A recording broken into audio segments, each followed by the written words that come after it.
Many insects have a compulsion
to follow the light, and humans are the same.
It's about time we headed over to the Curatorium of Secrets. We have something super important to discuss. You remember, right?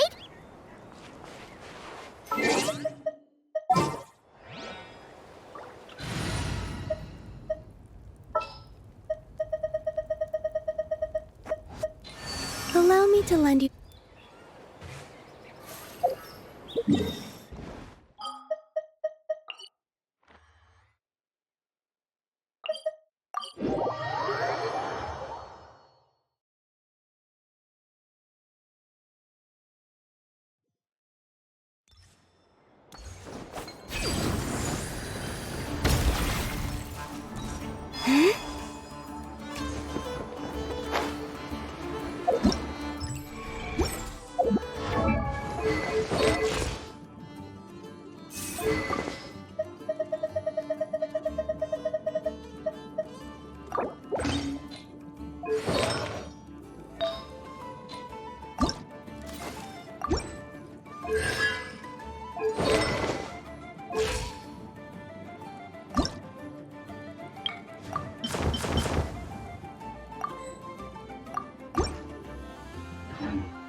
Looks like the gang's all here!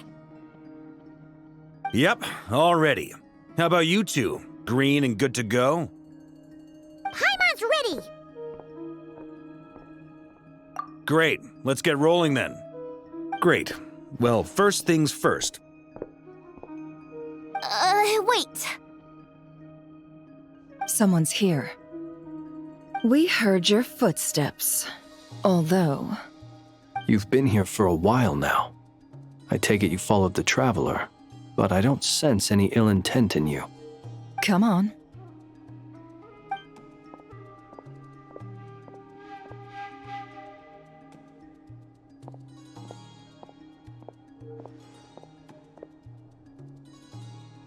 I figured it wouldn't take you long to notice me. I come bearing news from my lady, the Knave. Dottore went through the motions of returning to Snezhnaya, but it was obviously a facade. However, he has not returned to the Kuvaki Experimental Design Bureau, nor has he made an appearance in Nasha Town. Well, in that case, he'll be in his lab way up north. I always wondered why he applied for his own private pad. He was planning this all along. Tell them that Sandrone and I will go on ahead. If they still intend to pursue this matter, they should meet us at the research center in the northern tip of Nodcry. Nice of Columbina's two best friends to think of us. We appreciate the heads up. Our sincere thanks to the Fatui for your aid. Lady Damselette may have left our organization, but at least some of her colleagues remain genuinely concerned for her well-being. Not to mention that the Doctor's increasingly cryptic conduct gives us great cause for alarm. We have crossed swords many times before, but it's not personal. We're just on different sides. We don't lack humanity. And so, as fellow friends of Lady Damselette, it's only right that you should be in the know about this. Arlecchino's situational awareness has saved us a lot of trouble. I'll leave the map here with you. If you do decide to head to the research center, please proceed with caution. And remember, at least while you're in Nodcry, Lady Arlecchino's subordinates are your comrades if you want them to be. This is very accommodating of you. We can't thank you enough. Just doing my duty. I shall take my leave now. If you need us, you'll find us at the Experimental Design Bureau.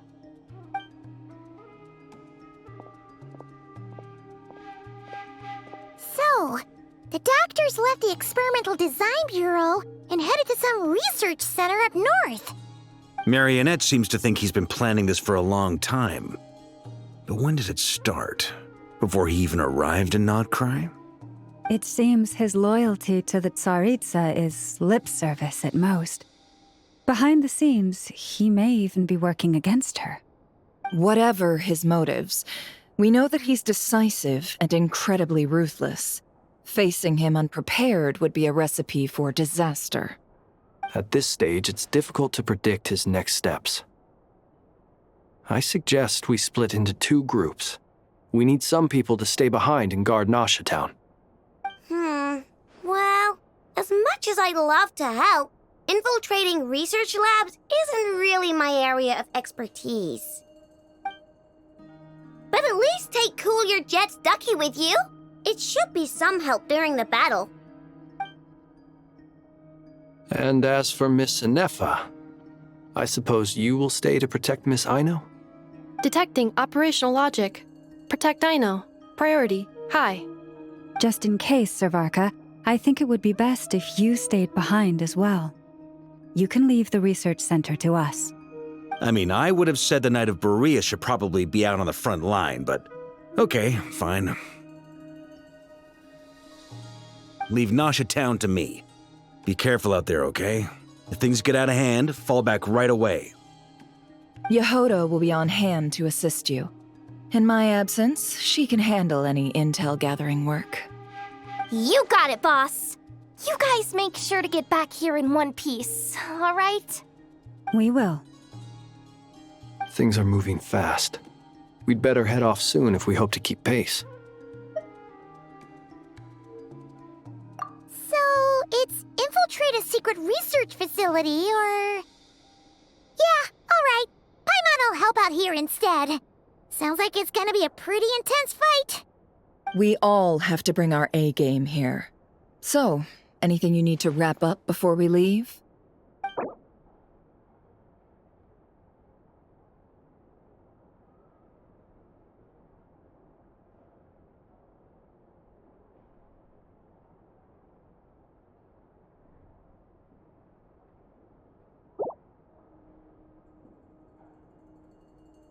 Then you'd better get going. Very well.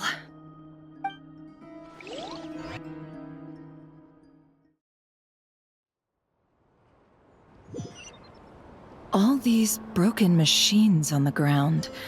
Someone got here before us. Could it be Arlecchino and Sandrone?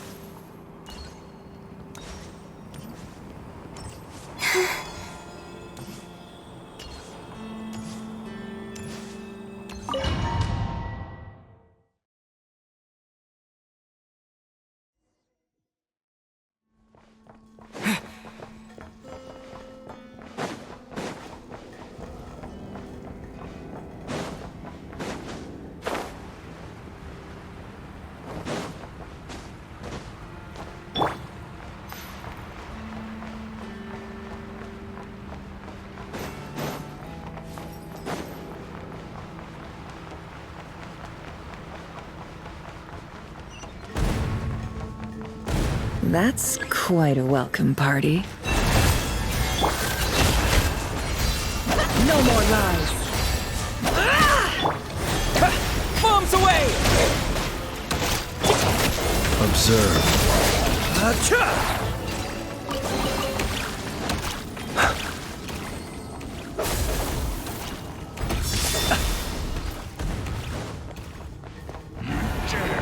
The long sleep beckons.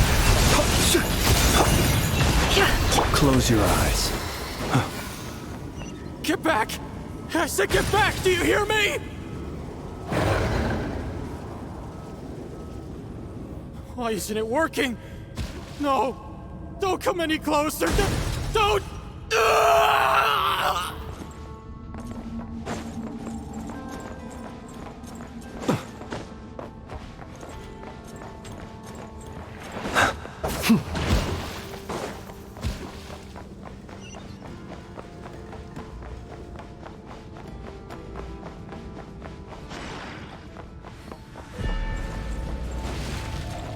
Branch into song. Go!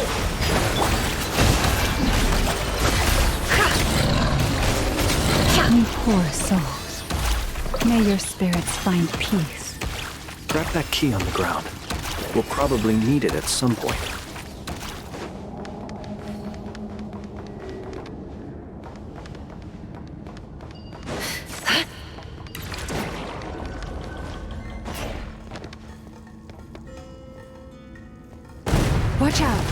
There's no way through. Let's go around.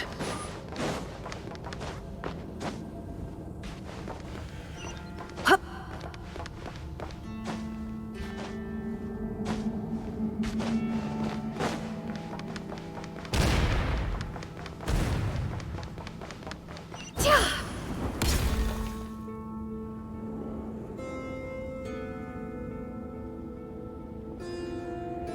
What the?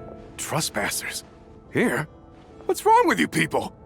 We're looking for the doctor, and we understand he might be here. I see you're fleeing the facility. You looking to settle a score with the doctor? Good luck with that. I don't think you have many chances left. Perhaps. But you might have a chance to live if you start talking. 2 other Harbingers had the same idea as you. They're already inside. But what good is it gonna do? The doctor wouldn't do something like this unprepared. Seems to me that you're not too thrilled about being his subordinate. Also, is it just me, or do I sense monsters nearby? If you'd prefer their company to ours, that can easily be arranged. We need to know what the doctor is up to. Please, if you know anything at all, tell me. This is about more than us versus the doctor. His actions could have consequences for all of Nodcry, and perhaps even your homeland, Snezhnaya.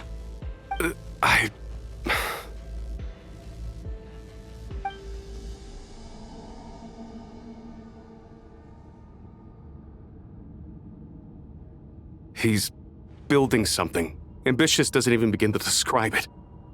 Feels like this could be the big one. God knows how long he's been planning it.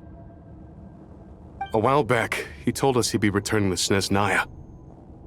We weren't expecting him back so soon. This time he brought some gemstones with him, or something. 2 of them. The moon marrow spheres. He stole them from their rightful owner, Columbina. Oh, Lady Damselat? Last I heard, she left the Fatui. Before she went, she told us she'd finished what Her Majesty asked of her, and wished to focus on some personal matters. I remember thinking that leaving us might not be the best choice. I mean, I always looked up to the captain the most, and... Back when this all started, the higher-ups dispatched 3 units to Nodcry to execute their plan. They were led by the Doctor, Marionette, and the Damselet, respectively. I was a part of the Damselet's unit to begin with. She never really interacted with us much. In fact, she seemed sort of detached from everything. Not because she was distracted, just felt like she was indifferent to the world around her.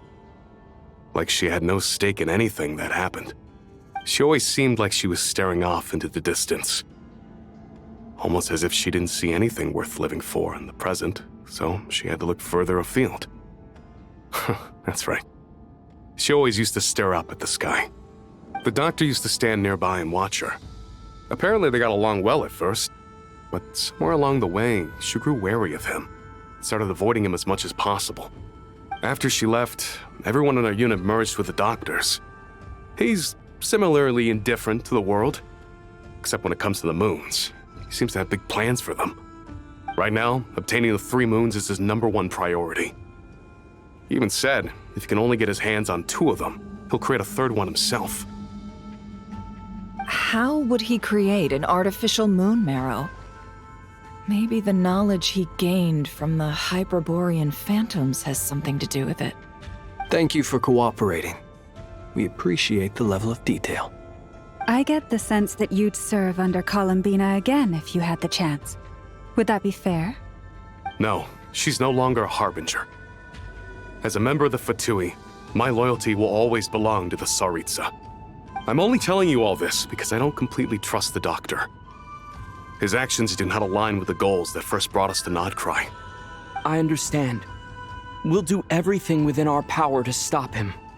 The Knaves unit is based at the Kuvaki Experimental Design Bureau. Maybe you can seek refuge with them. Well, now we know what's going on here. Artificial moon marrow. He's likely well on the way to completing it. Dottores' technological capabilities are far more advanced than I thought. I fear this could get ugly. Everyone, prepare yourselves.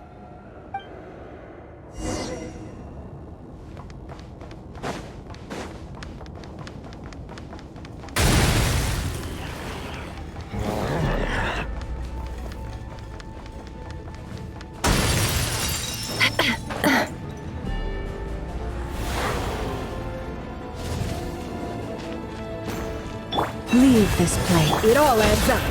Can't hide the truth. Be silent. Go! For the everlasting home. It all adds up. Let's see what you're made of.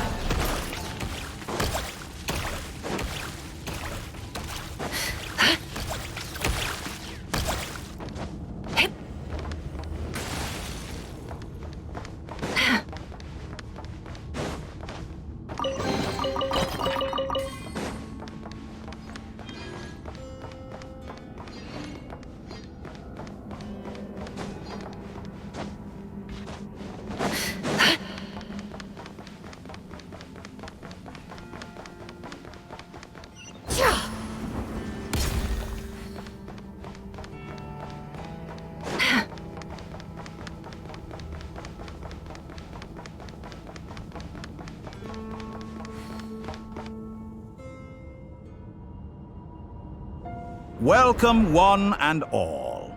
I've been expecting you. I hope my humble research facility is to your liking. Yeah, we really appreciated fighting our way in through a horde of monsters. The gall. You expect us to believe you've just been patiently waiting for us? Of course I have. Should I be worried about something? Everything seems to be going quite smoothly so far, and you've shown up right on schedule. First Sandrone and Arlecchino, now you. Ah, quite a surfeit of guests I've had today.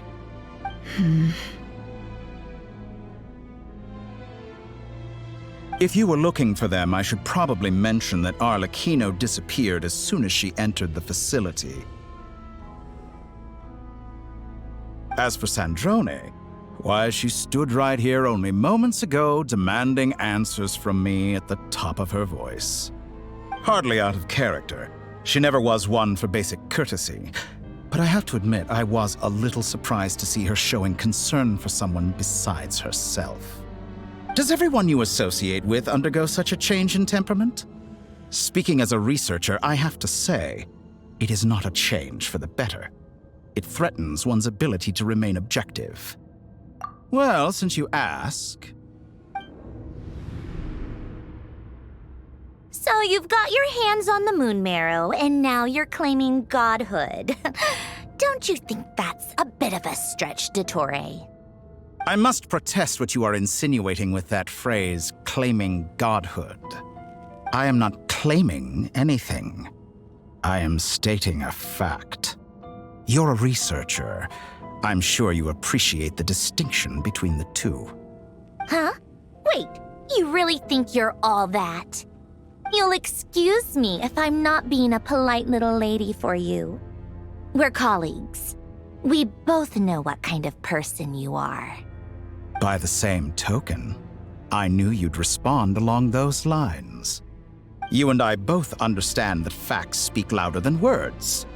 To that end, I've had my people send you a small gift. It should go some way toward helping you understand my present position. What gift?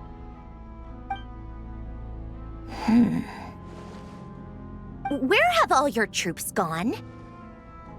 Who knows? Perhaps they are already marching toward a new world, following in the footsteps of an unknown god. As vulgar and arrogant as you may be, dear Sandrone, I have no intention of taking out my displeasure on your subordinates.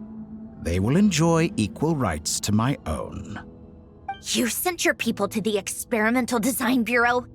That's a Tsaritsa's property. Yes, and I am very mindful of Her Majesty's instructions. But you know full well that they do not conflict with my present goals. In which case, all I'm doing is conducting another one of my experiments. Is there a problem with that? Now then, you have a judgment call to make. Am I simply lying to stall you? Or is it possible that every word I am saying is the truth? In which case, your subordinates really are in danger. So now you've turned on fellow Fatui soldiers.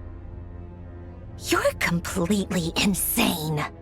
I have set a new rule for myself. Each person gets one chance. Naturally, that includes you, Sandrone. If you wish to leave, I won't stop you. We are colleagues, after all. Scumbag!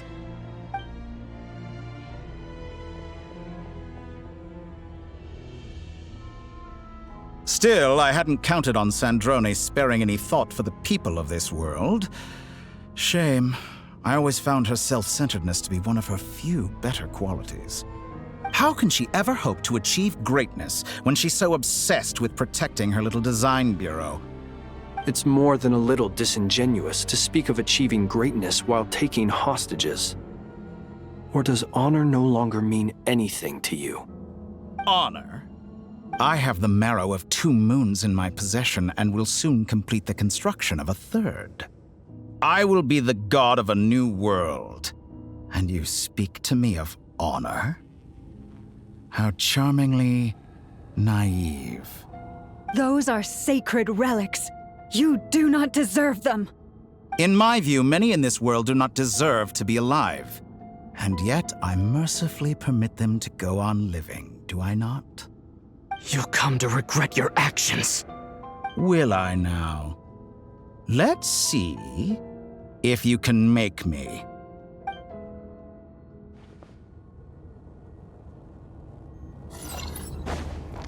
Receive my blessing. Can't hide the truth. The deception ends here. Observe. Beware the creatures of the night.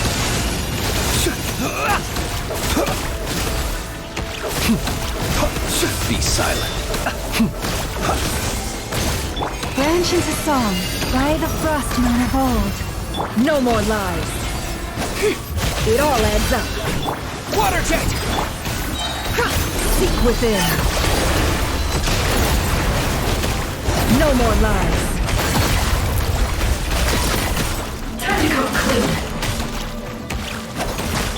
You poor love. Observe. Do you fear the dark? Be silent. Arlecchino. Thanks for the assistance. Arlecchino. They see you as an ally. What a farce. You're clearly here to destroy my research, not me. I'd say your research is more valuable than your life. Am I wrong?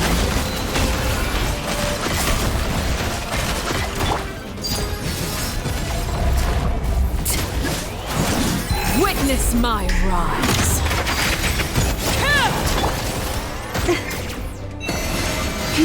Close your eyes. Be silent. To dust.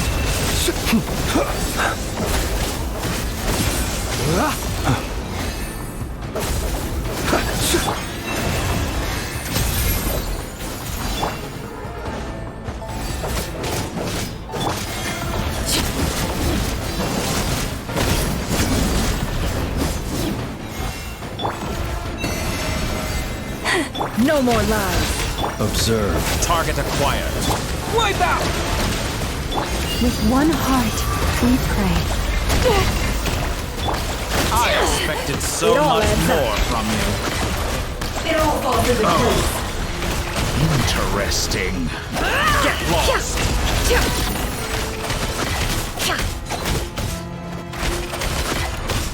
Go! Be silent. Target acquired. The mystery unravels. No more lies. Absurd. Dottore is too powerful with the artificial moon marrow in his arsenal. Fighting him is futile. Quickly.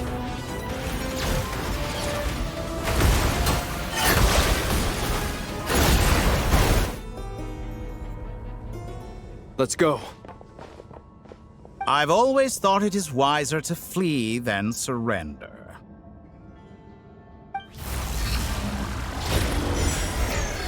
Watch out! What the? Forget about me! You should... Where's the Traveler?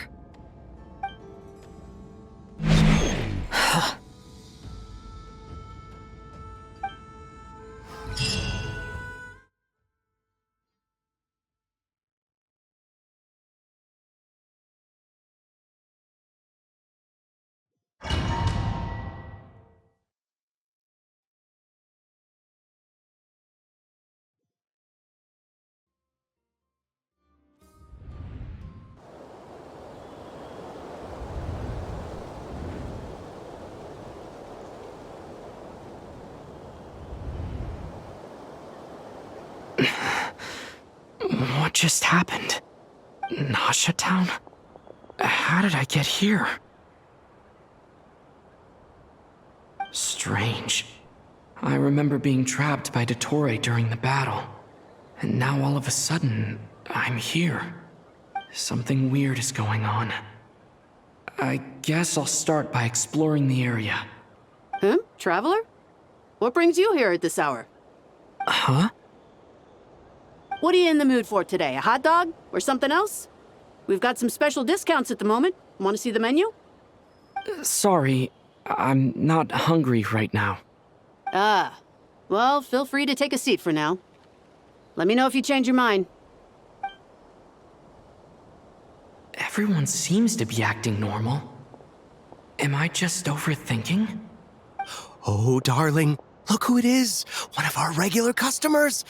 Get the Traveler something to eat, would you, dear? Wait, why is he talking like that? Well, I'd love to, but can't serve a customer unless they order something. Anyway, I take it your business is wrapped up? Yes, thankfully. It was a long trip, and it's left me feeling pretty exhausted. But the upshot is, I won't have to leave again for a good while. We can have some quality time to ourselves. Wait, these two are a couple? I see some kids around too. I didn't know they had a family.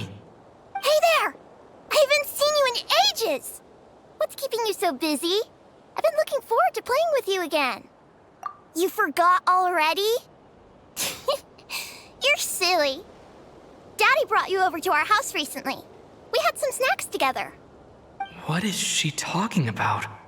We've had a lot of customers over the last few days, so we've been real busy. And like my mom always says, some people are more than just customers. They're friends. Oh, another customer's arrived. I better go see what they want. This is all wrong. I never once heard the owner of this restaurant talk about their family.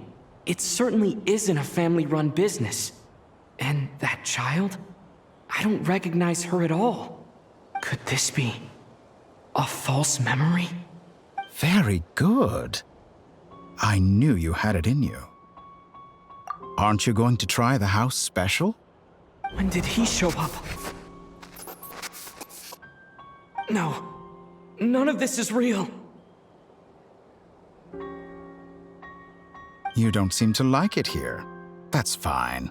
We can change venues.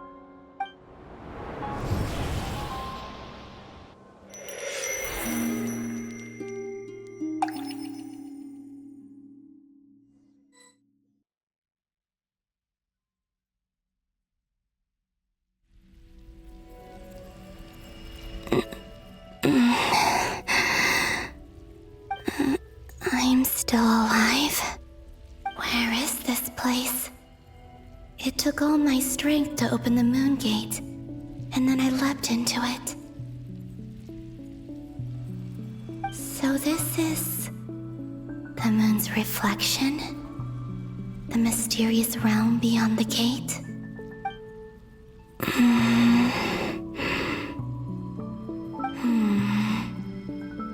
I can't sense anything. I guess I could try opening the gate once more.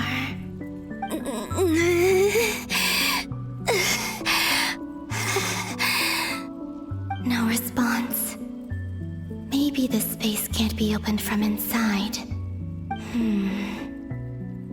If this was the space that killed both Revier and his lover, Then why am I unscathed? Or... No, I'm not unscathed. Even the air here feels... frozen in place. There is nothing here with which I can restore my power. I should conserve my strength and proceed with caution.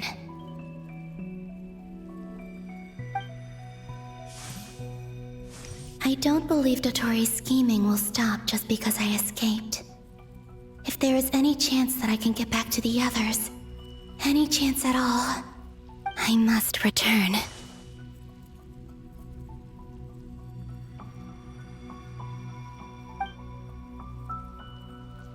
Emptiness, silence. What is this place? Or maybe the real question is, what is it for? What's this? Looks like it responds to my power.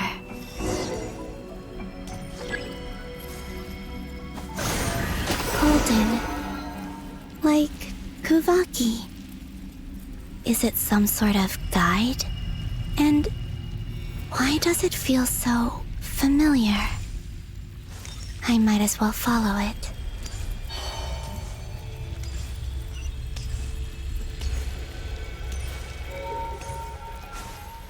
Where does this lead? Could it be the exit?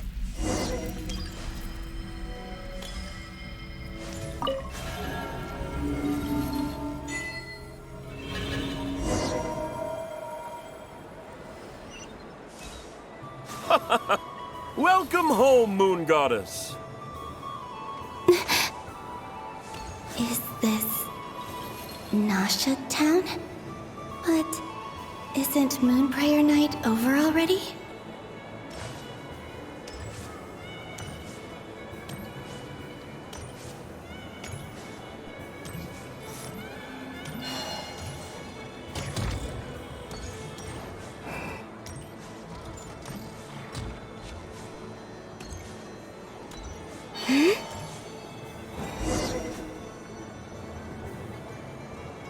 Goodbye for now, Columbina. I hope you have a wonderful night. I will. Llama, everyone else, and me? Are these my memories?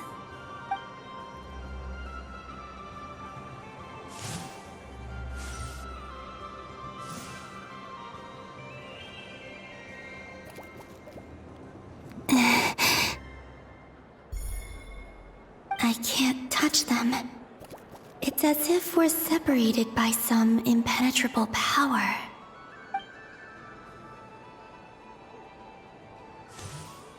Over here! Over here!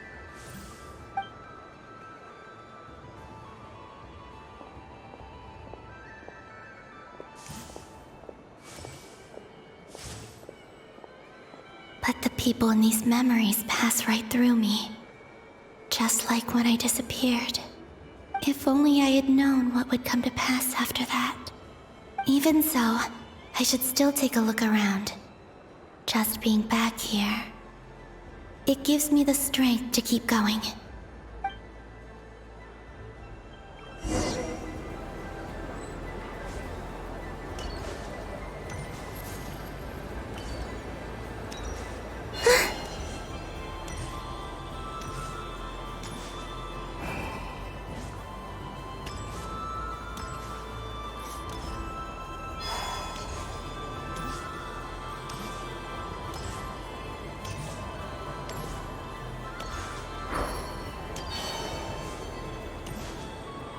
Welcome home, Moon Goddess. Oh, you're the genuine article. Alice was right. This Moon Prayer Night was worth watching after all. Oh, yes. That was the fortune-telling stall run by Barbeloth from the Hexen Circle.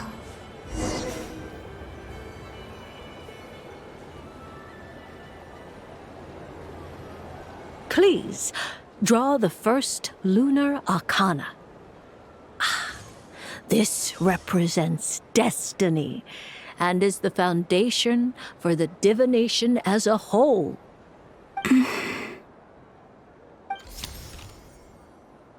My destiny. I believe the card I drew was the moon. Now that I think about it, Barbeloth's divination was absolutely right. It's almost time to draw the last card. The one that represents the future.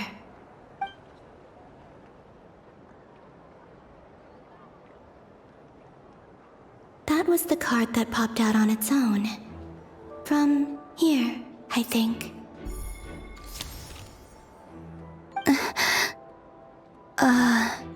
Kuvaki Pulse?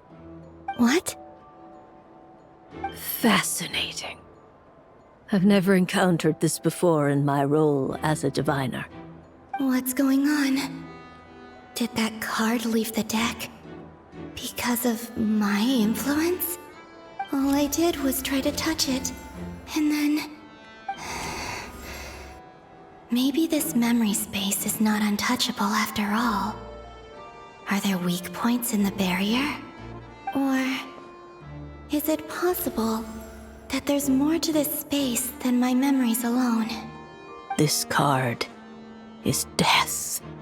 I need to get to the bottom of this. I'll try touching something else.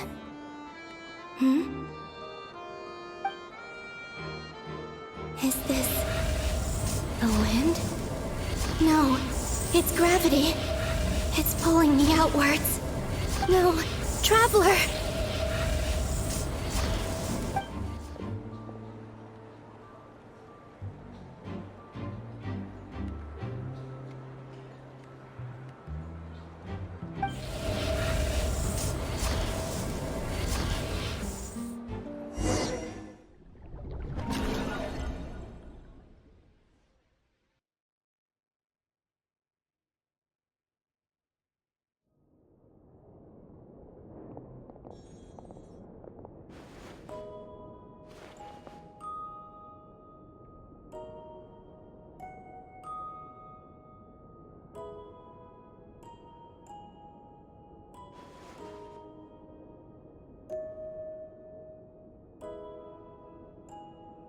Haimon, listen to me. From the bottom of our hearts, we are so sorry. We completely understand how you must feel. The Traveler is trapped, and we all feel responsible for it. Don't say that! Paimon's not a little kid! You didn't leave him behind on purpose! There was nothing you could do! But... He's all alone in there! What if something happens to him? What are we gonna do then? We've barely spent any time apart since we met. Is he gonna...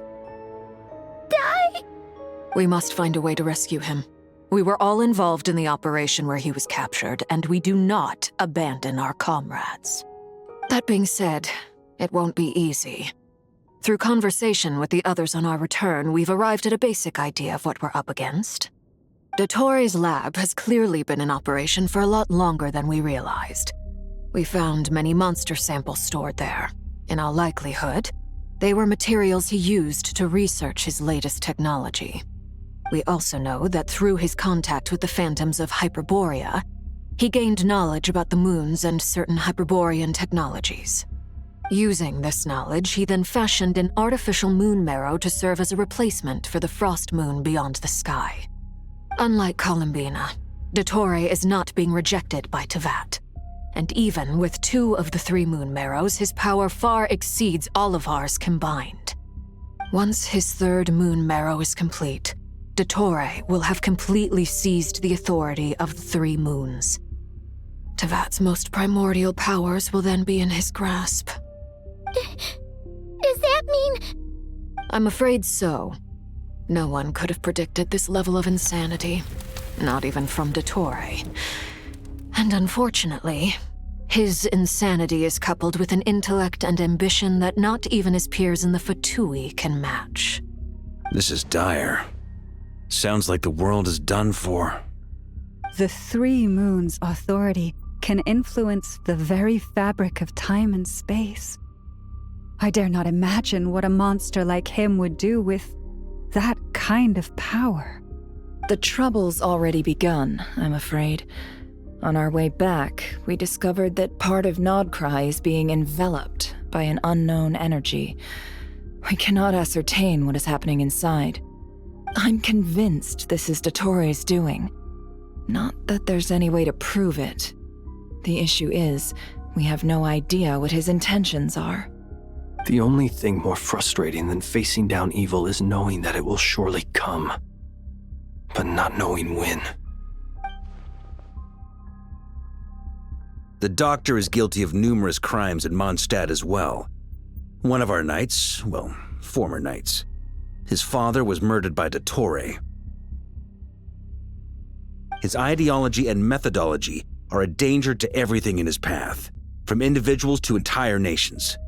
He does not feel guilt, even when he acts against his own people. He doesn't see them as his own people, that's why.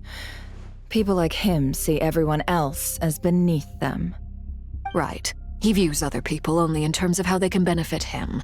That's the basis of all his social connections. Granted, he's hardly the only harbinger to pursue their own interests. We all do. And Her Majesty is gracious enough to permit it. Still, her mercy has its limits. Dottore's actions have gone beyond even what the Fatui could have imagined. Usurping divine authority to become a god. For a servant of the Tsaritsa, that goes beyond being disloyal. It's treason of the highest order.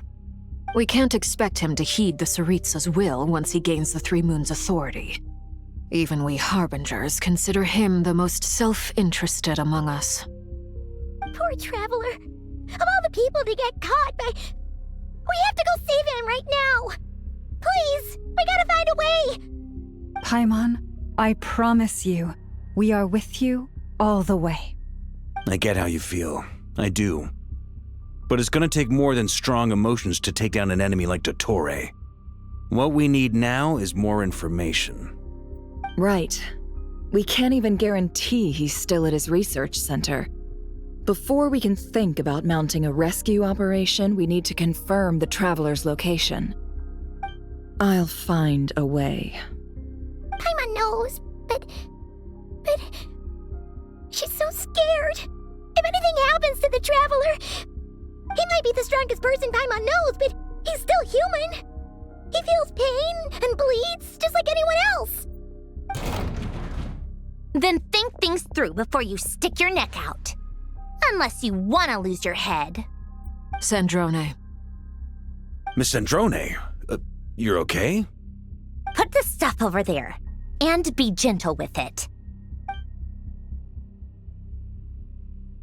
Am I okay?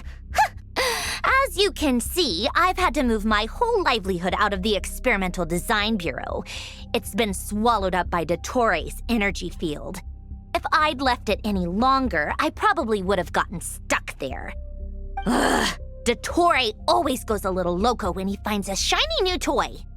Not that he'd ever admit that. But this time, he's gone full psycho.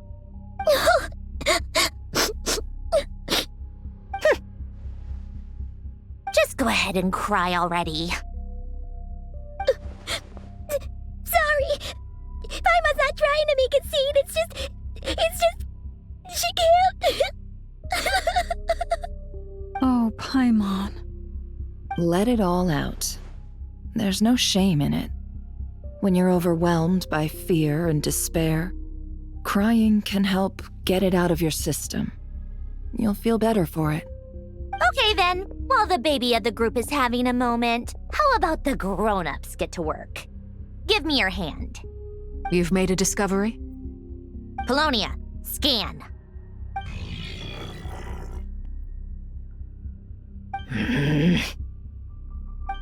You, hand, now. Oh, I thought you'd never ask, my lady.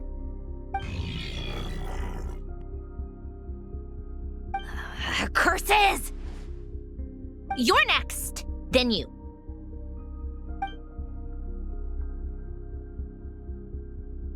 Dottore, you son of a... He's done something to us! Everyone who entered his research center has been implanted with some sort of curse. I don't feel anything unusual at the moment. Does that mean it hasn't activated yet? Is there a way to figure out its purpose and what might trigger it? My best guess is Dottore created it using the Moon Goddess's powers. 1 second, analyzing. Ugh! That friggin' maniac! So, what twisted game is he playing this time? The moment I analyzed the energy composition, some encrypted text appeared in my mind's eye. And when I deciphered it according to the Fatui standard encryption protocol, I got the following message. Feel free to run, or you will perish in nod cry. He's mocking us. Yep, he loves to toy with people. Only in this case, there might be more to it. But I didn't detect any murderous intent or malice either in the message or the curse's energy. As if this is him at his least malicious. Or perhaps all people are cowards in his eyes. Maybe he thinks the threat alone will be effective. What a despicable person. And he has the Traveler in his grasp.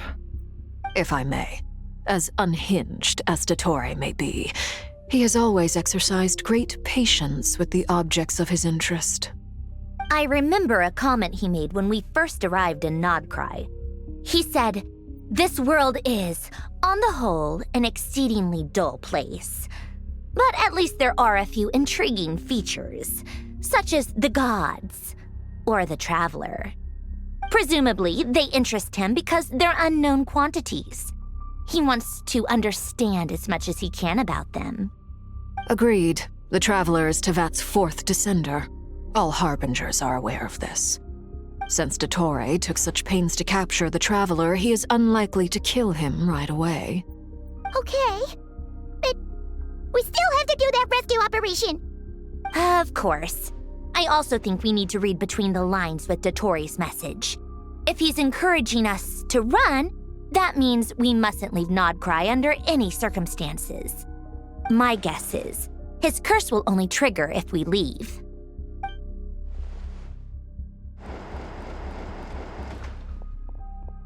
We've discovered multiple energy fields. Albedo is still attempting to analyze their structure. He told me to report back first. Each field is slowly growing, swallowing up more of the surrounding area in the process. And the pace of their expansion has increased since we first examined them. He's probably trying to swallow Nodcry whole. His nefarious ambition knows no bounds. If this continues, the whole of Tevat will be in trouble, not just Nodcry. The loss of Columbina could not have come at a worse time. Do we think she's truly gone for good? She entered the space beyond the Moon Gate, knowing what became of Rerir and Thalindus. I'm sorry, but I fear the odds aren't good. Don't be ridiculous. If I know her, she's busy finding a way back as we speak just so she can annoy me. She isn't dead. Whatever has become of her, the fact remains that we are two comrades short on the eve of a decisive battle. We need to find out the Traveler's location, but there is also other work to be done. Agreed. Whatever Dottore's planning, we have to get the local populace somewhere safe. So, as well as a rescue mission, we have to organize a mass evacuation at the same time. It would be best if someone could approach leaders of neighboring nations and negotiate emergency asylum for Nodcry's inhabitants. Can anyone handle that? Snezhnaya is one option. I'll see what I can do. This would be so much easier if the Traveler was here. No! Stop thinking like that, Paimon. Paimon will join you. She's pretty well connected thanks to the Traveler. Maybe it'll come in handy. Either way, that's what the Traveler would do if he was here.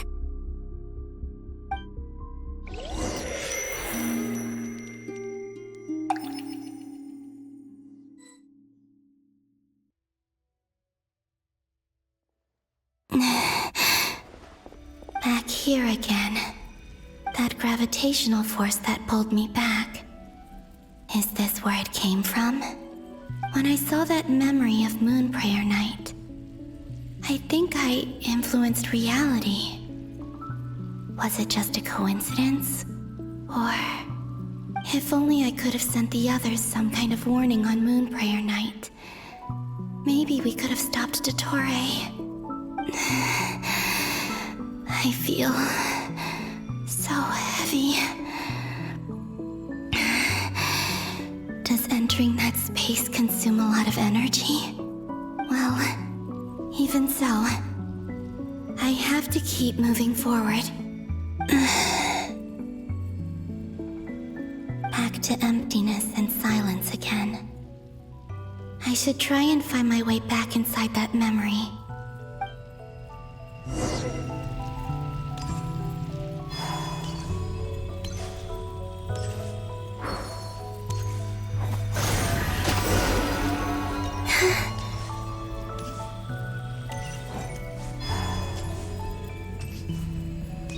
The entrance from last time isn't showing up. What am I missing?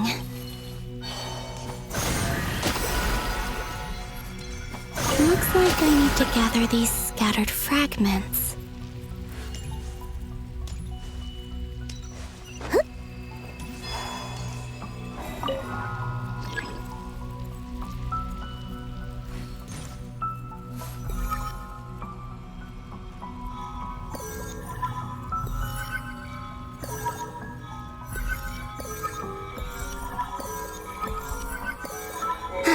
It worked!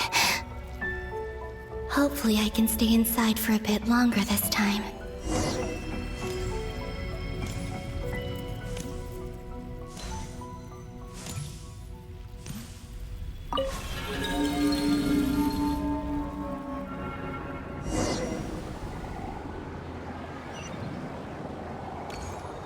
Ad Astra Abyssosque. Welcome to the Adventurers Guild. What? This doesn't look like Moon Prayer Night. Extra, extra! Latest issue of the Nausea Express! I don't think I've ever been here. Maybe this space isn't comprised of my memories after all. There aren't any festive decorations around. Is this Nausea Town after Moon Prayer Night ended? Did Dottore's plan not affect the town? Or is no one aware of what happened because he used the Three Moons' authority? Let me see if I can influence anyone else. So, what do we do next? Wait, that voice. Paimon? The most important thing right now is to find that mage. Lauma the Traveler and Mr. Varga are here too. I'd better go pay the Fatui a visit. Traveler!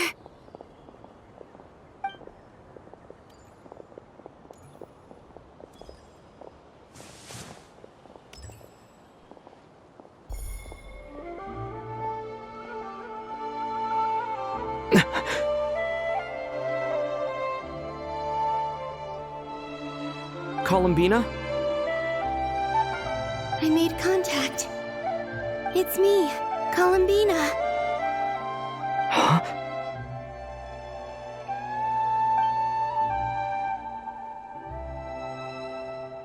Traveler? Let's go! This is no time to be spacing out!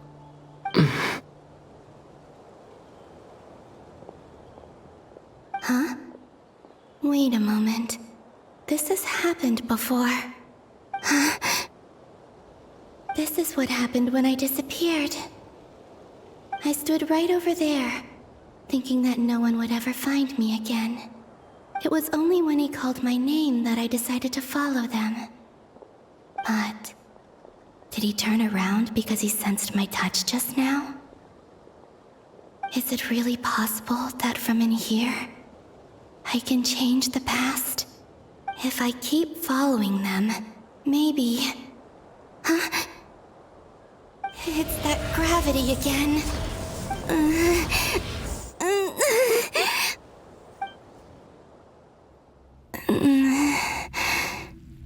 Every time I influence reality within that space, this force intervenes and pulls me back.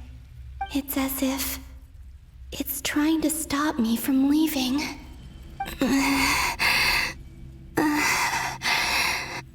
I'm getting weaker and weaker.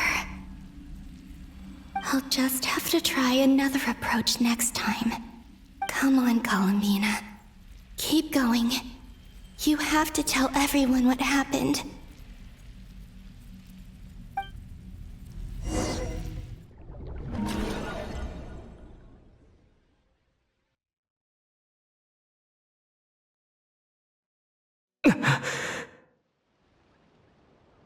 Suddenly, I've been plunged into darkness.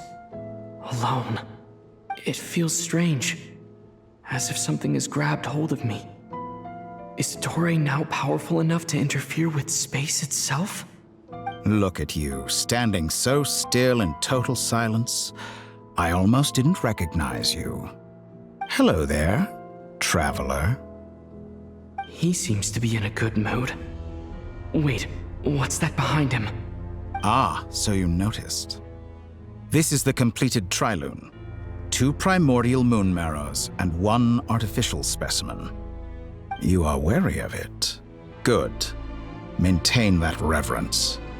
You performed well in that recent battle. Brave and reckless as always. Courage is the sign of a true hero, and impulsiveness is the hallmark of those who strive to advance. I say this not to belittle you. Most creatures are far more timid by comparison. 3 moon marrows? Does that mean the artificial one is now complete too? Well spotted. What do you think? For a replica I built myself, I dare say it looks the part. Toray, are you planting illusions in my mind? I have no interest in fooling your eyes. On the contrary, I hope to show you the true essence of all that you see before you. Is this not a beautiful city? People live in peace and find joy in their work. The streets are safe. People can even leave their doors unlocked at night.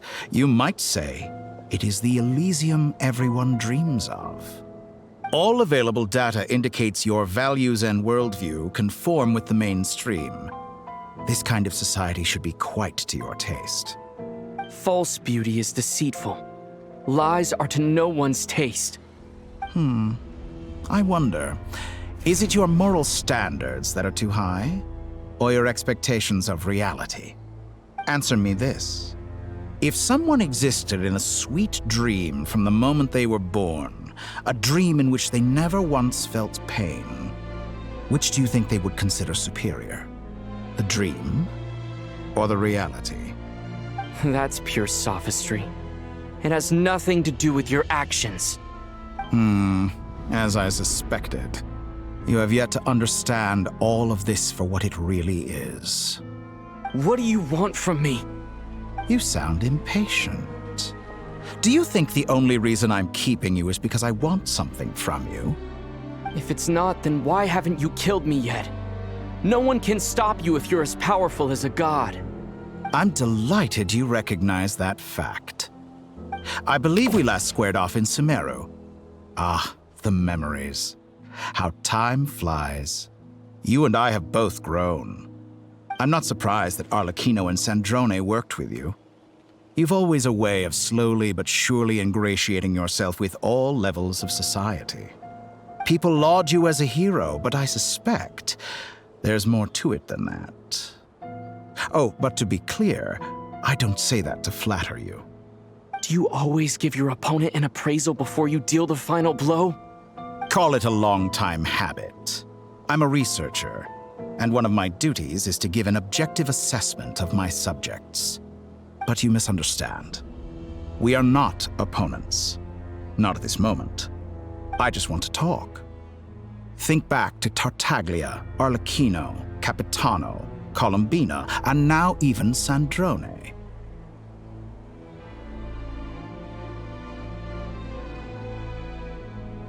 You've worked with each of them in the past. I believe you can work with me as well. What makes you so sure? Well, why not? Should the good associate only with the good and the bad befriend only the bad? I like to think we could have a more mature relationship than that. Surely you don't think all your relationships are grounded in friendship or shared ideals? People come together because it benefits them to do so. If you think of the people you admire, you must surely admit that they have provided some benefit to you. Morality, ambition, dreams. People have plenty of words to embellish the nature of their relationships.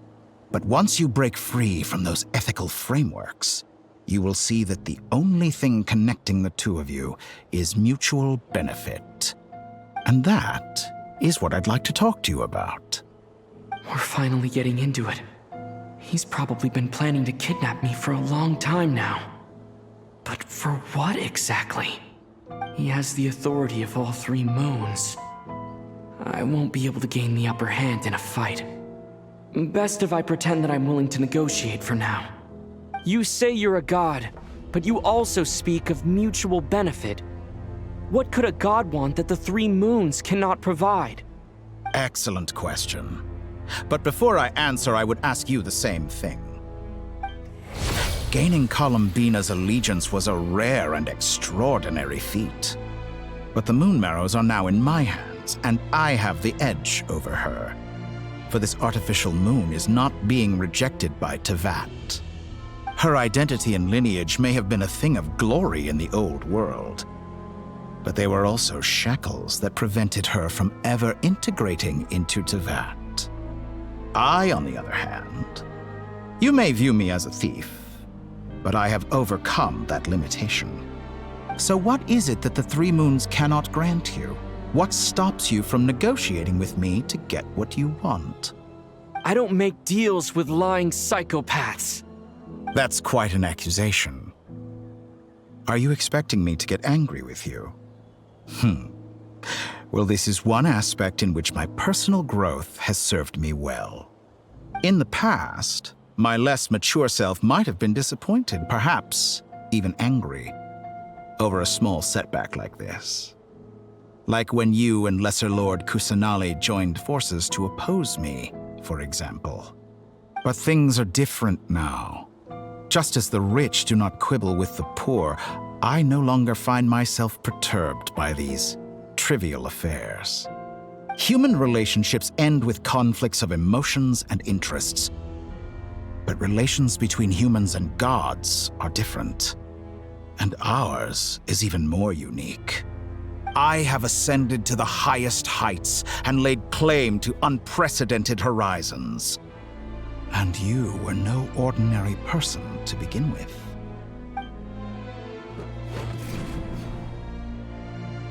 Allow me to show you the world, Descender.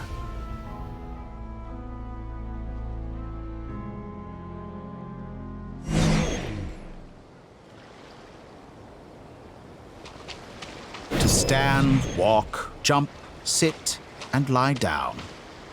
These are the most common of behaviors.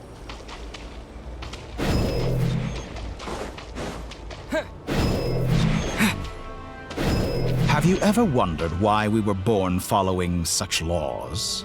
Who stipulated that we could not fly instead of walk?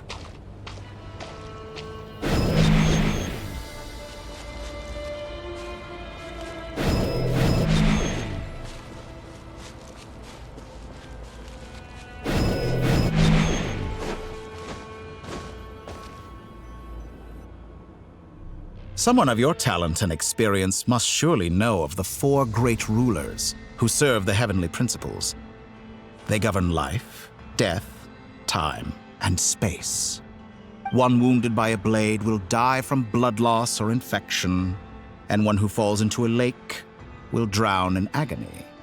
The elderly wallow in solitude, and the solitary age faster.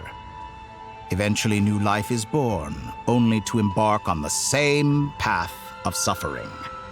These 4 divisions anchor the world and shackle those who live in it.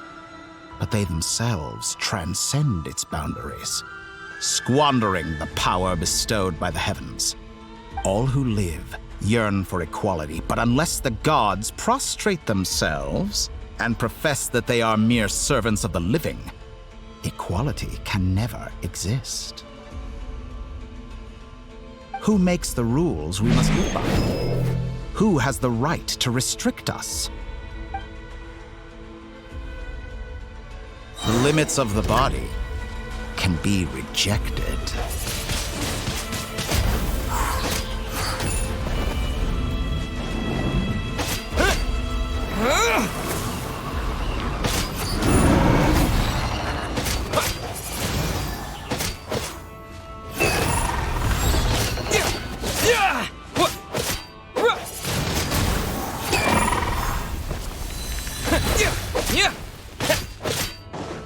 How does it feel to be among those with absolute power?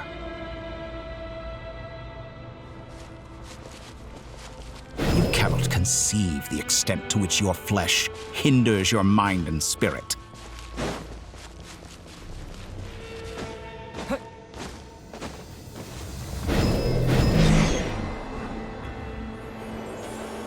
Only by discarding our useless, primitive eyes can we perceive a new world. How narrow-minded we all were in the past. Why should the final answer of the world not be the power that predates those of life, death, time, and space? The power of the Trilune. Through it, I have glimpsed new experimental possibilities. Nature suppressed, authority exiled, souls controlled.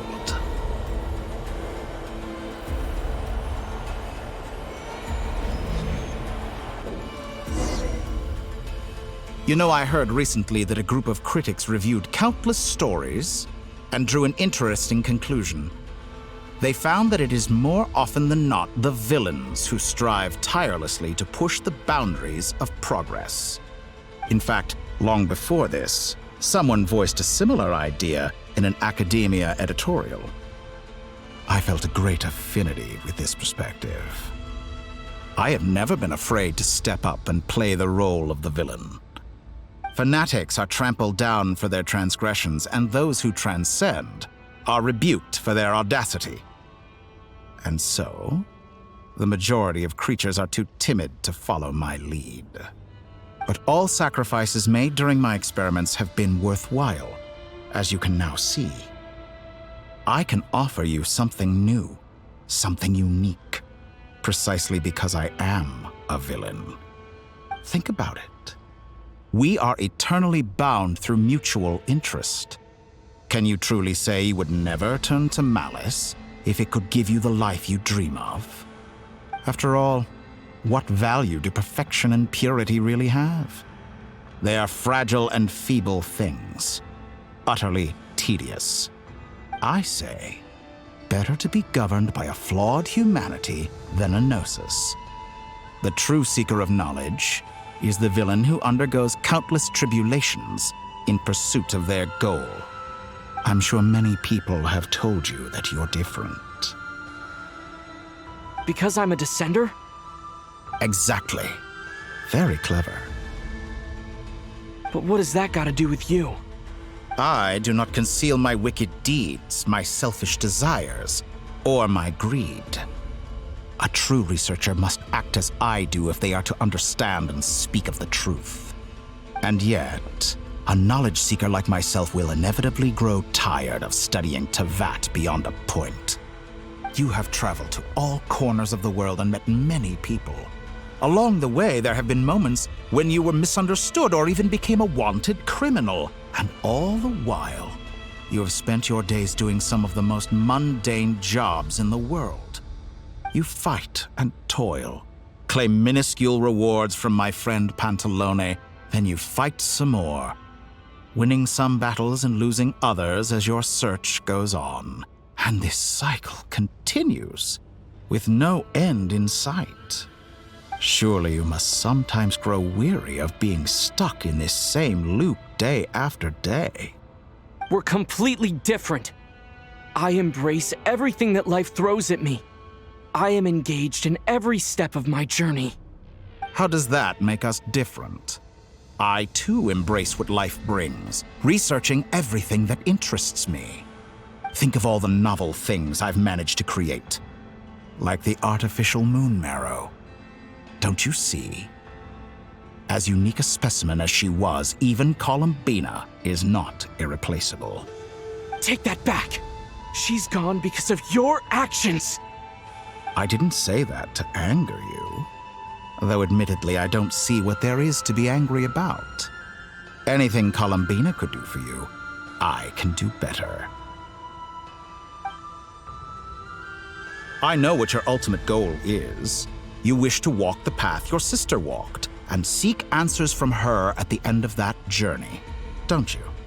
Someone like you could never understand what it feels like to care about another person the way I care about her. Perhaps not, but that doesn't mean I can't help.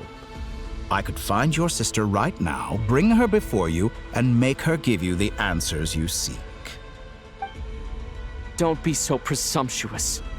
You'll never begin to understand the situation between us. Oh, no. This is no presumption.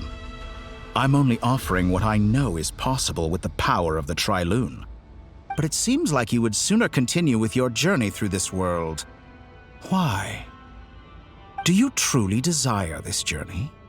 Or is it simply a necessary process from which you cannot escape? Think of all the time and energy you have spent, everything you've had to endure just to make it this far. Is this really what you want? Or has your hand been forced by the promise of that final answer? Yes, you have made many friends. But do they ever spare a thought for the void in your heart and what it yearns for? What you want is not friends. It is family. But do they know this? I, on the other hand, am far more considerate. Join my experiment, and in return, I will bring your meaningless journey and all its struggles to an end. This is a malicious attempt to manipulate me. But at the same time, he's stating some very human truths. Of course he's right about my predicament. How can I deny it? I have faced ungrateful strangers, never-ending troubles, an endless quest for answers. I want to see her. After everything I've been through, words can't describe how much I miss her. How much I want to be reunited with her, wherever you are right now. Do you miss me too?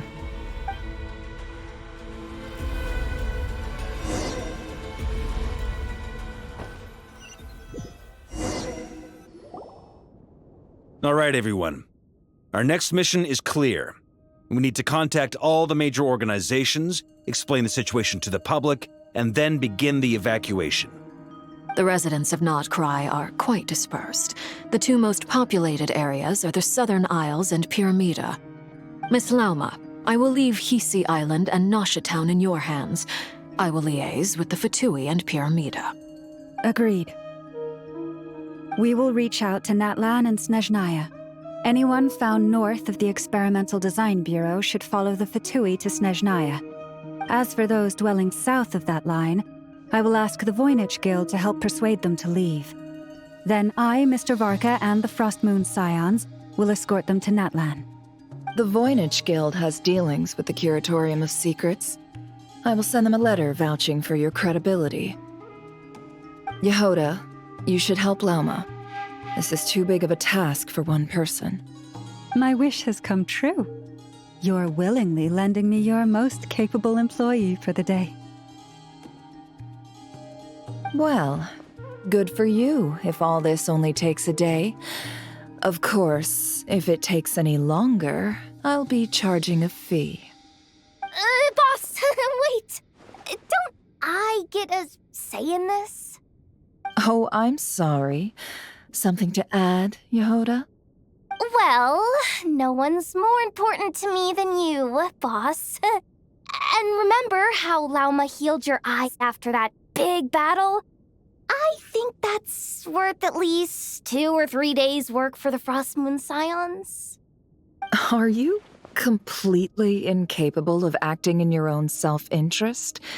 Or do you simply devalue your own labor?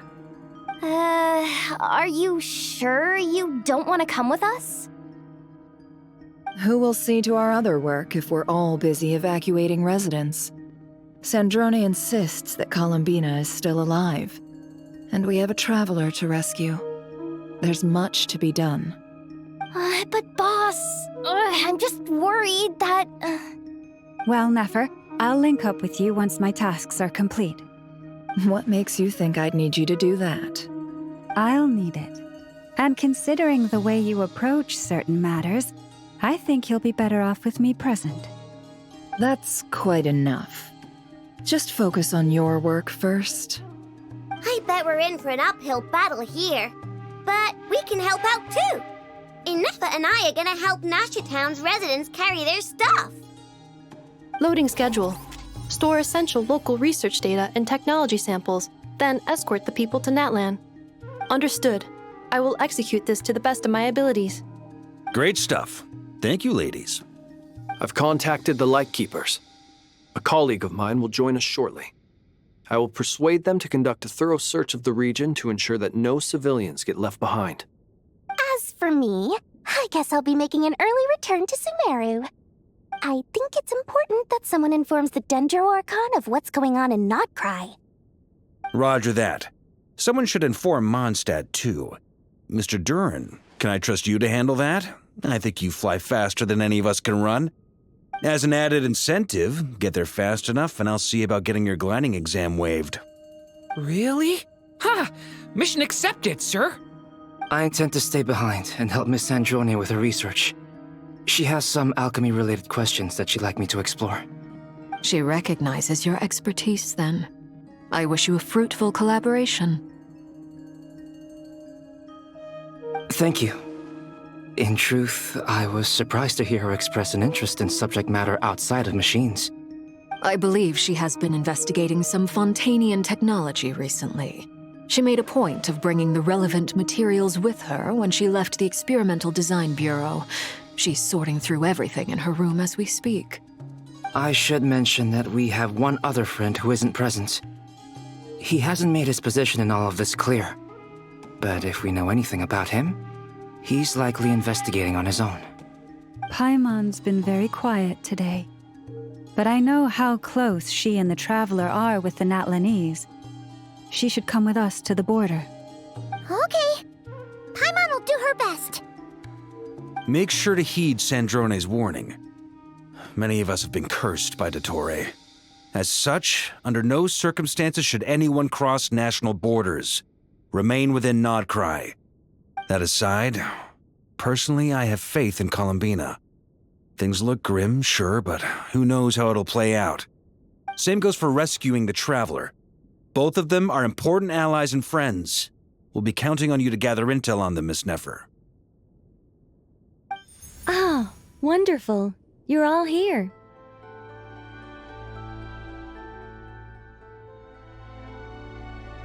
That voice again! Nicole? Whoa, that was loud! And it came out of nowhere. So mysterious. Sorry, this is the only way I can speak to you all right now. Please accept my apology. Anyway, time is short. I'll cut to the chase. We're still facing quite a catastrophe here at the world's borders.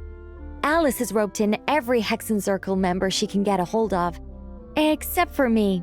She told me I had to come and help you all out as a matter of urgency.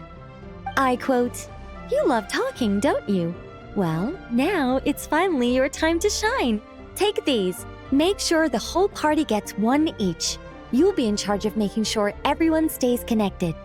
Huh? Is this a Dodo communication device? Scanning. Unknown device. Analyzing. Unknown device. Conclusion. Cute. Affirmative. It is cute and good. I believe that I quite like it. This is no ordinary Dodo communication device. It's my very own special modified version, specifically... sorry. I almost went off on another tangent there. Anyway, help yourselves.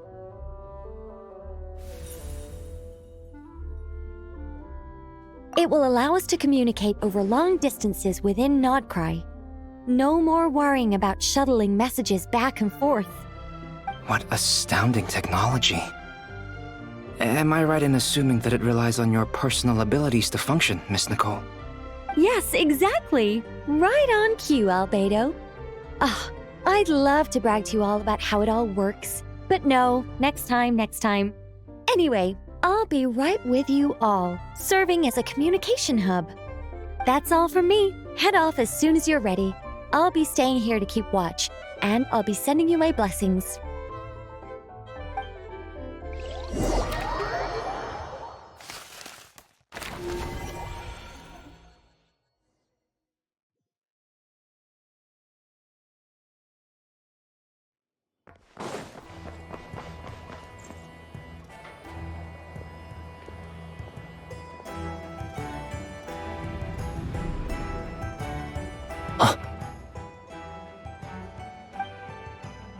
Sir Flint. Perfect timing. I just arrived myself. You are most considerate, Master Ilua.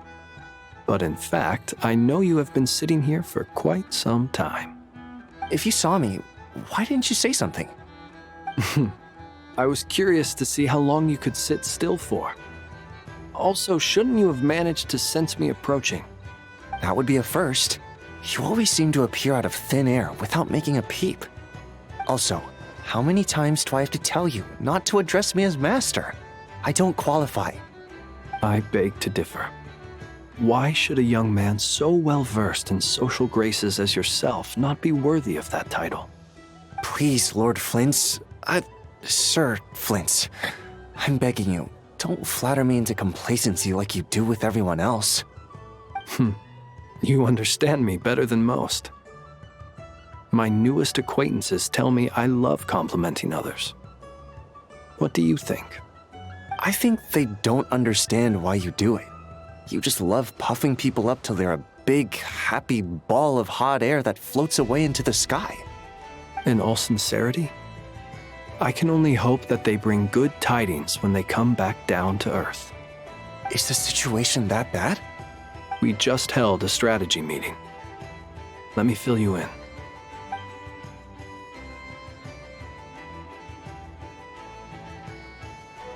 In short, we need everyone gone from Pyramida. We also need a team of Lightkeepers to scour the more remote regions of Nodcry for civilians to evacuate. I only hope we have enough personnel. We do. Old Man Nikita will definitely help, and we can recall anyone out on patrol to focus on this instead. Good. I'm sure you and the others will make short work of this. Now, don't forget, once you've completed this task, make sure you and the rest of the team evacuate to either Snezhnaya or Natlan as well. Flint? If you've got something to say, Master Ilua, why not guess what I'm thinking right now? You mentioned that you have something else to deal with later. How difficult is it going to be? I doubt it will be easy. I know you're a Lightkeeper, and it's your duty to protect others in times of crisis. But I have a feeling that you'll be walking into grave danger. However bad things have gotten in the past, Nodcry has never faced a mass evacuation before. But from the sounds of it, you don't intend to come with us. I don't mean to pry, and it's probably none of my business.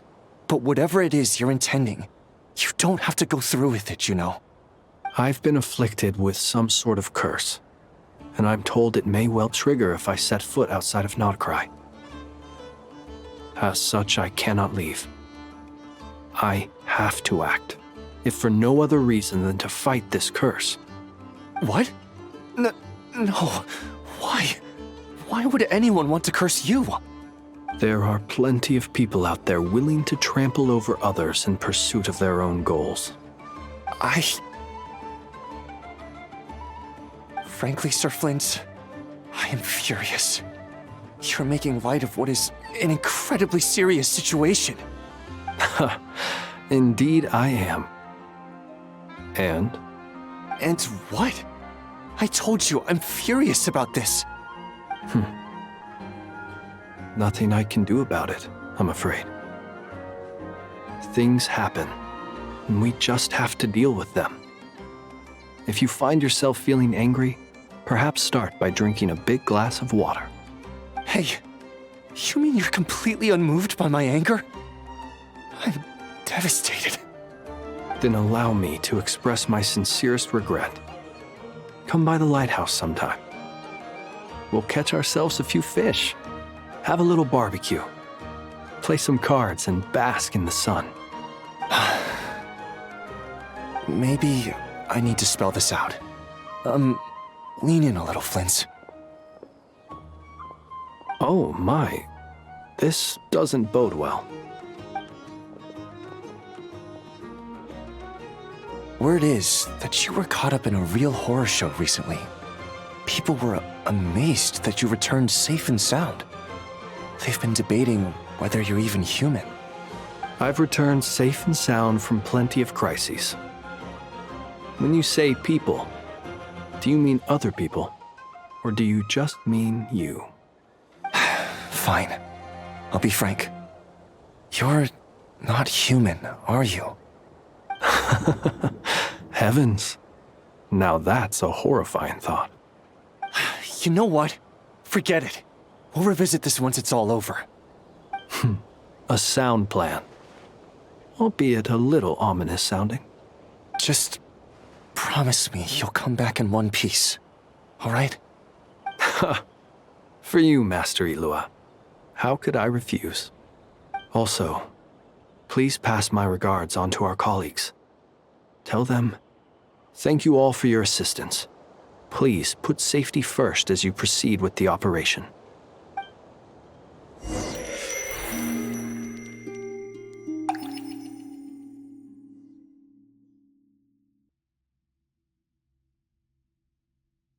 I have to keep searching for a path toward reality.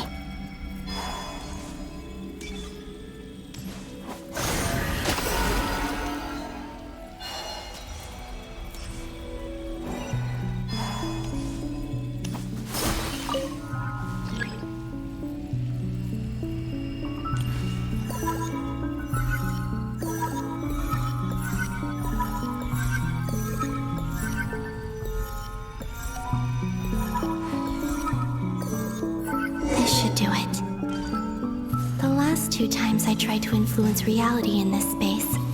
It consumed a lot of Kuvaki. I'll try and be more careful this time.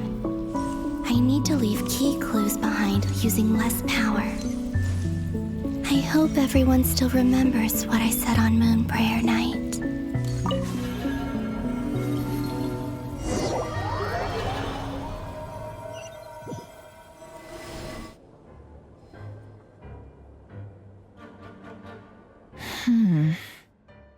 Nothing here either.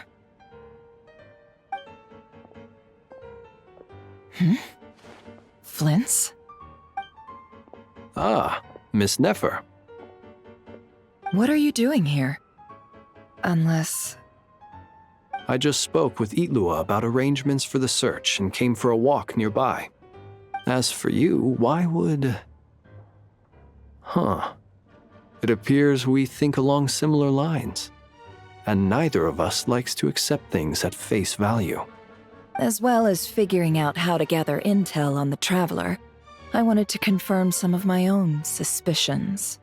Also, we'll need to bring a lot of force to bear against Ettore, even if we're only looking to rescue the Traveler. We can't leave anything to chance. You don't think Columbina perished either, do you? I'm merely considering the possibility that she survived, just as you are. How much can we really know about a deity like her anyway? Do you remember what she said on Moon Prayer Night? About using moonlight to send messages to us? Of course. I think that's why we're both here. Where have you checked so far? I've been focusing on the outdoors. Anywhere the moonlight shines. I checked most of Nasha Town, but didn't find anything. I checked the Curatorium of Secrets, and a few rooms where I thought I might find some leads. But no luck here either. The only places I haven't looked yet are the rooms in the flagship. But process of elimination isn't the only thing that brought me here. Oh, really? What's your other reason? After all that build-up, our mystery ally never showed up even once!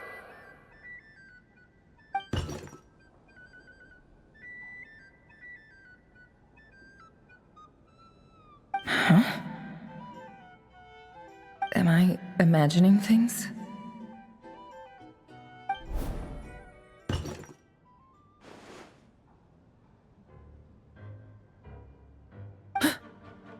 Come on, let's see what's going on. Oh no. I knocked over a vase as soon as I came in. It must have been caused by a Kuvaki fluctuation when I entered the space.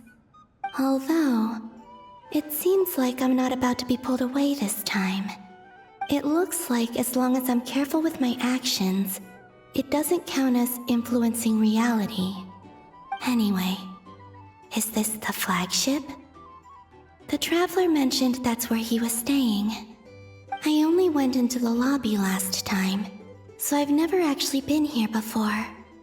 How does this space work? If nothing else, I can now be sure that it is not simply memory. He mentioned where his room was. I think it's this one.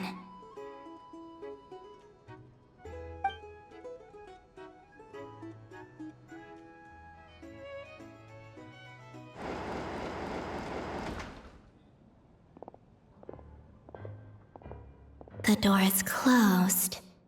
But if this is anything like when I disappeared, then maybe...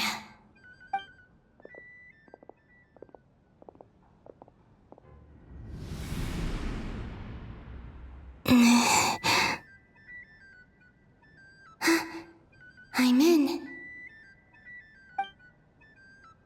He and Paimon aren't here at the moment. I hope he's okay. I wonder what happened to him after that battle with Dottore. Best not to dwell on that for now. I need to try and leave them some clues.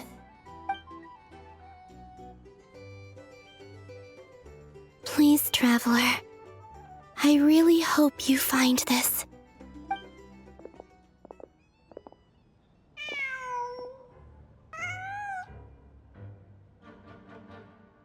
Huh. Just a cat. Nothing else here strikes me as noteworthy. Didn't you stay here for a couple of nights once? Before Rerir showed himself, yes. It's also where the Traveler and I first met. Did you notice anything unusual during your stay? I remember thinking how much noisier the flagship is at night compared to the graveyard. Other than that, no. The Traveler and Paimon were most congenial neighbors. This is where they've been staying, yes?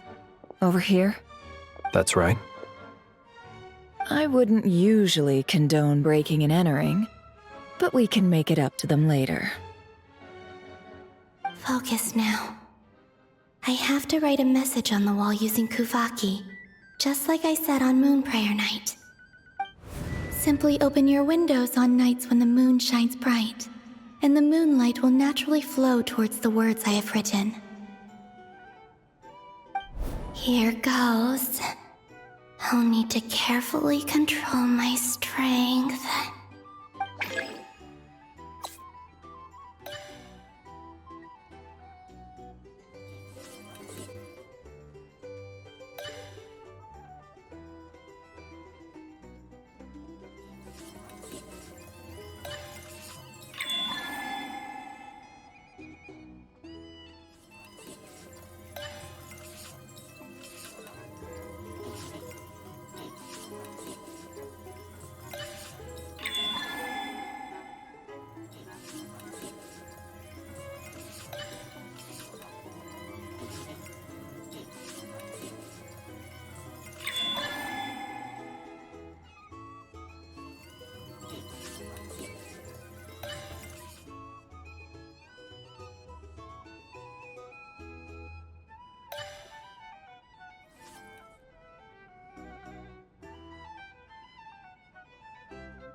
There's a noise outside the door. Is he back?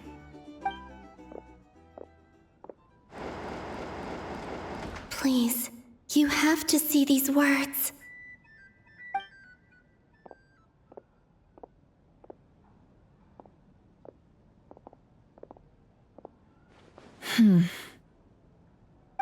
Well, do you sense anything? Unfortunately, no. And this place was our last chance. Not necessarily. We've only looked in Nasha Town so far.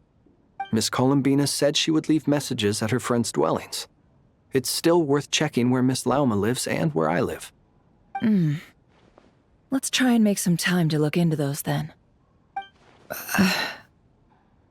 Wait. What are you waiting for? Oh, Paimon might have overeaten slightly. What's that look for? This is a victory feast. It's normal to eat a little more than usual. The Traveler in Paimon. It's really you. But why are they talking about a victory feast? Huh. You worried Paimon sick while you were out there fighting Rare, so this is your chance to make it up to her, alright? Wait. So this is the night after the battle against Rare. How did I end up here? That's quite a long time ago now. Wait. Time. That's it. Every time I've entered reality within this space, it's been at an earlier point in time. Every one of those points has been before I fell into the moon's reflection. And everything I've done to affect reality really did happen in the past. Does this mean that within the moon's reflection, time flows backwards? Starting from the moment I fell in? Not long till Moon Prayer Night now. It's gonna be even livelier than tonight. Although, it's gonna be sad saying goodbye to the damselette. She seems like a really nice person. Paimon. No, I can't. Even if I make contact, they probably won't understand what's going on. And in any case, I'll likely get pulled away again if I do. Instead, I have to find a way to get them to notice what I've written using the moonlight. Wait, even I hadn't thought of doing that before Moon Prayer Night. They'd never conceive of that possibility. Is there truly no other way? Don't lose heart. We'll find a way somehow. Huh? Oh, you say that, but the Frost Moon is beyond the fall sky. If we wanted to go visit her, how would we make it through to the other side? We might not have all the answers now, but I'm sure we'll find a way one day. Huh. Guess someone's gotta be the optimist. The present. The future. That's right. There are still things I can do. What's your plan? Flint's, when you were staying next door, did you ever open the window? No. The rooms here are dark and damp. And there's such a buildup of dust on the windows that the moonlight can't even get in. I didn't think it was worth the trouble. The moonlight? I think I see where you're going. One moment. I'll see if the owner is available. Don't bother. Time is of the essence.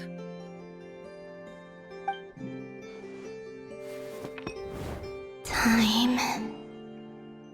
Even if no one sees what I've written at this moment, maybe someone will remember what I said after Moon Prayer Night. I need to write down as much information as I can. And maybe one day...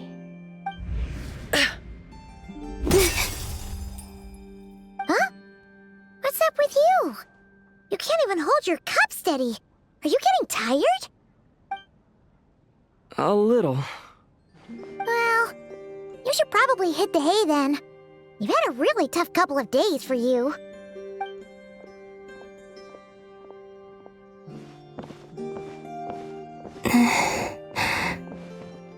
You truly have. You helped defeat Rerir, helped me reclaim my name, and you helped the others organize Moon Prayer Night. Wherever you are right now, I'm sure you're still fighting against the injustices of fate. This is all I can leave for them. How I wish I could stay here. But it's time for me to go. I hope to see you again in the next time. And if the opportunity presents itself. I will surely return to your side. Huh. Columbina. She's alive. Not only that, but she's left us an entire wall's worth of clues. She even wrote down what would happen on Moon Prayer Night. It's just a shame we found it too late. I am here. Time in this place flows backwards. I am constantly moving forward. It sounds like she's found a way to influence the past using Kuvaki. But her future is our past. So, these words have been here ever since we defeated the Ray Hero Solnari. We just never discovered them. Which came first, the chicken or the egg? Do you ever mull over questions like that? Only when I'm in a good mood, and at leisure. Well, I never do. Everything that has happened already belongs to the realm of fact. As a business person, and especially an intel broker, what I do is extrapolate from those facts to try and read the future. An admirable philosophy. It's a means of survival. Let's go. We have a wall's worth of clues to share with the others.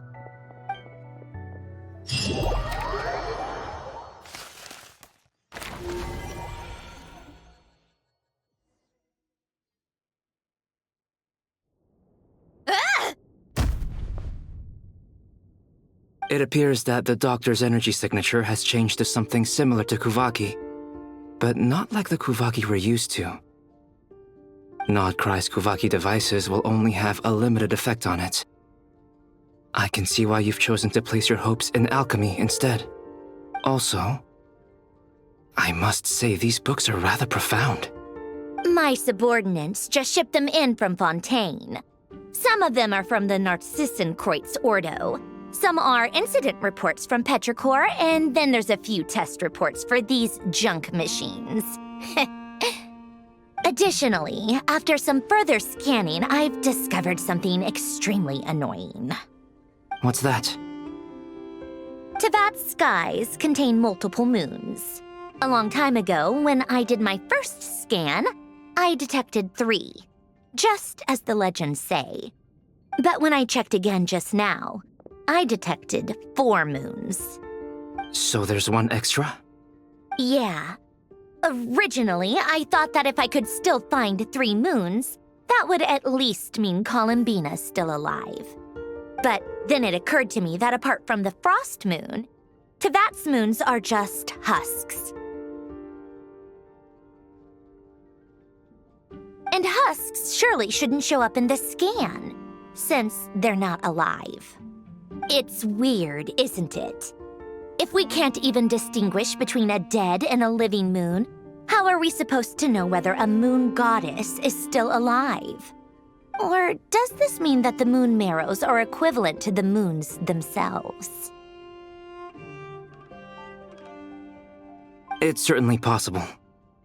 In which case, the 4th moon you detected may be Dottores' artificial creation. So he wasn't bluffing. He really built his own moon marrow. Ugh! I'm so mad right now! It's easy to get overwhelmed when you have too much on your plate. Maybe you need to relax. Perhaps try going for a walk. Or simply take a few deep breaths. Nothing can calm me down at a time like this. I need more time, and I need progress.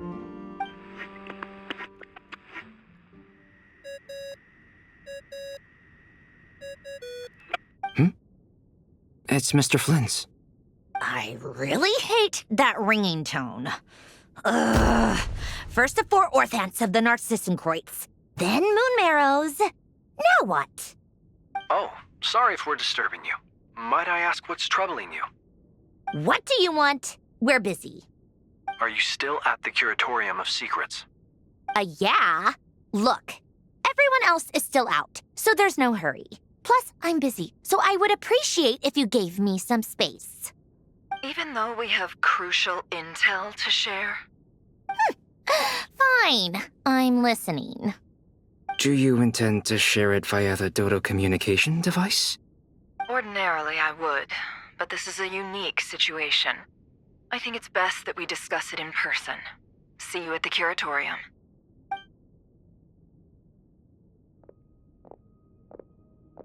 All right then. So, what's the situation? The rest of the team is still out working on their missions and evacuations, but we've decided to fill you in on the most crucial information first. Sandrone, you were right. Columbina is most likely still alive.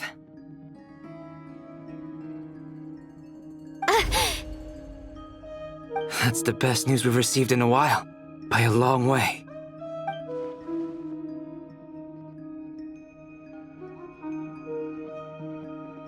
Random locations. Appearing in reverse order? Are you serious? So not dying isn't enough for the moon goddess, huh? She has to show off too. Anyway, does this mean we can deduce her condition from the moon marrows? Miss Androne, there's nothing wrong with simply admitting that you're happy to hear the good news. I'm not. And she's the least of our problems. We're facing a huge crisis. If she can't control the flow of time in there, she's just gonna keep moving backwards. Different points in time won't intersect, and she'll never find a way out. Let's say life begins with a drop of water. When did time begin? The moment this planet came into being? No, that's not right. Her final destination would be the moment at which the space she is in was created. But it doesn't seem like we can influence that space from the outside world. So how can we help her? Also, if she's alive, Rerir and Thalindus might be too. But as far as we know, neither of them have come back out. That space may not have an exit at all. I'm afraid I must concur with Miss Nefer in this. Can't exactly argue with that. Let's leave it there for now. I've taken notes on everything you said. Will it help with your research? I doubt it's gonna help with breaking Dottoro's energy fields. But who knows when it might come in handy. Better to have it all written down than try to remember everything when I need it. All right, I need to get back to my research. Mr. Albedo has made a lot of suggestions that will require my undivided attention. Sure, I'll stay here. I have things to work on.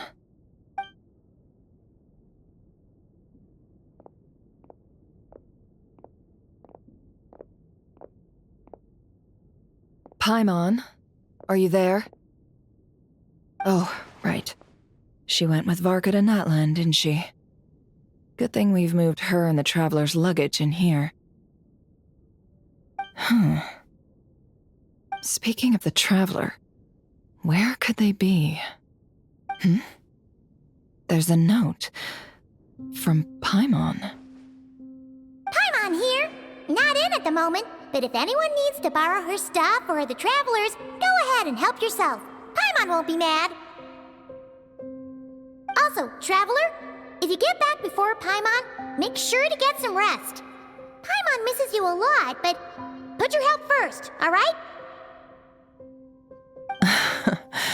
How sweet. Well, since you offered, Paimon, don't mind if I do. This is the Traveler and Paimon's luggage. All the items they use day to day are here. It's well organized. I wonder which of them is responsible for that.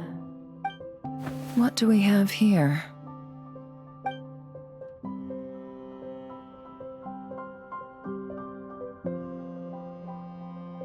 The camera captured a special moment that can only occur between people who are close to one another.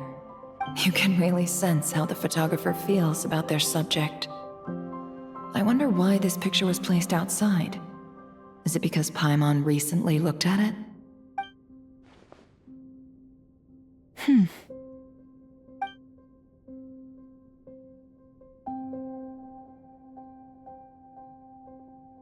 This must belong to the Traveler. Perfect. I'll use this. Hang in there. We'll find you.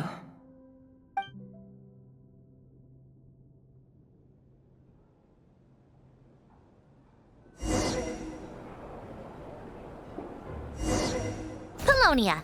Search keyword world formula and bring me all relevant books.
Let's see. This one is on Tonki's sermon dictation concerning the apocalypse. I believe that the correct term for this is Fortuna. This was an ancient Romorian technology, a wisdom unparalleled. I never imagined that Romorian ideas would be so similar to the diagram I have named, the world formula. This is strong evidence that human civilization should gradually shed possibilities as it continues to explore and evolve. The end of humankind may well be upon us right now. The sparks of civilization shall run out unless we consider introducing variables from outside the system. Variables. Surely that can only mean one thing. Descenders? Dottore likely captured the Traveler because of his descender status. But the Three Moons' authority comes from the world itself. Why would Dottore need anything beyond that? Where does this variable factor in? The world formula calculates the fate of an entire world. Introducing a variable would therefore give us...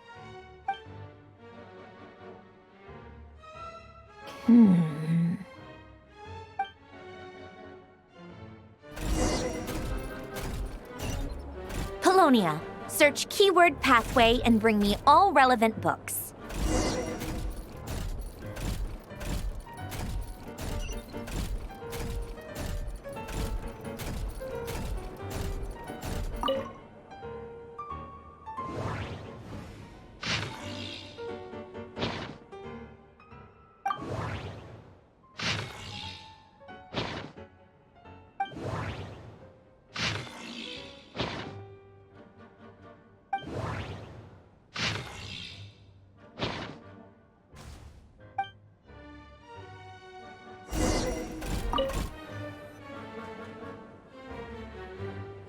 Otonki Sermon Dictation. Explications on the Chemical Marriage. These titles are pretty esoteric. Observe and compute the pathway displayed in the guidance diagram. Deconstructing and reversing its effects could generate potential ideas. So, it's one of Renee's draft lectures. Deconstructing the pathway. I suppose that could lead to a breakthrough.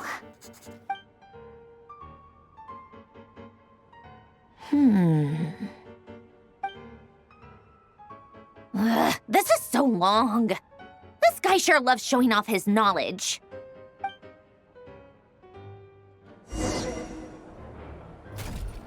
Polonia.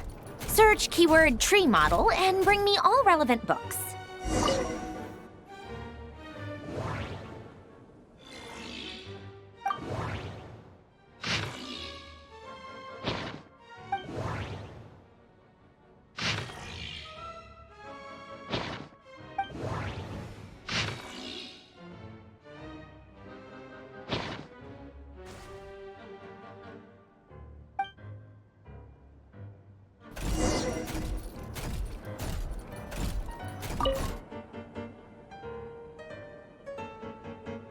Most of the experimental devices proposed by the Lilia Crucis Ordo are built based on the simple and basic logical structure of a tree model.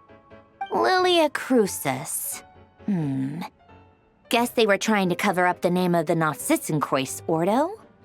When Duke St. Germanus departed, he said, "It seems that there's no going back." Alas, he is only a genius when it comes to machines. In all other things, he is but ordinary. Excuse me? I'm sorry. That's just ridiculous. What kind of book is this? Great Detective Herlock, the Alchemist and the Clockwork Saint? Isn't this a novel? Come on. Still, the author swears that they knew Renee well. Whatever. I guess it's not beyond the realms of possibility that Renee would say nonsense like that on occasion. Memory, wishes, souls, and persona. Frankly, this sounds more like occultism, but if Albedo vouches for it, I suppose there must be some alchemical basis to these techniques. The way Alain Guillotin saw it, the world was comprised of machines. The universe needed machines, and thus his technologies were created. That's why I was born. René, his full name was René de Petrichor, if I recall correctly. Sounds like he and the town must be intricately connected. That place was also the source of most of our information regarding Remurian civilization. Seems like some of his projects were based on their technology. The cutting of souls and storing them in vessels. These seemingly unrelated techniques underpinned René's research. Assuming that the 4 orthants correspond to alchemical categories. The chemical marriage model? Alain would have scoffed at that. He never would have let those theories or parameters anywhere near his mathematical formulas.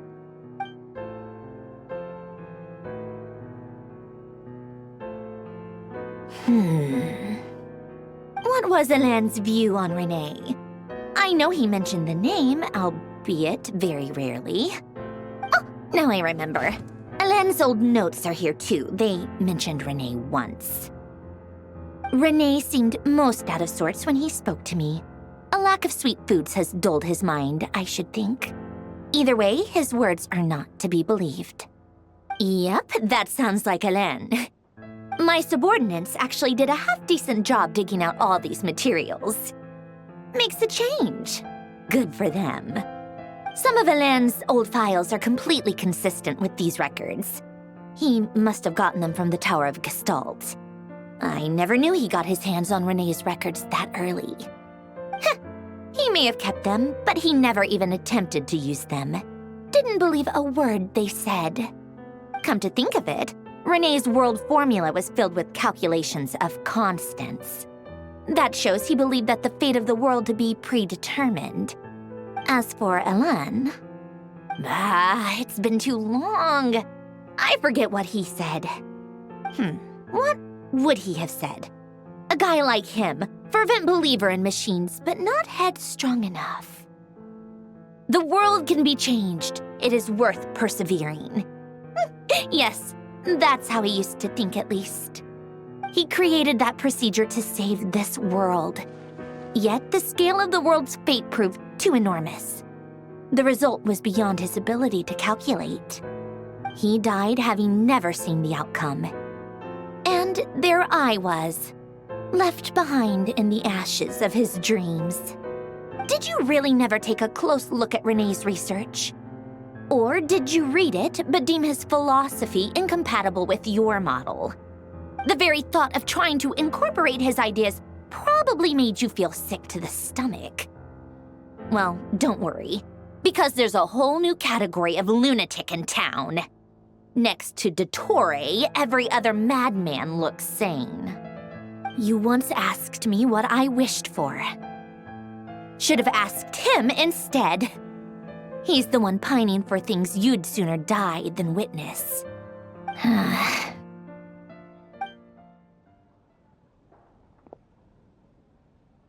Even the tiniest variable can make big waves in the present. Now then, allow me to put these incompatible fragments together in your stead. First, establish and verify the existence of the Great Circle. Absolute nihil on one end, absolute reality on the other. Now, search between these two extremes. Then, the construction criteria. Variables. The sparks of civilization shall run out unless we consider introducing variables from outside the system. Input variables. Traverse the world, space-time, and civilization. Then extract the essential nodes from the records to determine which variables they point to. The primordial power that differentiated itself from the void. The power of light. Yes, light. Records. Hyperborea. This is horrendously complicated. After all that, I'm still missing a few variables. I need to think this through again. How do you think it looks, Polonia? Like the frenzied scrawlings of a madwoman? Fine, keep it to yourself. It's not like you can talk anyway. I'll assume you gave it a passing grade. I jest. But true madness does often start with trying to save the world. What would Arlecchino and Columbina think if they saw this incomprehensible hen scratch? They'd probably have me institutionalized. So would Rosaline. She's been dead for a while now. When I close my eyes and think back, I can still see her face. And that enormous dress she used to wear. Such a bizarre choice. What possessed her? Oh, and the clack-clack of those heels used to drive me insane. No one's asking me, obviously, but I hope you all know that I never wanted to save the world. I'm not crazy. I don't have delusional ambitions, and that's a clinical fact. The world needs a solution, but I don't need the world's validation. It's the world begging me for answers, not the other way around.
Oh, cookies to go with the tea. Let's see. They must be from that person who brought those documents. I see they're from Hotel de Boer. Something's written on the box. We are proud to present this homage to the Fortress of Meropede's fun-filled mill collection system. Fortune cookies. Have a lucky start to your day. Sounds like a dumb gimmick to me. Be early to bed and early to rise. Get plenty of sun and drink plenty of water. Then things will surely go well for you. What? Are you kidding me? Somehow I doubt that an early night and a glass of water is magically gonna save a world on the brink of existential peril.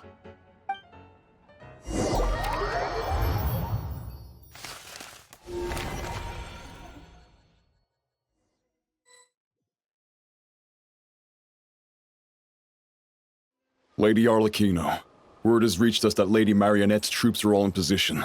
They are ready to act as soon as the order is given. Excellent. The only thing is, they are fewer in number than we expected. It looks like many of them must have lost their lives at the hand of the monsters released by the Doctor. Can't be helped.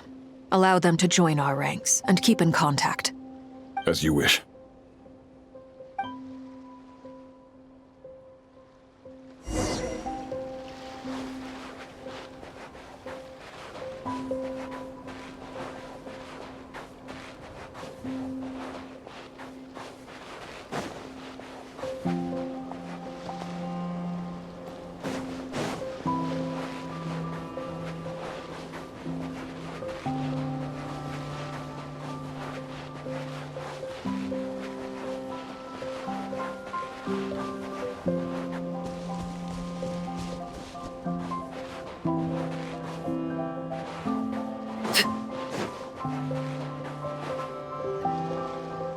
It's been a while, Arlecchino. You look well.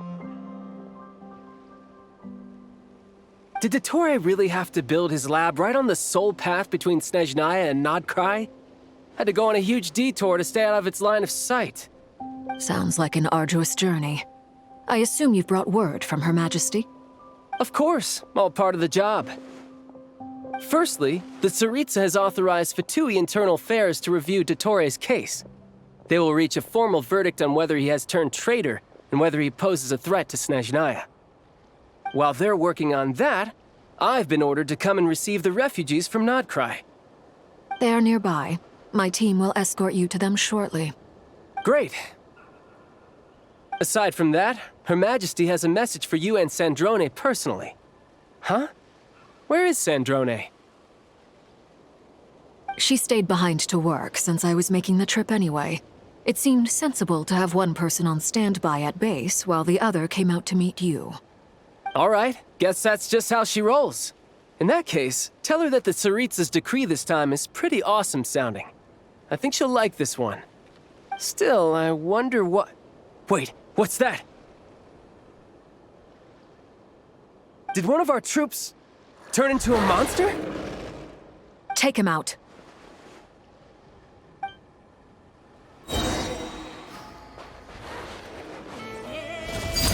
Transfixed!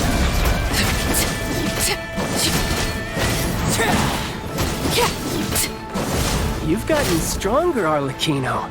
Nice. Stop that right now. I appreciate the praise, but I'm not fighting you today. I knew it.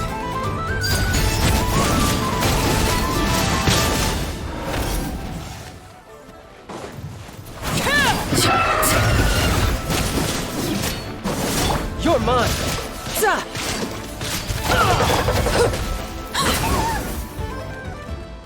I can't believe it. He was a living, breathing human one moment, and the next? Another fine piece of work by our dear colleague, I'm afraid. What in the world has been going on in Nodcry? A lot. But long story short, Dottore stole 2 moon marrows that should have belonged to Columbina, then built a 3rd moon marrow of his own to concentrate the Trilunar Authority in his hands. What? What do you mean he built a moon marrow? People build roads and houses, not moon marrows. What's his next DIY project? He's gonna build a god? You could stand to be less surprised. We are harbingers. The work we are engaged in makes the creation of gods seem mundane by comparison. I tell everyone who asks that you once crossed swords with Rex Lapis while serving as a key supporter for Rosaline's plan. But right now, you're acting like a common adventurer. Thanks for speaking up for me. Those 2 really took me for a ride back then. Then again, surely no common adventurer would manage to get tangled up with them the way I did. That's gotta count in my favor, right? It almost sounds like you wish to repeat the experience. I might have to lower my opinion of you. No. I'll stop talking. Please, go on. Dottore is currently still experimenting with his newfound power in ways that continue to corrode the outside world. As for the human mutation, I believe this is simply a consequence of his experiments, and not a strategic move. That radiant beast was once a subordinate of Sandrone's. I suspect he was only allowed to live so that he could become an experimental subject. Also, those of us who fought Dottore have been afflicted with a curse. As such, I cannot leave Nodcry. This is so much worse than I thought. No wonder Her Majesty's decree is so extreme.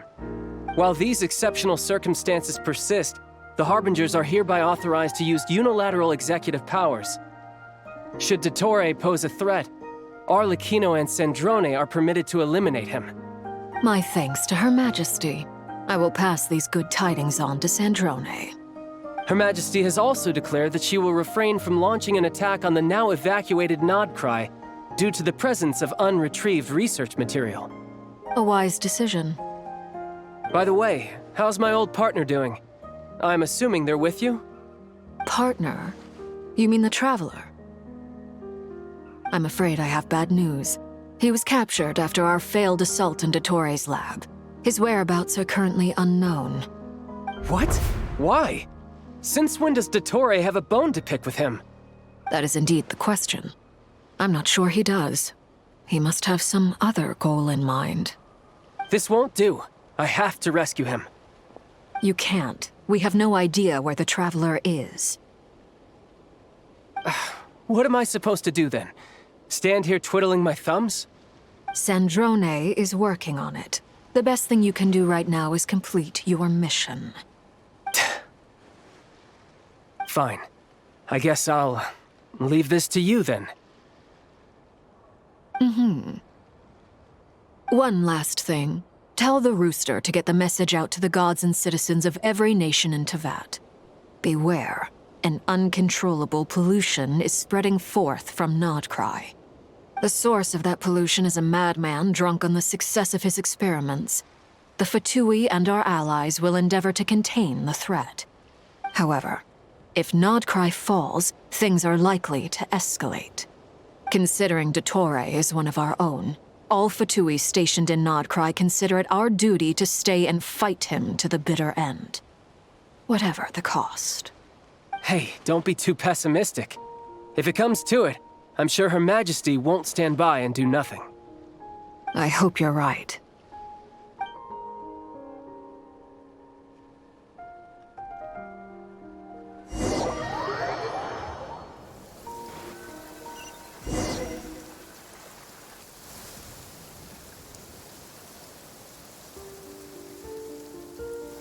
You're right on time.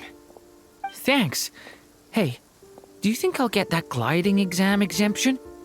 I made sure I was on my best behavior in Mondstadt. I landed well outside the city and walked in through the gates. I'll help you apply, don't worry. For now, let's see what we have here.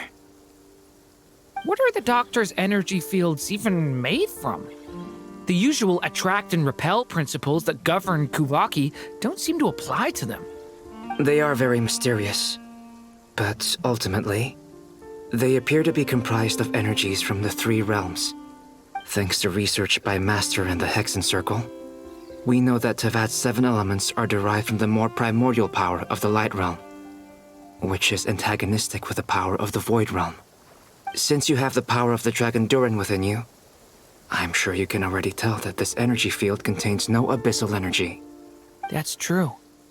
It's not abyssal energy, it's something pure, wild, and untamed. I've been thinking about something. Do you still remember the device that Dory supplied from the Academia when you and Miss Columbina fought Rarier? That was one of the most marvelous feats of ingenuity I've ever seen. The design, the craftsmanship, the material selection. I couldn't fault any of it. Not to mention the operating principles. Surely the most ingenious feature of all. Dory didn't go into detail on how it functions, but I have a working theory. The clue was that Miss Columbina was somehow able to use the pyro energy that you provided, despite the fact that, as a moon goddess, she should only be able to use light realm energy in principle. Now, all elemental energy is, of course, derived from light realm energy to begin with. Hence, I suspect that the device works by restoring elemental energy to its original state. This presumes a theoretical model of the 7 elements akin to that of light refracted through a prism. Perhaps it is no mere analogy. Maybe there is indeed a prism in this model. I almost wonder if the idea for the device was conceived based on direct observations of said prism. It would explain how such an ironclad design concept was achieved. It is at once a masterwork of engineering and a groundbreaking application of the Academia's latest elemental theories. I suspect only Lesser Lord Kusanali herself could have devised such an ambitious technology. But back to the energy field before us. If this is pure light realm energy, its relation to elemental energy is one of integration versus division. Or you could say that the former contains the latter. Could this mean that elemental energy can dilute the power of the light realm? Should we give it a try? We should.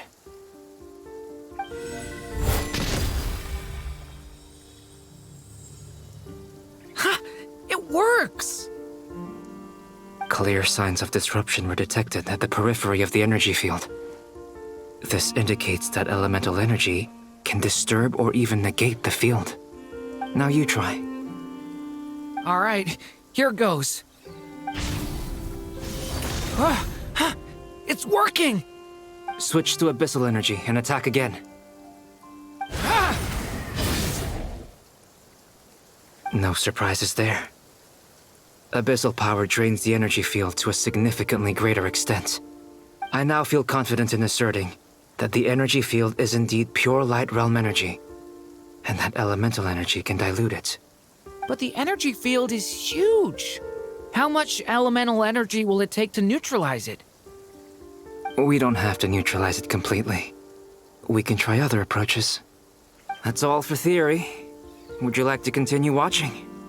So you knew I was here. Huh? When did you get here? A while ago. But Albedo sounded like he was working on his thesis defense back there. Back in Sumeru. You can end a person's whole career by interrupting them mid-speech. Very thoughtful of you. I'm truly touched. Could I ask you to lend me a hand? With what? A little test. Try using Anima to unleash a concentrated assault with circular blades, with the goal of breaking through at a singular point. Nice! This time it tore through the field. Tremendous. This is a major breakthrough. Should we go through? We probably shouldn't risk having mutually antagonistic energies in such close proximity. Durin, you stay here and watch the entrance. Hat Guy and I will go in to investigate. Sounds sensible to me. Keep your eyes peeled, Durin. Don't worry, I got this. You two be careful in there. Just give me the signal if you need help and I'll dive right in. What do you mean, signal? It's based on a new alchemical concoction I developed last month. When 2 bottles of it are smashed on the ground together, they emit a blinding burst of light. If it comes to that, remember to shield your eyes with your hat. Glad I asked. Thanks for the heads up.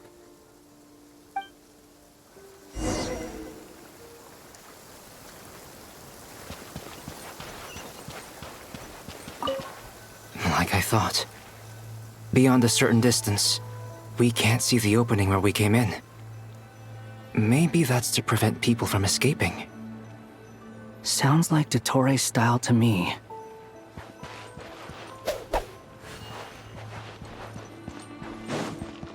Not much has changed. Things are basically the same here as they were before the energy field appeared.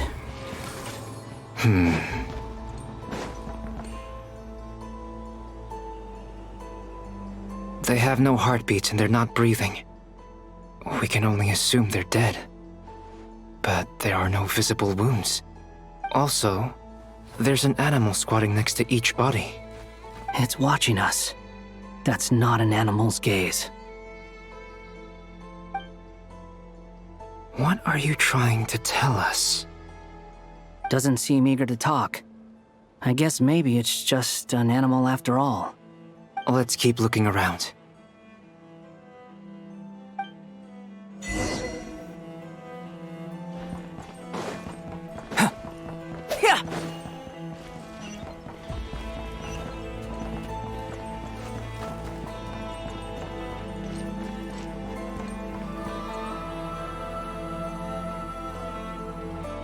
Same situation everywhere. Not a living soul in sight. Just countless bodies with animals standing watch over them. Well, I think we can safely rule out the possibility that they're all pets. Is skirting around the topic your way of showing consideration for other people's feelings? Just being cautious. I don't doubt that you can handle the truth.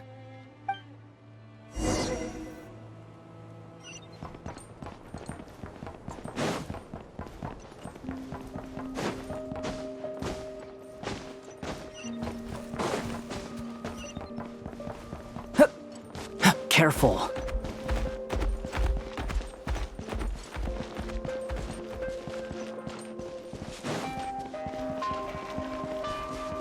Please, help us. Please. Over there, I hear a voice.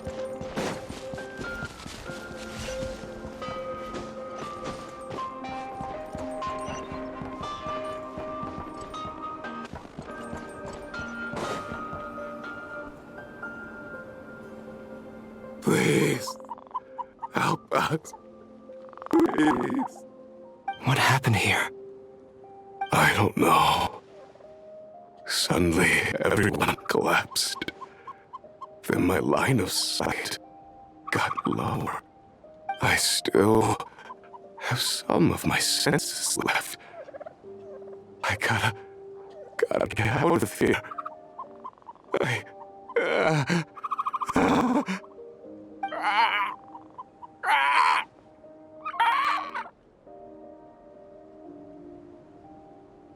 It looks like there's a huge experiment going on inside this energy field. Maybe each energy field is its own giant experiment. Vile. He's swapping human minds with those of animals. Even without the other circumstances, this would be an extremely radical experiment.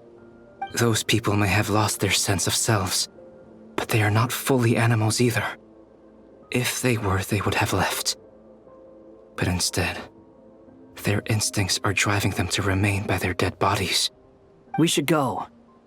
No sense in sticking around here longer than we need to. Agreed.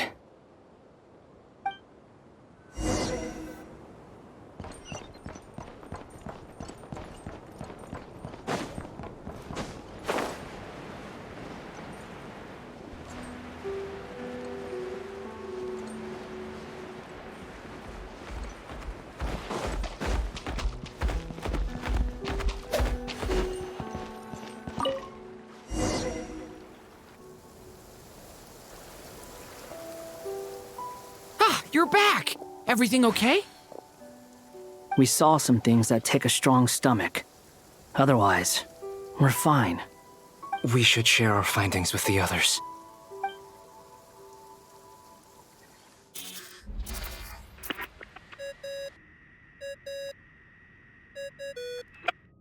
Yes? Who is it? Miss Nefer, it's me, Albedo. We found a way to break through the energy fields. With enough control, it's possible to tear them open using elemental energy. Also, we managed to take a look inside. Dottore is carrying out his cruel experiments on an immense scale. Any residents who have failed to evacuate in time will likely meet a grisly end. Sounds like he's living down to our expectations. Might I ask how things are proceeding on your end? I'm just about to get started. I'll be in touch once I have a result. Understood. Stay safe. I will.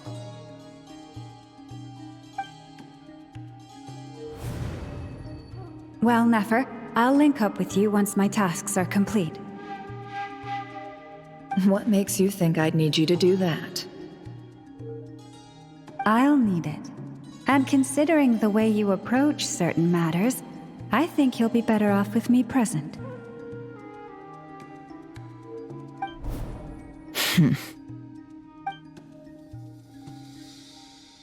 Let's begin.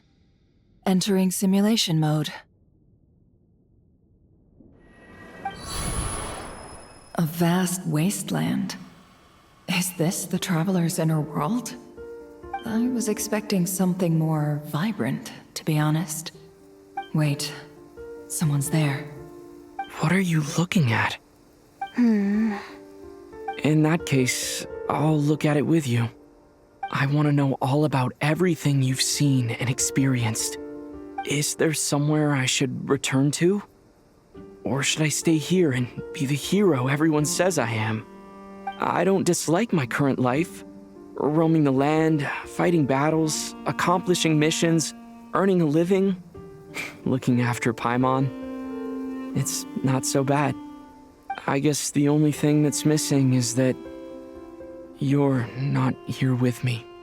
This is the conscious layer, which contains a person's true feelings. It is filled with both longing and kindness.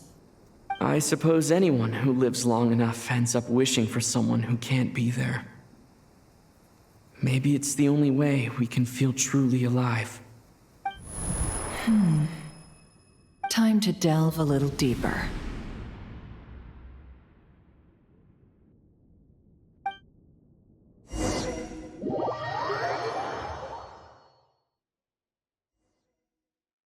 Nasha Town is hardly the optimal choice for a place to live, but it has character and a reasonable population density. What are you trying to say? Oh, don't be nervous. I was just thinking where might make a good starting point for your journey. Perhaps I should send you further afield. Conria, perhaps. Conria ceased to exist long ago. Once again, you fail to understand the possibilities that the Tri-Lune creates. Anything that has existed in the past, I can now recreate. You simply do not wish to see that happen. That might be because you miss your sibling and fear getting answers that you are not ready to learn. But this is not for me to judge. If we are to collaborate, we need to maintain an amicable relationship. In a moment, you will be able to... Oh no. What are you...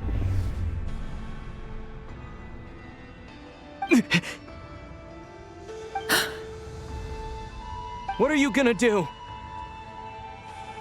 Don't move. Something unwanted has crept into... Oh? Gone as quickly as it came.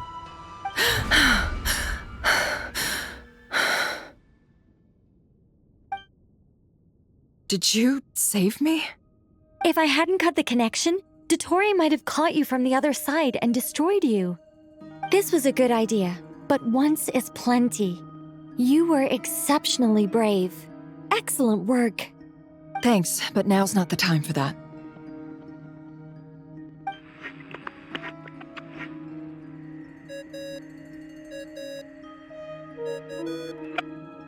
Albedo speaking. I think I know where he is. What is this endless darkness? I can't see anything, even though my eyes are wide open. But why? What happened? Ah, sorry about that. I take it you didn't notice. Just now, a friend of yours took a little peek into your mind. Could it be Nefer? How did she do it? Did she use something as a medium to connect to me? Do you think she's aware of your current circumstances?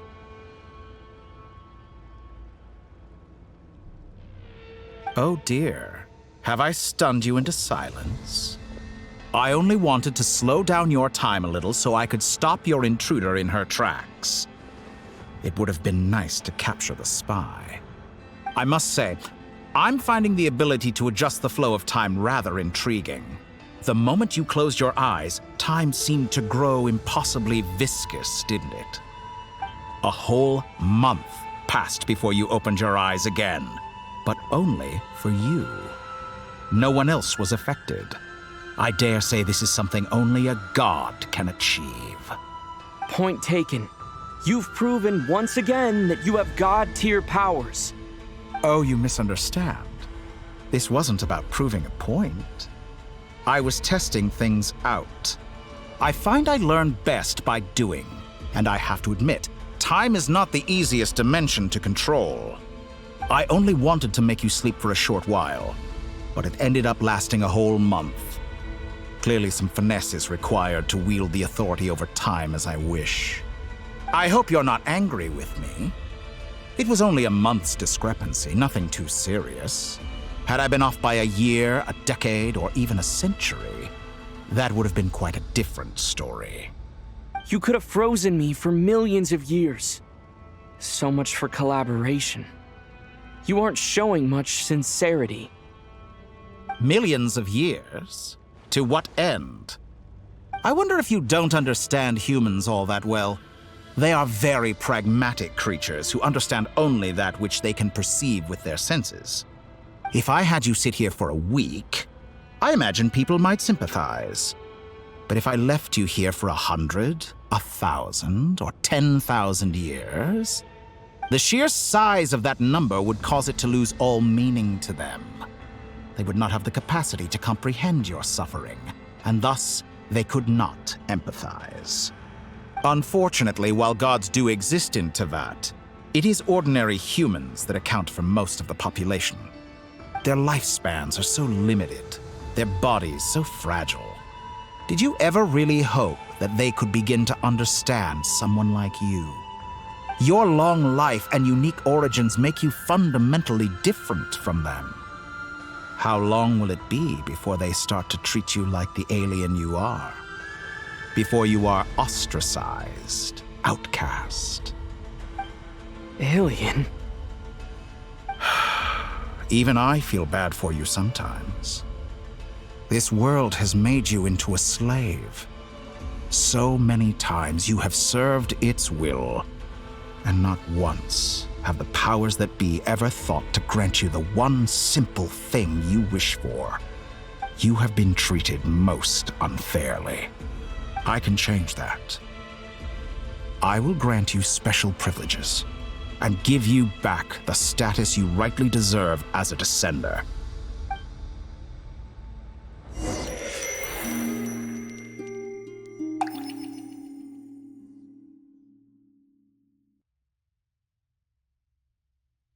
I've entered the past 3 times at this point, but I still have so many questions. For instance, beyond each point being further back in time than the last, what determines the specific locations at which I can make entry? So far, the common thread linking all 3 scenarios is that the Traveler has been present. But it's more than that. I know I sensed something familiar around him. What was it? I'll keep this question in mind as I carry on.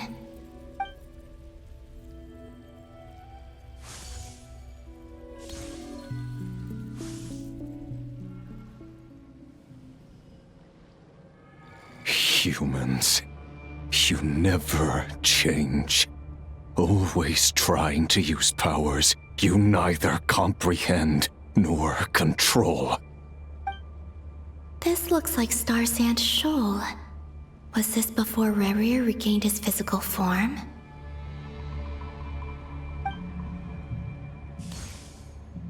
You've messed with the cannon again, huh?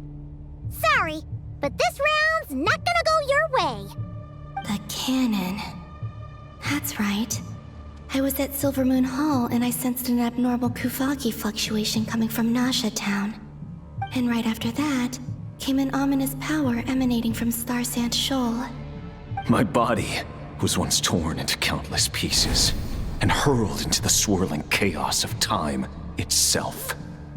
But even so, my life and will were not extinguished. I wonder if I could try to prevent his resurrection. But how would I do it? What can I do, here and now? Traveler! Behind you! Look at that light!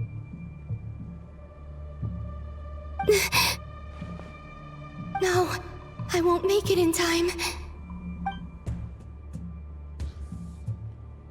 He's using the Kuvaki shield, like I taught him. Is he going to use it to block the cannon's beam? He's strong. I'm sure he can manage.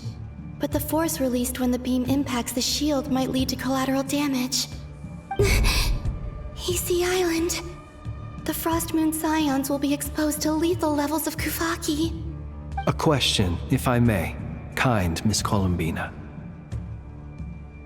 When the cannon's Kuvaki beam was deflected earlier, I saw several bolts of energy streak toward Hisi Island, only to be blocked. Did you also have a hand in that? Maybe that really was me after all. Well, future me. But I don't know if I have enough power left. Sigi sato pasa sais, niti ipotoftos. There's no time. Osestikos palatin tiran to risuiku, topir to aithion feraton. I have to make it. Oh, Frost Moon. Oh, great land. Oh, slumbering moonlight of Nodcry. If you can hear me, if you can sense my call, then please, heed me once more!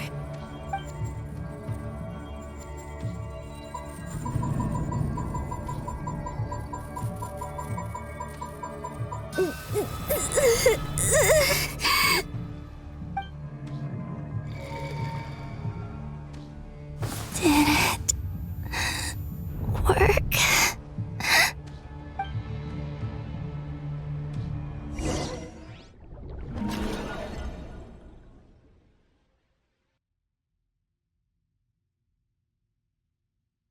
Hey, wake up.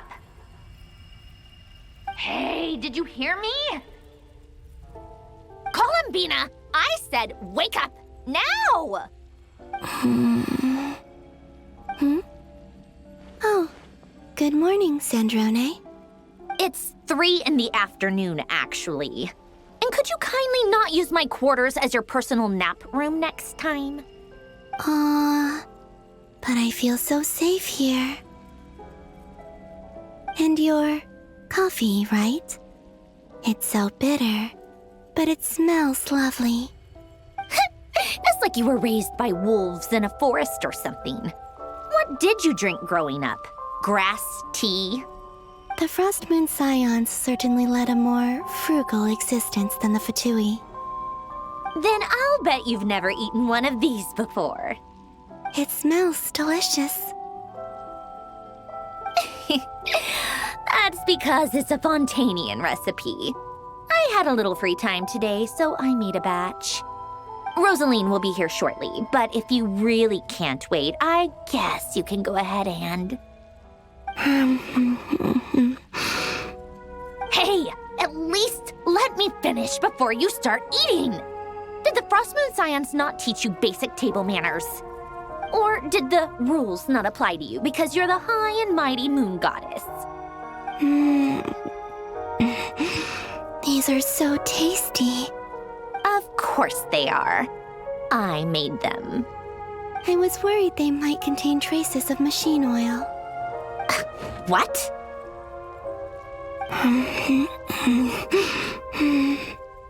You know, there's something I've always wanted to ask you.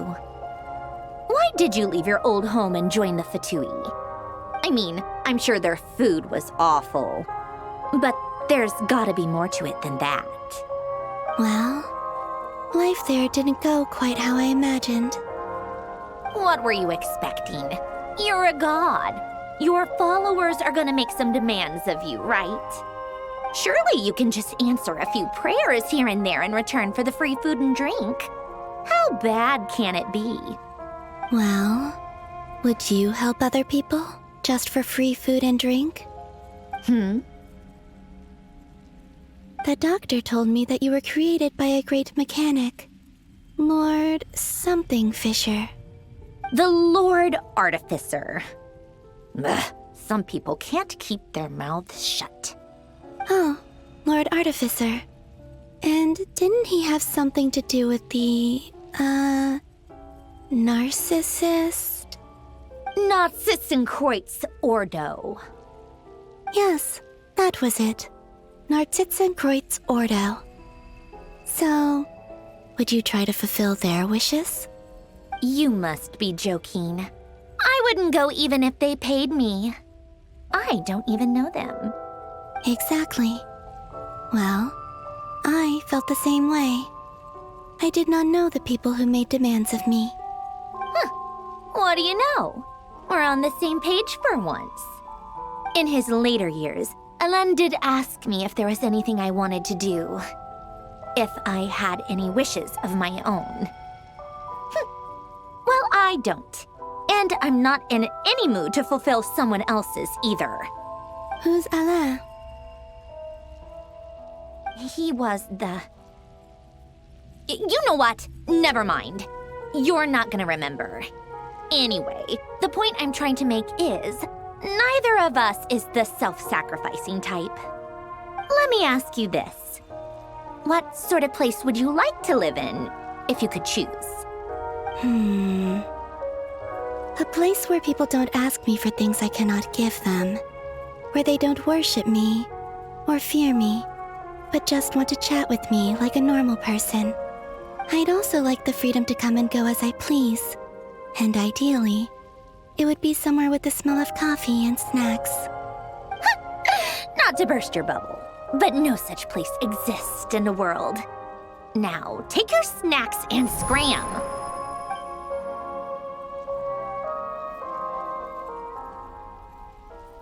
Did I pass out? Of course.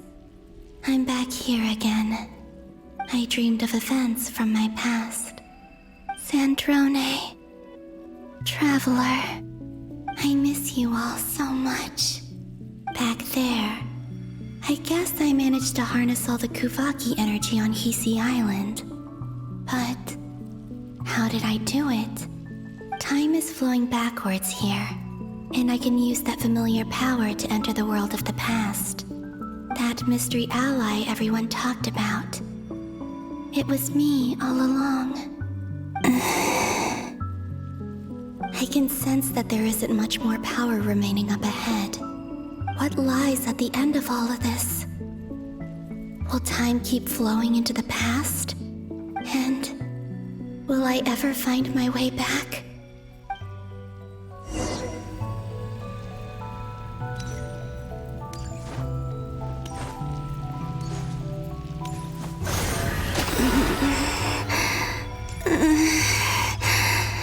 It's getting harder and harder to use my power.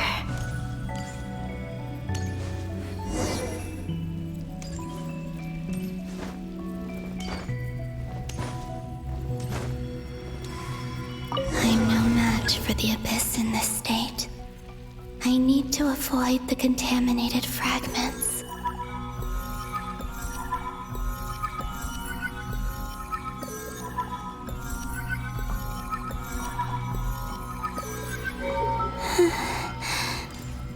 Time to go. I wonder where I'll find myself this time.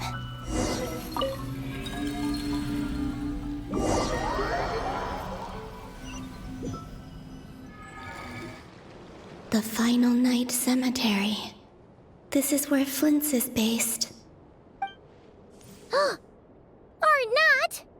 How are we supposed to read through this many files? Difficult, yes, but it is also our most efficient option. Seems like they're searching for information. Oh, I remember.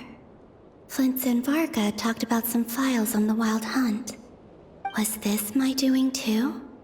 To expose the true intentions of this Rarir, we need to dive into Notcry's history. Are my actions changing the past? Or are they simply completing a process? Is all of this inevitable? Or am I the one making these decisions? If I choose not to help them now, will it change how things turn out? Hope we don't land on our heads then. They're my friends. I can't not help them.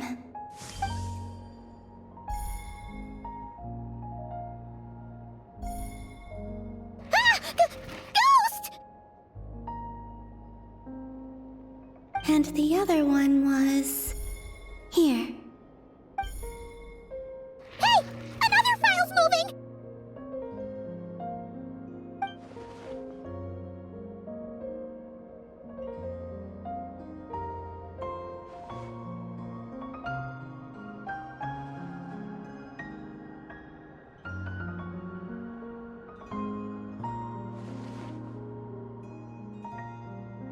That should do it.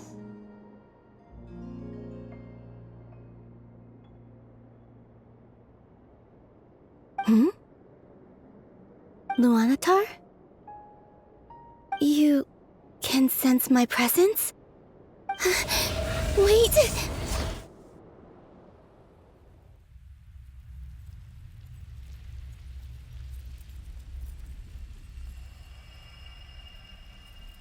Luanatar. So she's that familiar presence I've been sensing all along. She's always been by the Traveler's side. That explains why the Traveler has been there each time I've entered the past. But why Luanatar? Is it because she has a connection to me as the Moon Goddess's familiar? If so, why not any other Kuhenki? That's...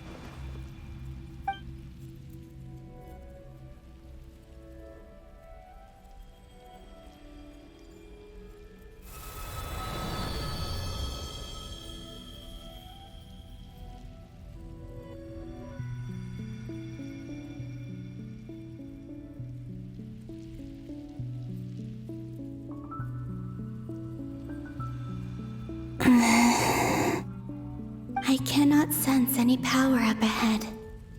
Just a void, stretching out into infinity. This is likely my final chance to enter the past. It's now or never. I have to find a way back.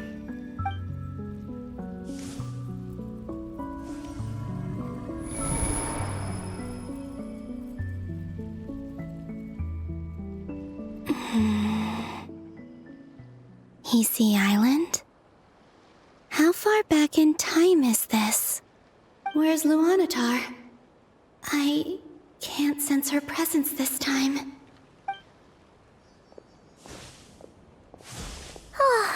Seeing Enefa and Aino reunited like that sure was heartwarming. Traveler, Paimon. No, stay calm. I don't have much power left to change things. I don't even have that much time left here. Think, Columbina.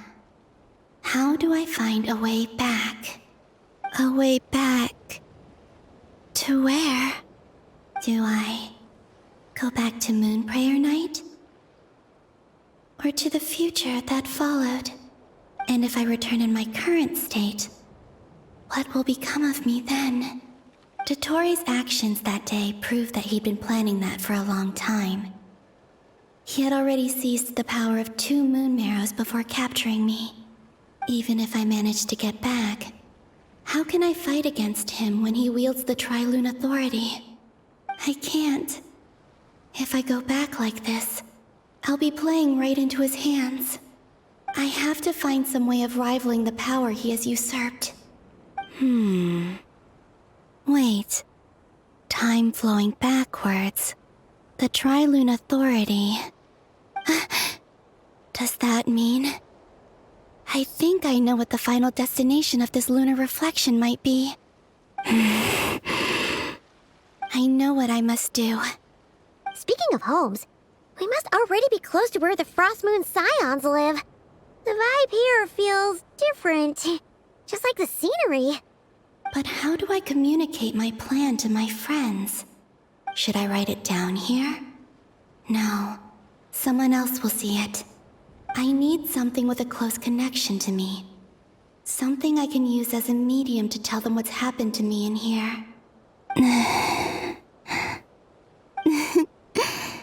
Now it makes sense.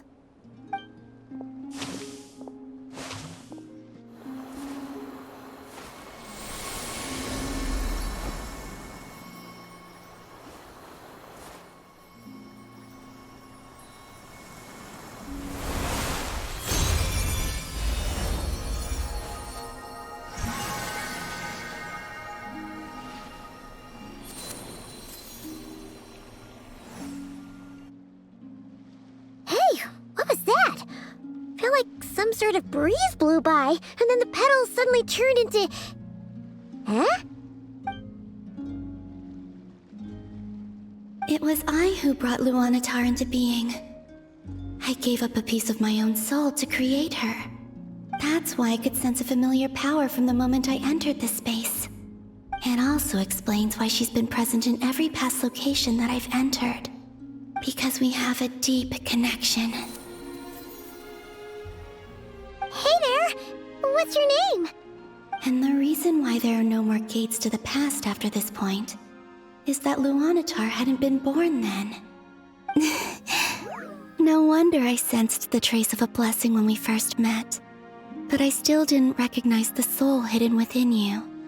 Back then, I was just a little lost dove.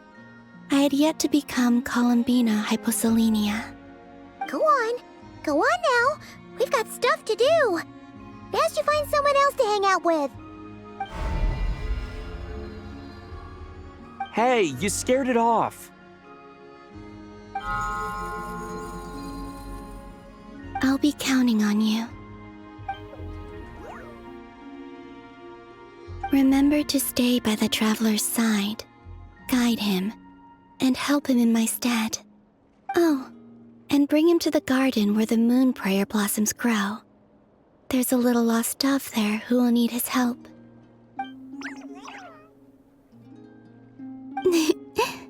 Go on.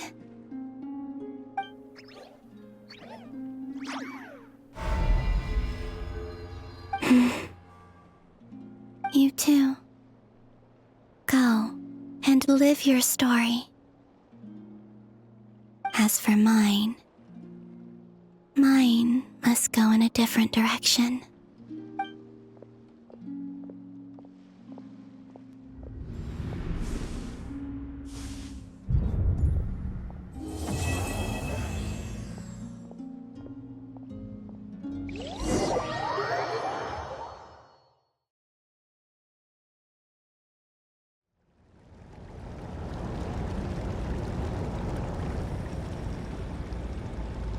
How would you like to experience the thrill of never being held accountable for your actions? You could crush people like ants without consequence, or tear off their heads or limbs as you please. Believe me, such a life is but one small step away. What point is he trying to make? Freedom?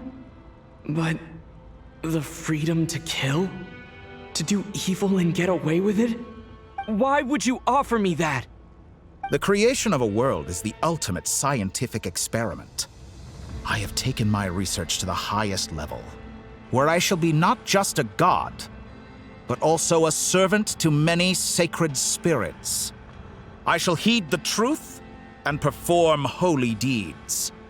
A god's laboratory is the perfect playground, but it needs the right occupant to explore its full potential. Mortals are found everywhere one looks. Not so with Descenders. I'd prefer my first guest to be a distinguished individual such as yourself. And I know you could make the most of the opportunities it offers.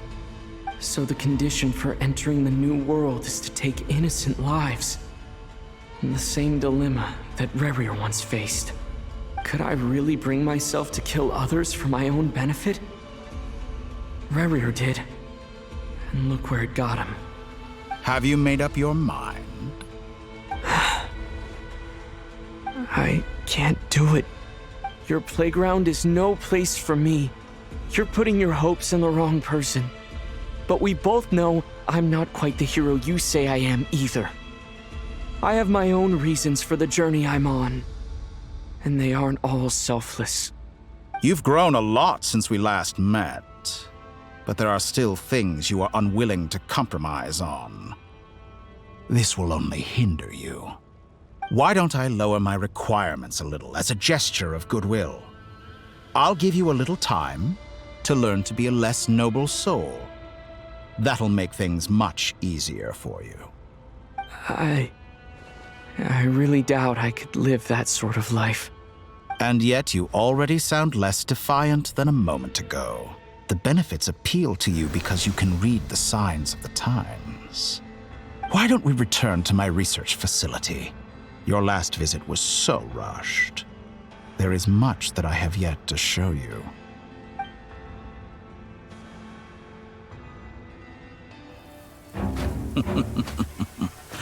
Now to that question, Heroes don't attack from behind. Guess I'm no hero. This is most disappointing.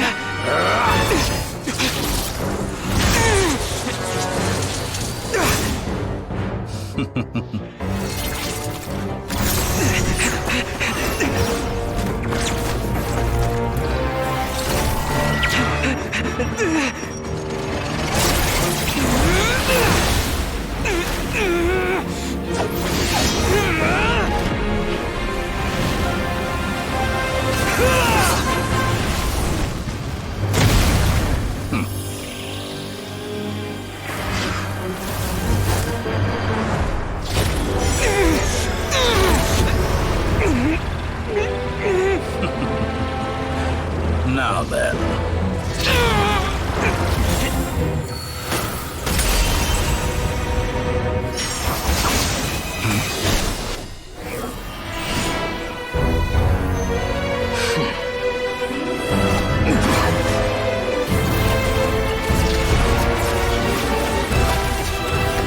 A new face.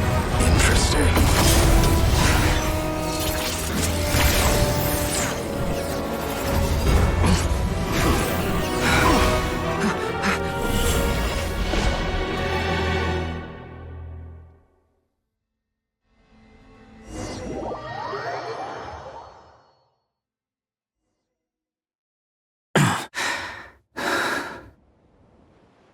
You're still gonna call me Hat Guy after that, huh?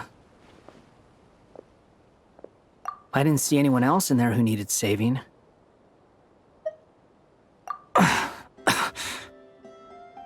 It's nothing. I'll be fine. Why are you looking at me like that? Is it that shocking that I'd come to your rescue? I owed you a favor back in Sumeru. Now we're even. Distracting Dotori was tough. I won't lie. He's not gonna fall for the same trick twice. That was my one shot. I'd hoped to use it to take him out. Ugh. I never wanted to obliterate someone more than I do right now. Dotori doesn't recognize me, but his segments were originally made based on an analysis of my operational principles. I expect it's only a matter of time before he figures out what I am. So Dotori doesn't recognize Wanderer because he deleted himself from Irminsul.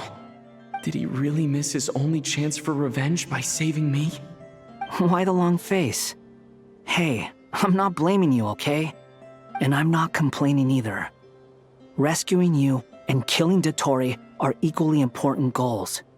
Everyone would be pretty stuck without you. It's best you live to fight another day. How are you holding up? Are you all right? Hat Guy said to put safety first, so we agreed to run as far away as we could after leaving the energy field and only meet up once it was safe. You don't look injured. It seems that Dotori didn't do anything to you. All right. Rescue operation complete. Let's head back. There's a lot more work to be done before this is over.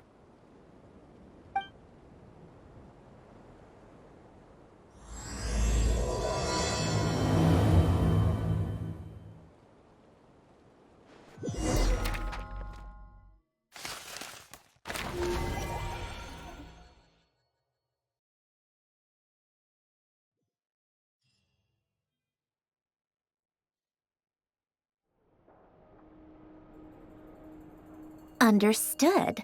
I will bear the Tsaritsa's decree in mind. I don't see what's so awesome about it, though. Does he really think everyone else is as immature as him? I'm not stooping to Tartaglia's level.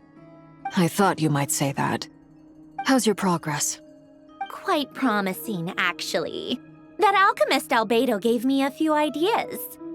Remember how I asked you to look up some files for me? That stuff on the Nazi-Kreuz Institute. René de Petrichor and Jakob Ingold.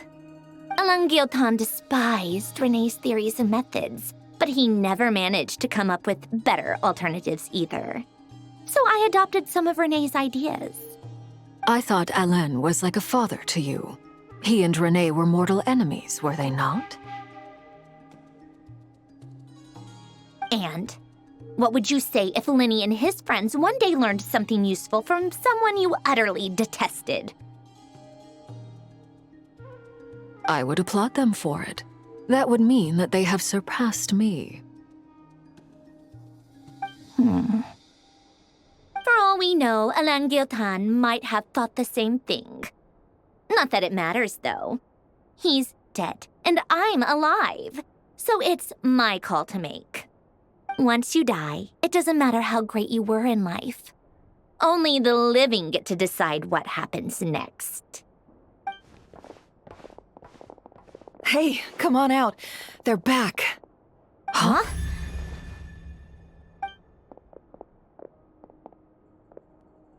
You're back? And your head's still screwed on? And you still have all your limbs? What does it look like? Way to keep your composure, madam. Excuse you. I am perfectly composed. Glad you're okay. Yes, it's a huge relief. Worry? Oh, yeah, right. You think we, the Fatui, were worried about you? We were worried sick. Hey! The Traveler and I were already friends. You are free to join this mission in whatever capacity you please. Much like your tea parties. It's a laugh a minute with you guys. I must say, I was quite surprised when Mr. Albedo told me he would need no additional aid. We discussed this on our way back as well. I am rarely so unequivocal, but in this case, we had full confidence in Hat Guy. He said he knew what he was doing. Albedo and I pretty much had to just wait outside on standby. Meanwhile, Hat Guy broke into the energy field and rescued the Traveler solo. You didn't have to mention that. Well, I'm thoroughly impressed. You are a force to be reckoned with, Hat Guy. Is he back? Is he really back? Traveler! It's really you!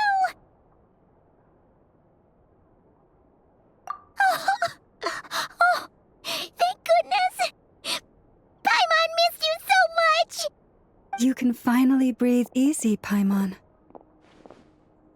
It's great to have you back in one piece! Oh, Paimon's been having nightmares the whole time you were gone! Look at them. You know, once you reach my age, there's nothing better than watching a misty-eyed reunion between friends. It's nothing. Same goes when you get to my age, too. I bet Ino and Anefa would be tearing up as well if they were here.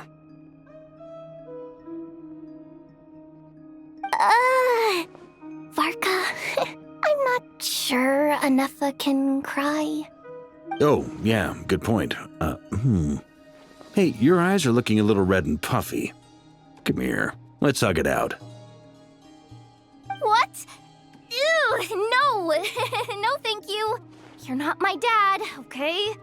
Knock it off. Everyone, I'm sorry for all the trouble I caused you.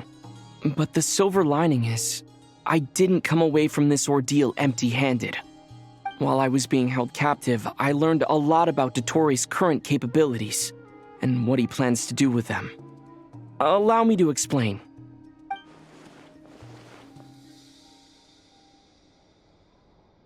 The three moon goddesses were even more powerful than we imagined. No wonder Dottore believes himself to be equal to the gods, maybe even superior. Utter blasphemy.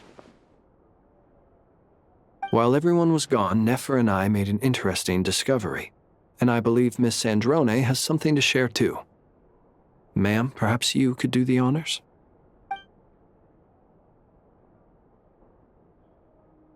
Called it. Getting rid of a pesky troublemaker like her is like trying to clean up after a crumbly cake. It always comes back to haunt you. Our next step is to find a way to bring her back. A place where time flows backwards, with no destination in sight. Surely it must have been created for a specific purpose. But I fear the answers are buried deep into Vat's history, held by great powers beyond our reach. It sounds like she's on a specific path through time, just traveling in the opposite direction to us. The question is, where does that path lead? Or will it keep going to infinity? We considered that question as well. Strictly speaking, time is not infinite. Indeed not. Every road has an end. Nicole! You sure loved quietly sneaking in mid-conversation. I do, in fact. It's something I've always done at our mages' tea parties. Quiet, mysterious, and persuasive.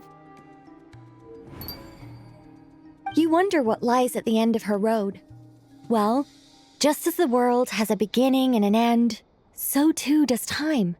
And so, the end of the road is the moment that Tevat was born. But where Miss Columbina will end up along this road, that depends on where this particular river of reverse time began. What about the original moons and the moon goddesses? Do they have a beginning too? All things do. In the beginning, no moons adorned the sky. It was the Dragon King Nibelung who raised the 3 moons into the heavens, and thus were the moon goddesses born. They were shadows of the planet, born to wield Nibelung's authority and oversee the world on his behalf. They were extensions of his will, manifestations of his majesty. But then one day, they disappeared just as suddenly as they had once been brought into being. Nobody knew where they had gone.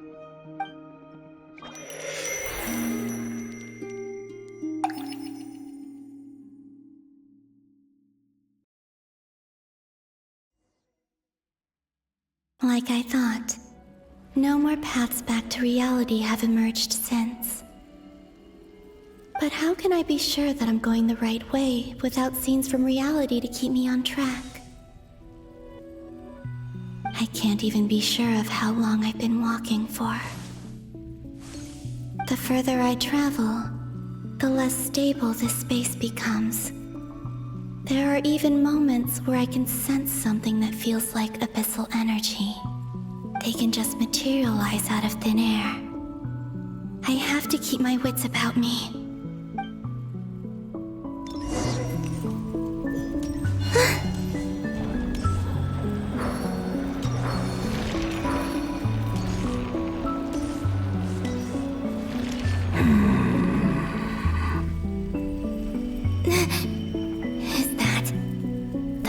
Of Solnari?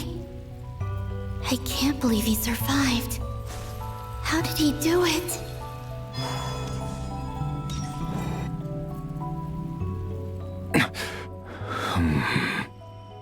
You are the moon goddess.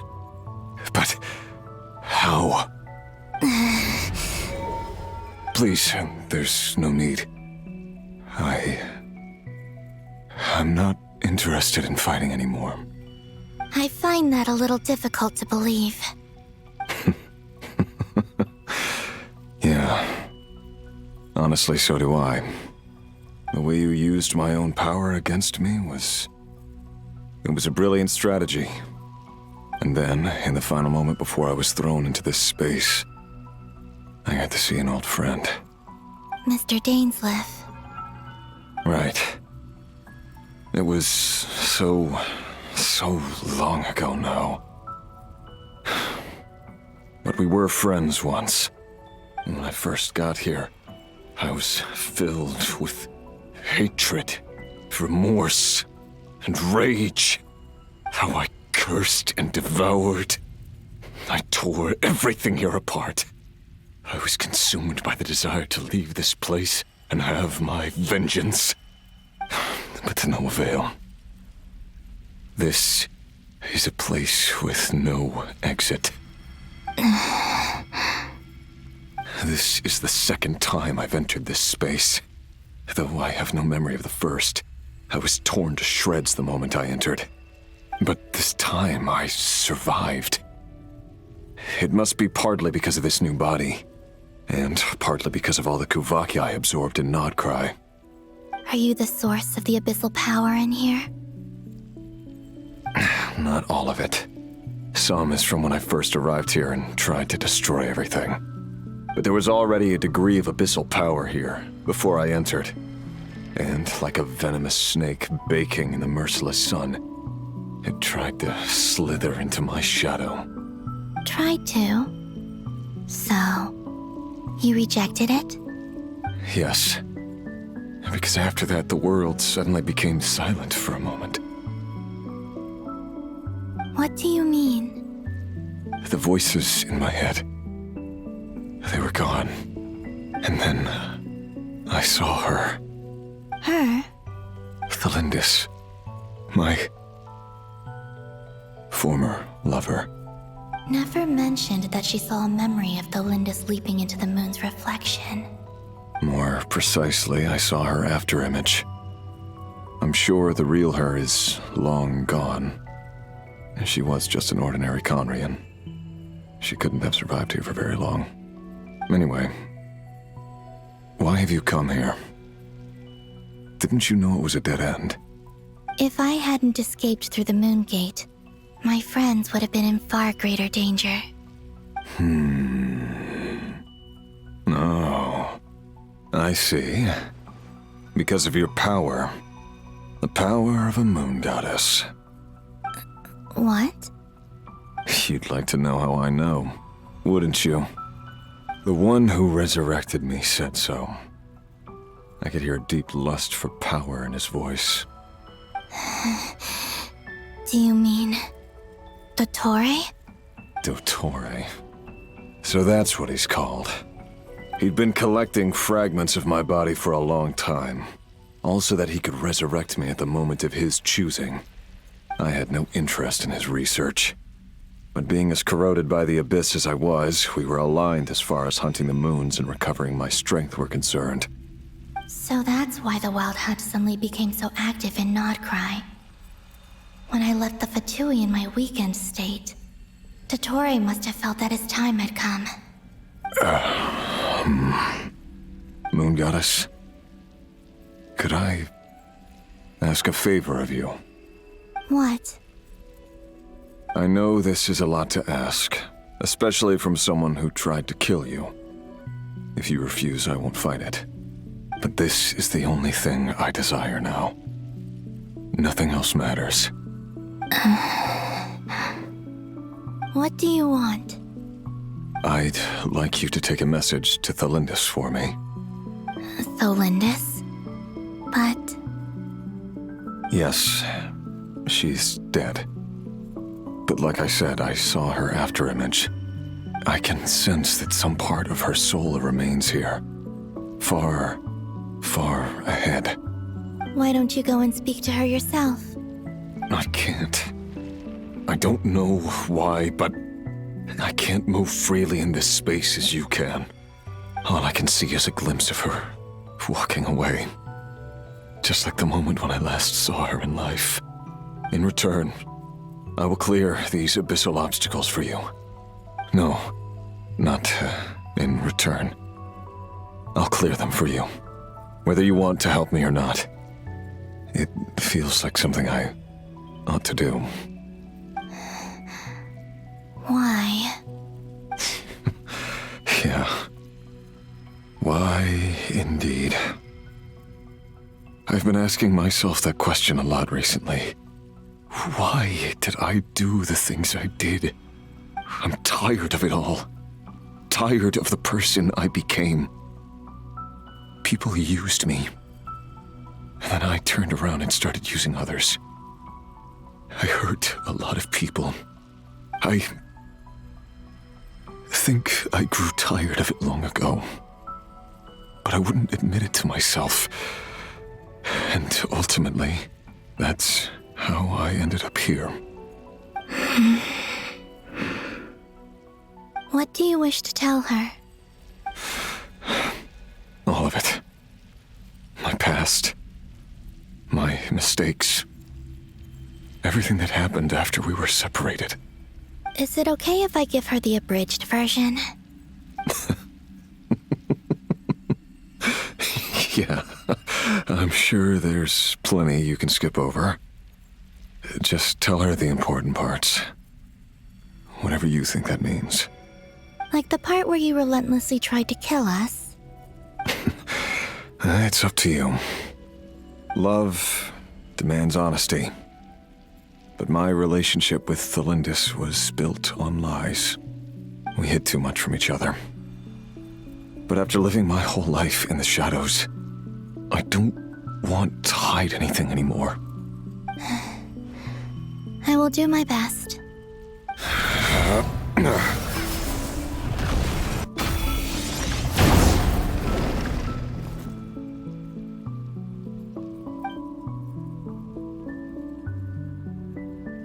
There. The Abyss will no longer stand in your way. Even though Mr. Dainsliff felt he had to fight you, I think he still regarded you as a friend. Dane? He said that you betrayed him, but he also felt great remorse at never having understood what you were truly going through. Why tell me this? Because if he'd known that someone could take a message to you, I believe that's what he would have said. Thank you. It means a lot. I know this will sound strange coming from me, but don't die, Moon Goddess. I can tell that you're determined to get out of here.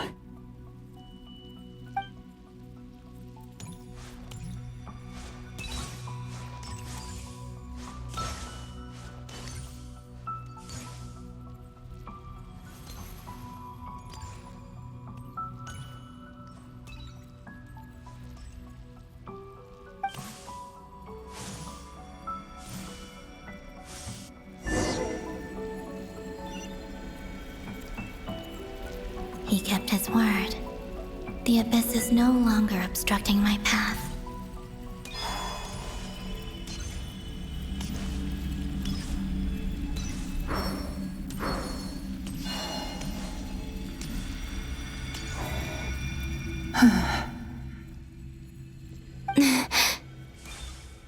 Is that the Lindis? She wasn't far off at all. And yet, they can never meet. Hello, Miss Thelindis. Who are you? How do you know my name? I've never seen anyone else here before. You can call me Columbina. I promised Rerir that I'd bring a message to you. Rerir? My Rerir? Is he well? He's doing better than he was. Better than he was, huh? Sounds like he's had a pretty rough time. Others have had a rough time on his account too. In many cases, their time ran out because of him. And I'm not just talking about the children of the Crimson Moon. So, things got worse before they got better. Could you tell me what happened, Miss Columbina? Are you sure you wish to know? Yes. This is my opportunity to learn the truth. No matter how hard it is to hear, I have to know. I admire your courage. However, time is short. I cannot stay here for long.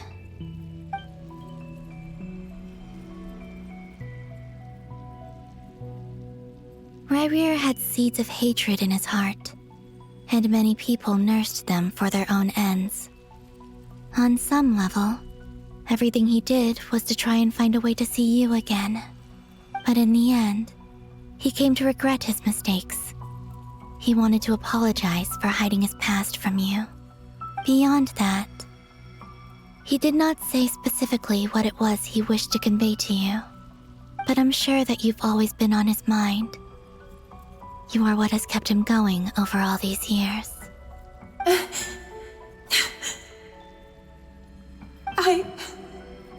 I'm sorry, Miss Columbina. This is so upsetting. I'm not sure how to put my feelings into words. It's all right. I understand. Well, that's everything from me.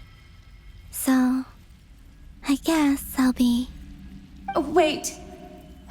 One moment.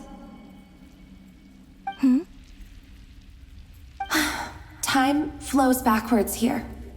The road ahead only leads further and further into the past. I know. I intend to reach the end of that road. Without a moon marrow, without the 3 moons' power, you won't make it far. Wait, unless... Are you one of the moon goddesses? You could say that. I see. I often think to myself, if life is like a train ride, why haven't I reached the terminus? Where am I even going? And it's not just me, it's this whole place. Wherever it is, it seems like it's existed forever. It's such a mystery. Where is it going? I must seem so ridiculous. I can't answer these basic questions, and yet I jumped right in here without hesitating, only to be torn apart the moment I entered by powerful energy currents. Only my soul remains now. Thinking back, I was suddenly overcome with fear and terror in that moment. Perhaps I too became bewitched by the abyss. I may have been the leverage it needed to control Rayrir. I used to be a researcher at the Universitas Magistrorum in Conria, researching the iridescent moon's marrow. Eventually, I came to the conclusion that time in here flows in reverse. Rayrir was one of the Venster King's retainers. With me, he was in an impossible position. It plagued him constantly. I wanted to help him escape his lot in life. I wanted him to be happy, so I thought I'd use this place to return to the past. At the time, I thought I could just go back to the day that the Venster King first found the princess. It was only after meeting the princess that the Venster King started going too far with his research into the abyss. That was the day all of our woes began. I thought I could stop the king from ever meeting her and solve everything. I couldn't kill the Venster King himself, so I had to find another way to save Rayrir. That's why I wanted to go back, to kill the person who had brought new possibilities to our realm. I'm sure it was a futile endeavor, but the abyss probably enhances the basest human desires.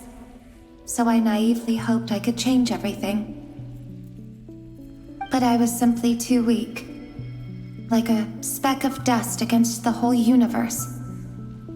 Look at me. I didn't even survive the journey here. Not physically, at least. I know I'm never getting out of here. But you're different. You can make it, and I want to help you. I owe you that much. How do you plan to help me? Have you noticed the golden energy that exists here? Based on my past research and my observations since coming here, I believe they carry you forward faster. I can share what I've learned and help you understand the pattern in which this energy appears.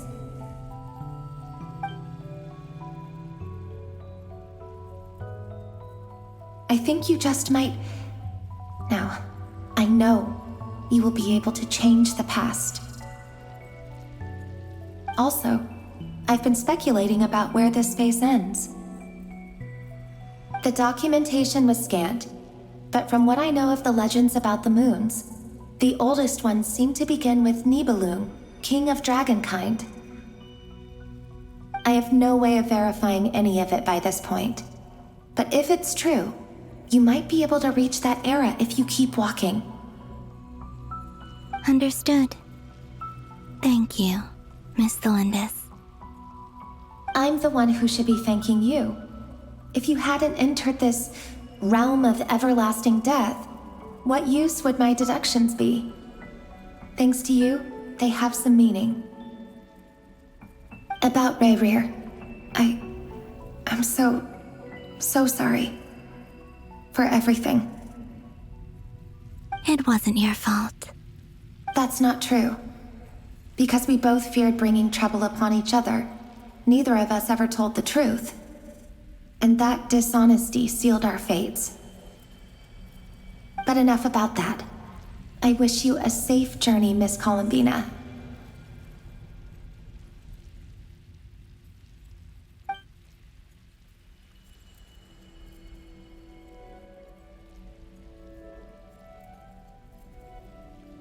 And may the outside world never have to experience pain like this again. Rayrir, you're there, aren't you? I cannot see you, because you exist in the future. I expect we'll be trapped in this prison of space-time for all eternity. But please, gaze upon the past, and then sit for a while. Let's find a place to sit down together, just like we did when we first met.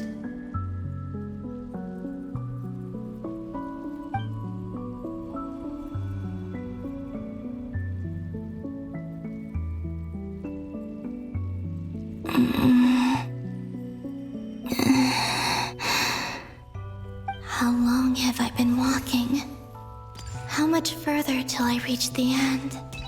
Is there even an end to be found? Everything's getting blurry.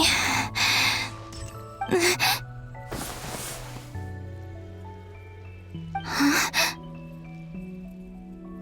Are you all right, little sister?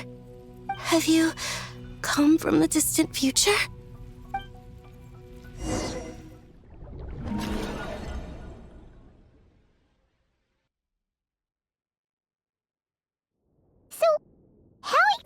Did the moons just disappear?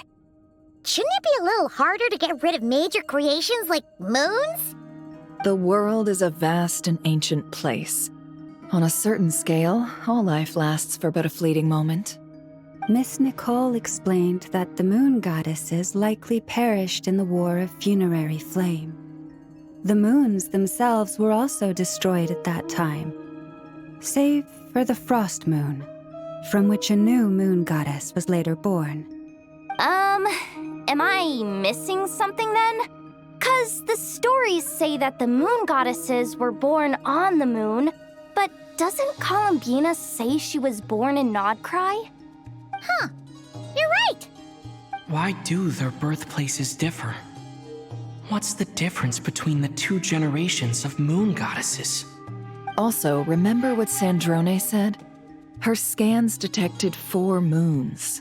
In other words, 4 moon marrows. Technically, the result of the scan means that 4 moon marrows were detected and positively identified as moons in that moment. In other words, this piece of information alone isn't enough for us to know how Miss Columbina is doing right now. Yep, we have no way of staying up to date on whether she's dead or alive. She's on her own for now. But at least she's trying her best to get back to us. Yeah. She's a tough cookie. And a sore loser, too. We have to trust that she'll find a way. Because we really need her power. As much as it pains me to say it, we've got no chance of beating Dottore in a straight-up fight. He's much too powerful. It wouldn't even be close. That maniac is going to devour everything in his path until he reaches us. We need to find someone or something that can stop him before he does anything worse. I'll be frank. Our only hope of defeating this false god is with a real moon goddess on our side. I'm not just saying this because Columbina's a friend and I want her back safe and sound. It's just the truth. And I know that even she was no match for him when he attacked, but I don't have a better solution. We're not giving up on saving her, whether she can defeat Dottore or not. Right. Don't worry, Miss Sandrone. We're all aligned on saving Columbina. No one's trying to argue that we can only justify saving our friend because it will help save the world. This is about multitasking. We want to save both. So, she's more than just a moon goddess to you guys? Absolutely. Duh! She's part of the gang! And you are too, you know. Yes, I know. You don't need to labor the point. I knew that the moment I came running over with my documents that I was part of the in-group. I mean, if Arlecchino can fit in, I certainly can. Anyway, as for how we get Columbina back, I've been working on it constantly. But I think I'm still lacking certain information about the moon. I'd probably get there if I could continue my calculations, but the problem is, I've run out of computing power. Computing power? You mean you need more energy? No, the issue isn't energy, it's processing power. There's so much data to get through that the whole process has just ground to a halt. That's a tricky problem. René de Petrichor of the Nazissenkreuz Ordo once foretold the fate of the world. But I don't know how he did it. My guess is that he used the primordial sea's power. However, that won't work for me. His methodology was vastly different from my own. What's worse, they're incompatible. And to top it all off, we can't even leave Nodcry. Ugh, this is so annoying. If I'd known we'd run into a bottleneck like this. Well, no, the design bureau's a bust as well. Curse that Dottore! Couldn't have made this harder for me if he tried. Oh, what do we do then? How about we grab a bite to eat and take a break? Maybe something will come to mind after you've cleared your head. You don't get it, do you? I'm trying to calculate the fate of an entire world here. And I need accurate results, not big prophecies. Where the heck am I gonna find the computing power for that? Ahem.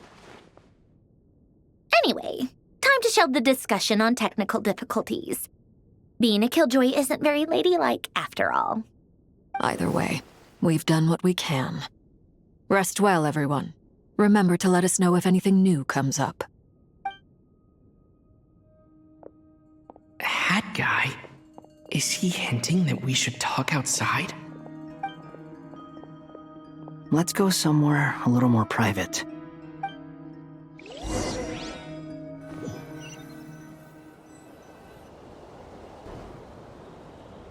You know that Dory went back to Sumeru, right? Yeah, she mentioned she was planning to head back. Things aren't looking good for Nodcry. She's gone to spread the word so that Sumeru has a chance to prepare for the worst. From what I know of Dottore, there are two possible reasons why he hasn't made a move yet. One is that he's still working through some kinks in his new powers. The other is, he wants to see how we're going to react. He'll easily devour everything eventually, so I guess he's in no rush to make it happen. The first false god he made was me. Now it's his turn. Even though my records were erased from Irminsul, Dottore's ideas haven't changed one bit. He once told me that becoming a god was like turning yourself into a hungry wolf or giant serpent to devour the moon. Clearly, he began studying the moon goddess's powers long before he even tried making a god. He's always wanted to get his greedy hands on divine authority one way or another. And in the end, he devoured the moon where I failed. In the desert of Sumeru, there is a chessboard built by King Deshret, also known as Al-Ahmar. I don't know if it was a real game, or if he was just trying to challenge his servants and citizens in some way. But creating games and setting rules, gods do that as a matter of course. That's the kind of power Dottore craves. Now he has the Trilunar Authority. His power is leagues beyond the common people. I don't think there's any point in other nations rushing to the front line. They're better off focusing on defense and hoping they can fend off any threats that spill out from Nodcry. Either way, Dori will inform Lesser Lord Kusanali, and she will contact the other gods in turn. The Seven will have some recourse available. If nothing else, their protection should keep the rest of the world from descending into chaos as quickly as Nodcry has. So on the bright side, even if Nodcry is doomed, your friends in other nations won't be in any immediate peril. That's good to know. But I'm not ready to give up on Nodcry yet. There's a word for people who refuse to let anything go. It's called being greedy. Maybe it sounds greedy to you, and probably naive too. But whatever you call it, that's what gives me the determination to keep fighting. Battles are fleeting, but the will to fight is a long-term commitment. Give up for even a moment, and your resolve will shatter. Why do you always feel the need to do the right thing? No one is born to be a savior. I mean, who's gonna criticize you if you fail or give up? Don't take this the wrong way, but Dottore said something similar to me. I guess the Fatui attracts people who don't believe in saviors. Not necessarily. It's less about belief for me. I just want to know how determined you really are. After all, I don't owe anything to anyone else here. Only you. You look kinda worried. If your arch-nemesis was about to achieve their ultimate goal, I think you might feel a little worried too. That's true. Dottore is about to become an omniscient, omnipotent deity. That's gotta be a bitter pill to swallow. Still, you're calmer than I expected. Obviously. I have to admit that my past self was a reckless fool who misunderstood not only the point of revenge, but how to achieve it. And as much as I want my vengeance, I know I'm not gonna get it by acting alone. If the world's taught me anything, it's to think before I act. Too bad it never taught me any other virtues, though. So, I am going to destroy Dottore, no matter what it takes. So, what's your plan? I'll get to that. First, tell me, what do you think of Sandrone? Just like Paimon said, she's a friend, part of the gang. How much do you trust her? This is a serious question. Think carefully before you answer.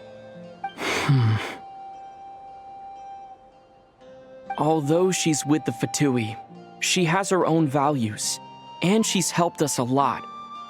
If nothing else, she's clearly going the extra mile for Columbina. I see no reason not to trust her. If you say so. In that case, the three of us need to talk. I have some thoughts about her computing problem. It can be solved, but it will come with a cost. How much?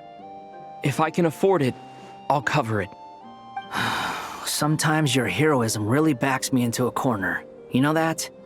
Come on, let's go talk to her.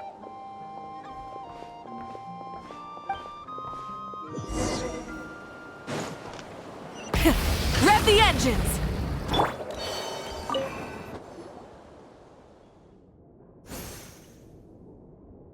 Miss Androne, Traveler.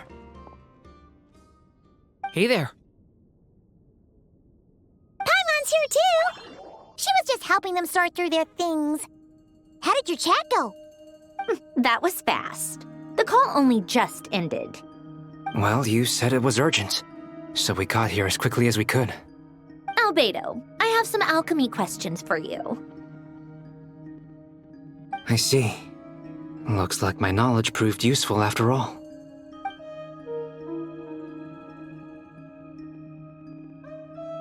If I might ask, what is the end goal for the modified formula you'll be using? I needed to predict the future of the entire world. But I've run into some teething issues since trying to implement Renee's theory of the 4 orthants. I see. I'll have a look at it. Still, computing power is the real issue here. How do you plan to solve it? About that, it's been sorted. Oh, with the Traveler's help? Actually, you're not wrong. He found the person with the solution. Was it Hat Guy? Yeah, it was him. Wow! Go Hat Guy! Seems like all that time studying at the academia is paying off big time. But where is he? Wasn't he the one who asked Albedo and I to come here?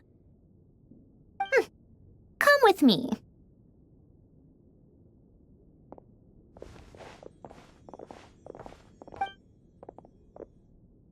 Hat Guy? What's happened to him?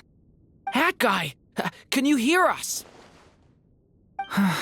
No response. I guess he's in hibernation. Hat Guy mentioned that he was a puppet. It seems that his functions are currently shut down. I presume this has something to do with the solution to your computing problem. That's right. He and the Traveler came to see me. Wait, what? You have a solution? Would you calm down? Why do you always react so hysterically to everything? Excuse me? How would you know? You shouldn't be so quick to judge complete strangers. It's very bad manners. Oh, please. It doesn't take that long to figure out that you have a temper. Where does a mere student get that kind of confidence? I've actually published more papers than you. Not that status counts for much. Even Paimon's applied for academia admission. Huh? Are you serious? See? This is why I can't be bothered to explain myself. She recognizes no one's skills but her own. Okay, fine. I'll hear you out. So, tell me, how do you propose to solve my computing power problem? This world itself is constantly processing all kinds of information. If it's the world's future you're trying to calculate, you need a processing device that's designed to cope with that volume. Easier said than done. Only Irminsul can handle that kind of... Wait, is that what you're suggesting? But surely we can't just plug my formula directly into the ley lines. You should be able to tell that I'm not human, right? Yeah, I noticed. The technology, though, seems pretty ancient. Very different from Fontaine's. It's a completely different system. Conrian, to be precise. I'm what they would have called a puppet. Puppets need an energy source and processing power. The artisans who built them sought out the materials most suited for that purpose. You? Do you mean... The Traveler and I have talked it over. He's willing to vouch for you. So, I'll allow you to borrow my core for your calculations. It was built using wood from a silver white tree, which makes it a small part of Irminsul. Conrian technology and Irminsul wood. Who in the world could have built you? Are you sure about this? A puppet without its core will cease functioning completely. And if it's left in that state for too long, it might not recover. You could die if you do this. You do realize that, don't you? I can put 2 and 2 together, yes. No need to rub it in. I won't lie to you. This has never been done before. I cannot guarantee your safety. Doesn't matter. I'm prepared for the worst. Did you two actually talk this through? Is he... Are we really considering this? Yes, we discussed it. The bottom line is, he trusts me, and I trust you. Let's give it a shot, shall we? Honestly, I have no clue where this kid even came from. But for whatever reason, he lent me his core to use in my formula. I'm very close to finishing my calculations now, and the core is currently in use. So I'm sorry, but I can only show you a sketch right now. This is what the core looks like. A silver-white branch. It certainly matches the legends told about Irminsul. Is Hat Guy gonna be okay? He's not gonna die, right? Right? In theory, he should be fine. As long as we put his core back in time. Beyond that, all I can say is that I'll try my best to avoid risk and make sure the core doesn't sustain any damage. I think I know why you called us here now. Someone needs to watch over his body and make sure it's protected until the process completes. Correct. He said that the only ones he trusts here are you two, and the Traveler. And the Traveler will have other work to do. He will have our undivided attention. Aww, Hat Guy. On a more positive note, things are progressing steadily on my end. I'll call everyone in for a meeting once the results are out.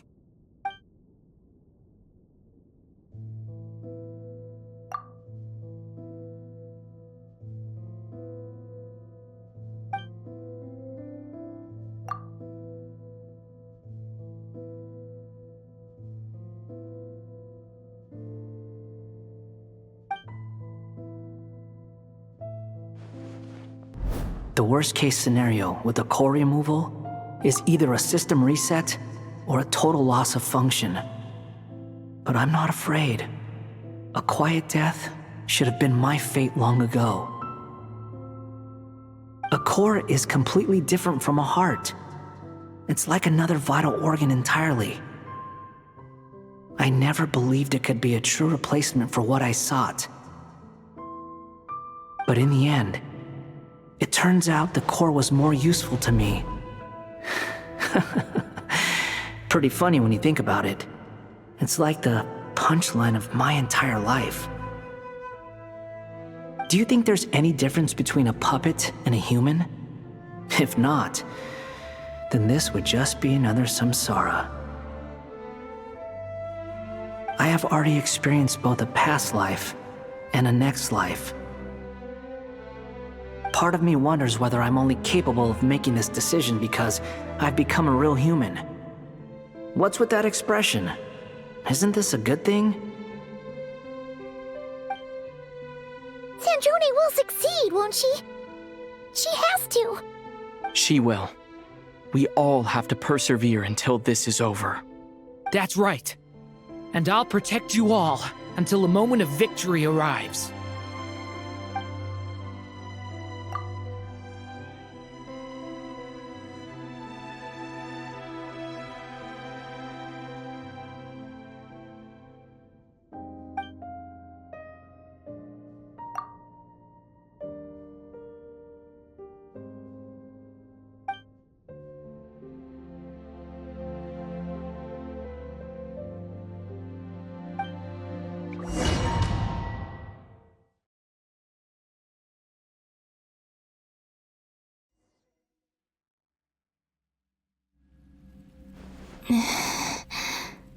Who are you?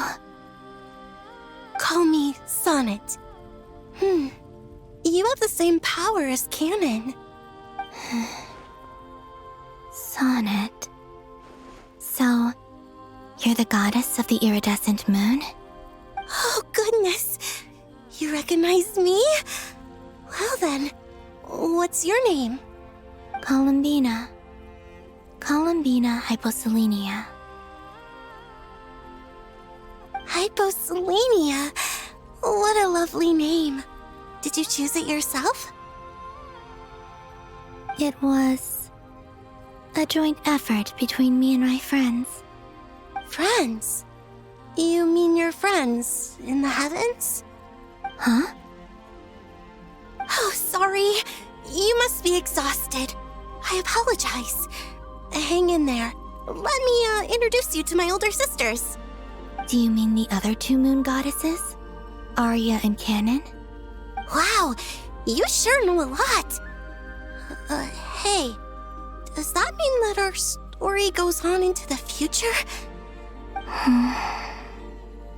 Oh, I guess that wasn't the best question to ask. It's alright. We were prepared for that possibility. You could say we were too prepared. I can't even remember how long my sisters and I have been here by this point. When did you get here? How long has it been? I can't say for sure, but it feels like it's been forever. I see. Are you feeling alright? You look a little unwell. I can hold out a while longer. We don't have far to go. The place where my sisters and I are based is just up ahead. Don't worry, they're both really nice. I'll introduce you.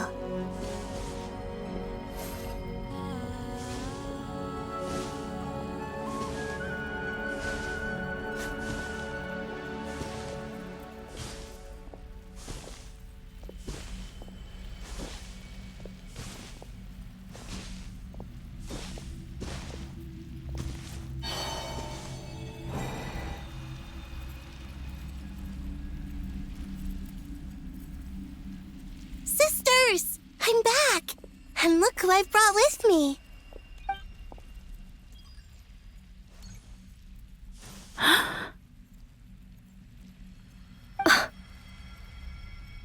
It's our lovely little sister, born in the far future. The pleasure is all mine.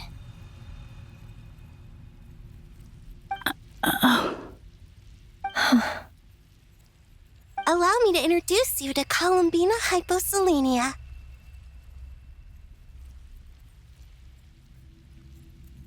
This is Arya, the goddess of the eternal moon. And this is Canon, goddess of the frost moon. Canon, don't you think hyposelenia's power is similar to yours? Hello, Columbina.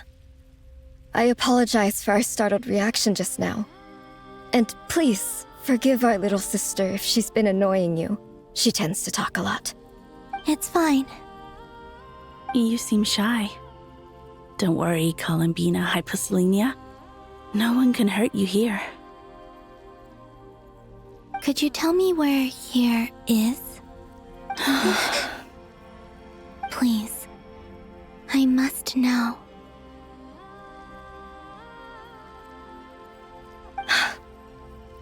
My dear sister, this is where Tevat's original ruler, the Dragon King Nibelung, imprisoned the moon goddesses. What? You're scaring her, Canon. No, I'm fine. Please, continue. Nibelung, our original master, created us in the distant past to maintain Tevat. But he left this world and traveled into the dark universe beyond, to explore worlds vaster still. Day and night, we fulfilled our duty in the heavens, until the day that the first Descender arrived.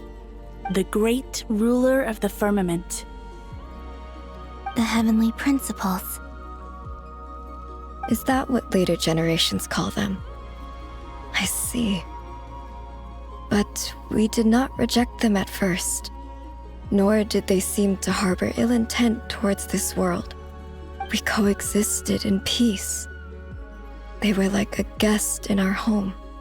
Slowly, however, we came to realize that our guest had a growing desire to change and dominate the world. And you didn't stop it? No. There was an order to the rules they set up that Nibelung never taught us.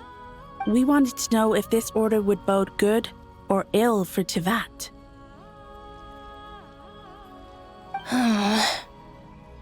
All right. Canon and I wanted to know. Sonnet was against it from the outset. Later, we discovered that this great ruler of the firmament bore an almost paranoid hostility toward the desire of certain life forms to seek power. Or perhaps they feared them. They would even cast down celestial nails as manifestations of their power, to punish the civilizations of the world below. Only this was far beyond mere punishment. Right. Their rules brought order, but the price people paid for merely testing the limits of those rules was far too great. I did everything in my power to help the punished escape catastrophe, but still, too many lives were lost. The ancestors of the Frost Moon Scions were some of the ones you helped. But just when we had decided to take countermeasures, the Dragon King, Nibelung, returned. And so began the War of Funerary Flame. So, that's the name the world gave that war in the future. Well, who won in the end? As far as I know, the Heavenly Principles won, although it came at a great cost. They remained in Tivat, where they continue to rule to this day. And the world's original master, the Dragon King Nibelung, was destroyed. And what of the moons? Are there still 3 moons in Tivat's skies? You can tell us the truth, Columbina. We know we are but remnants of a bygone age. We are prepared for the answer. Only the Frost Moon remains. But it has been cast beyond the false firmament by the Heavenly Principles. The eternal and iridescent moons were both shattered during the war. So death finally came for us in the end. Sonnet. But you're still here, aren't you? A moon goddess cannot live without her moon, Columbina. She's right. That's why I began to disappear. Because the Frost Moon is cut off by the false sky. How much worse it would have been if it were outright destroyed. Our souls may endure within this lunar palace, but if our moons are destroyed, then we shall disappear the moment we depart from it. I'm sorry. There's no need to apologize to us, dear sister. If anything, we owe the world an apology. If only we'd decided to act sooner, rather than arguing amongst ourselves. all the more reason not to spend this time in regret and repentance. Instead, we should focus our efforts on how we might help our future sister. Sorry? Don't you see, Columbina, your story is not yet over. Is that not why you are here?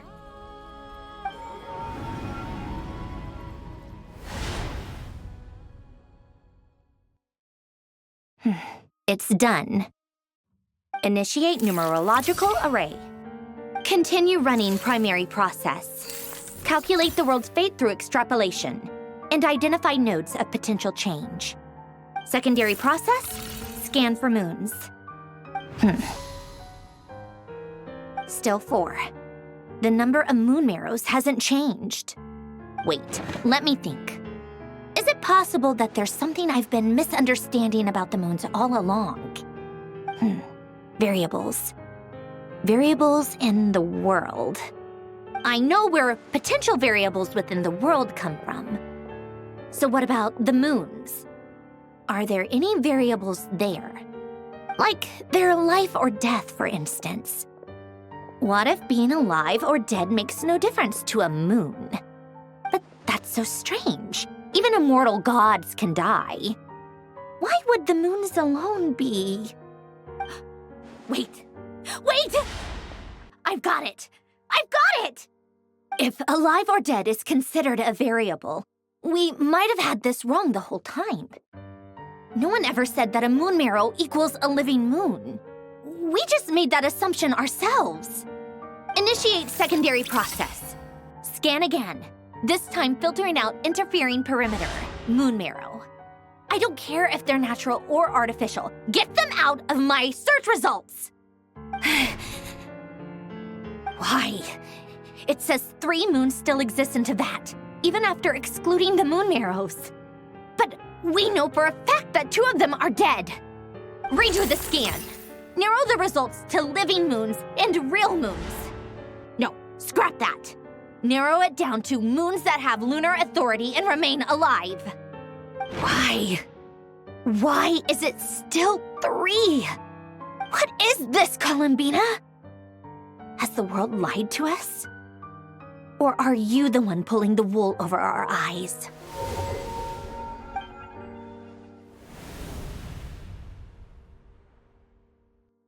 So, you think that the moon's reflection might be where Nibelung imprisoned the 3 moon sisters? Yes, it would explain a lot, such as why that space would respond to a moon goddess's power, opening the moon gate at her command. It would also explain why Miss Columbina has been unable to leave, and why time flows in reverse there. In the messages she sent, Columbina promised us she'd find a way to return, but we have no way of knowing how, when, or where this might happen. The fact that she still has yet to reappear in this world indicates that returning from that place is no easy feat. We cannot afford to simply wait for her. So you're saying, if she could return by her own power alone, she would have done so long ago? Yes, she certainly wouldn't leave it to this late stage when it's so touch and go. I've been giving this some thought, and I've come to believe that Luanatar might be an anchor that she left behind, as a sort of future waypoint.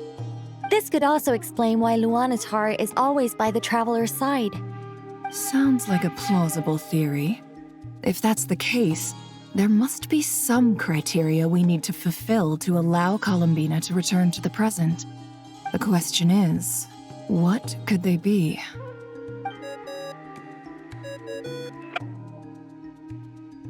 Hello? Listen up! This is extremely important!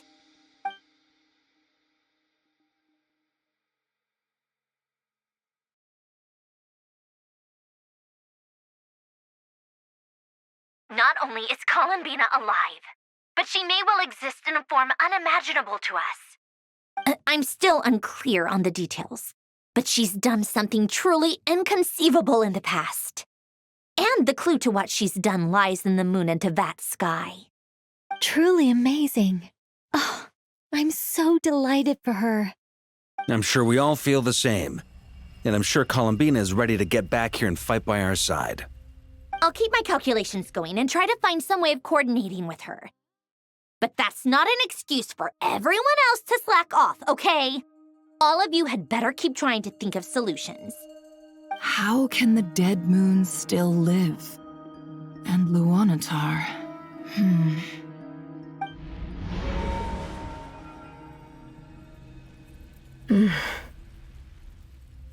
It's hard to believe that's what will happen in the distant future. Our authority is linked to the most fundamental rules of Teyvat. I suppose it's no wonder that many would covet that power. I didn't realize that when you said friends, you meant people who live down in Teyvat. That's so lovely.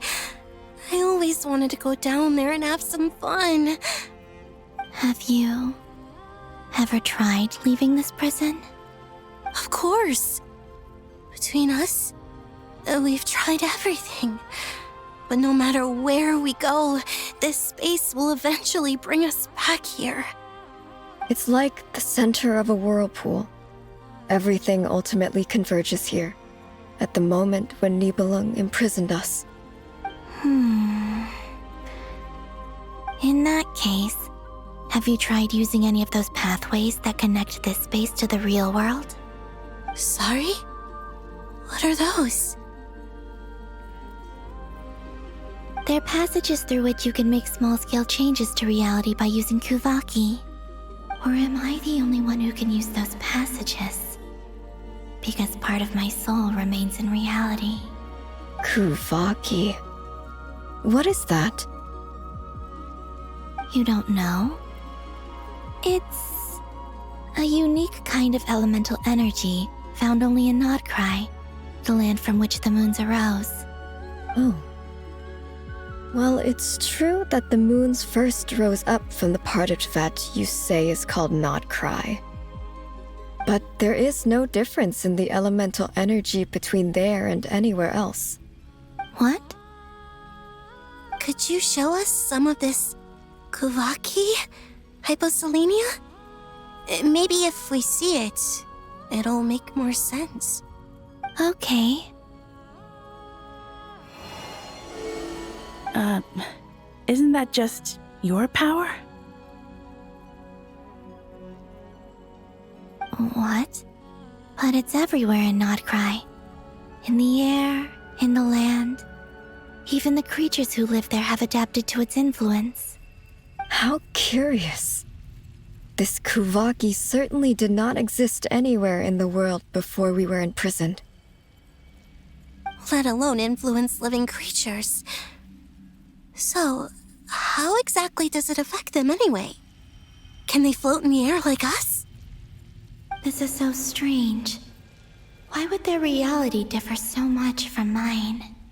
Columbina, you're looking for more than just a way out of here, aren't you? Yes. If I am to help my friends, I will need tri-lunar authority on par with that of our foe.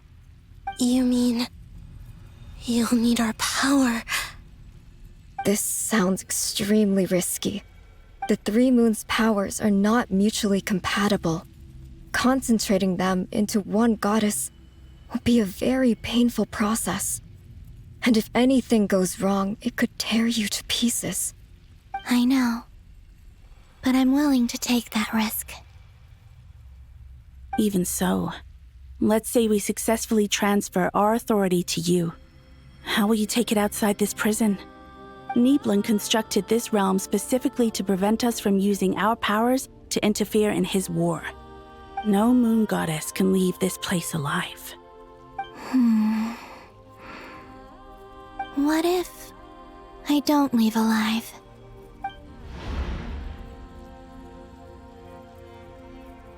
Where do we even start? How are we supposed to figure out what we're meant to do to help Columbina?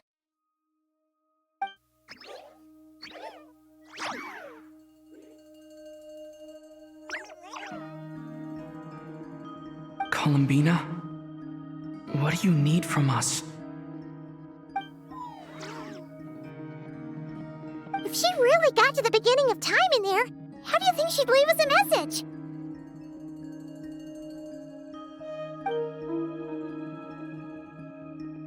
You don't think she'd write it down on a stone tablet somewhere in the hopes that we'd find it, do you?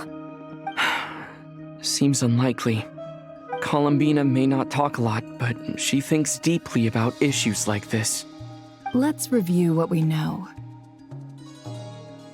This is the Columbina who fought alongside us against the Rahir of Solnari, and with whom we celebrated Moon Prayer Night.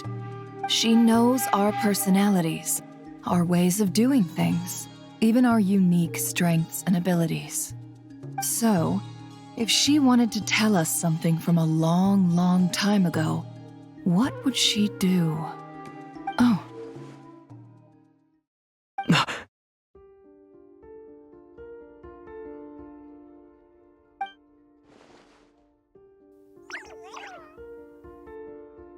Traveler, you once said that those golden ripples also appeared when Luanatar was born. What if Columbina left Luanatar here, not just as an anchor to the real world, but for some other purpose? If she is part of Columbina, And Columbina knows that I can see past events through her. Oh, yeah. Like when you peeked into Rarer's past through his heart. Never, wait. If you're right about this, and you can really see past events through Luonlatar, your eyes, they'll... Oh, I know. Looking at Rerir's past in Conria was already enough of a strain on my eyes. Looking this far back into the past, it'll surely blind me. But it's our only chance. This is the only way. Boss. We spoke about this once, a long time ago. Do you remember what I said, Yehoda? The day I lose my sight, the Curatorium of Secrets will be yours to run. But... What's wrong? I'd be overjoyed if I were you. This day's come a lot earlier than either of us expected. I need to know you'll honor our agreement, Yehoda. Promise me. Yes, Boss Neff. I promise. Are you sure you don't want some time to think this through? What is there to think through? I should have gone blind after our battle with Rerir. Frankly, it's almost criminal that I got away with it for this long. Then at least let me take some precautions on your behalf. And if you really do lose your sight, I'll visit your office every day and make sure you're well looked after. Oh, please, anything but that. I was actually ready to go through with this. Are you trying to scare me into backing out? As if I could ever scare you.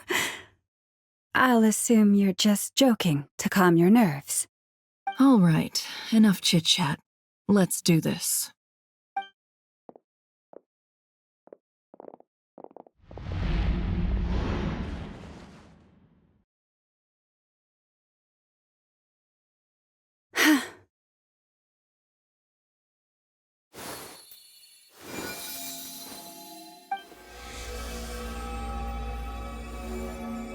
All done.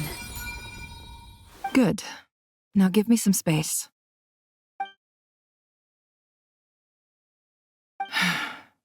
Come on then, little one. Show me what happened in the past.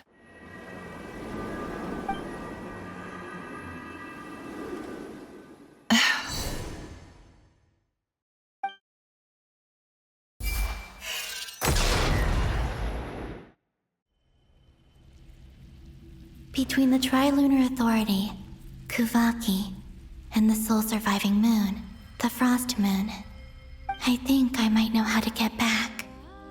But I will need my sister's help. Time to go talk it over with them.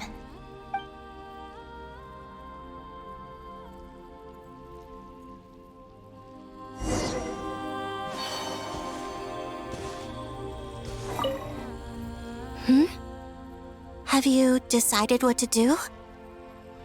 I hope it's not too dangerous.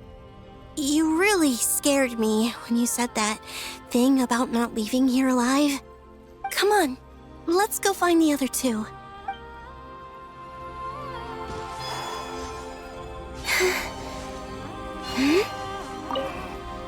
It seems you have reached a decision. I'm all ears. What do you propose?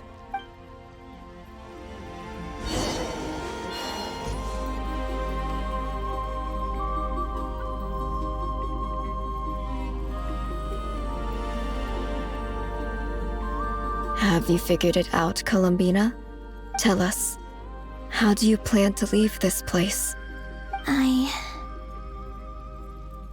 intend to die here, in this moment, and then be reborn in the future with the help of my friends. What? What are you saying? How can the dead be reborn? And how will you inform these future friends of your plans? You can't exactly leave oracles. Nothing can escape this place. Not a single ray of moonlight. And even if you found a way, what if they never find the message you left for them? You'll... No, that won't happen. Come come again? They will find my message. I'm sure of it. I'm not following. How exactly will you achieve this? It's quite simple, really. First, I will leave my soul here.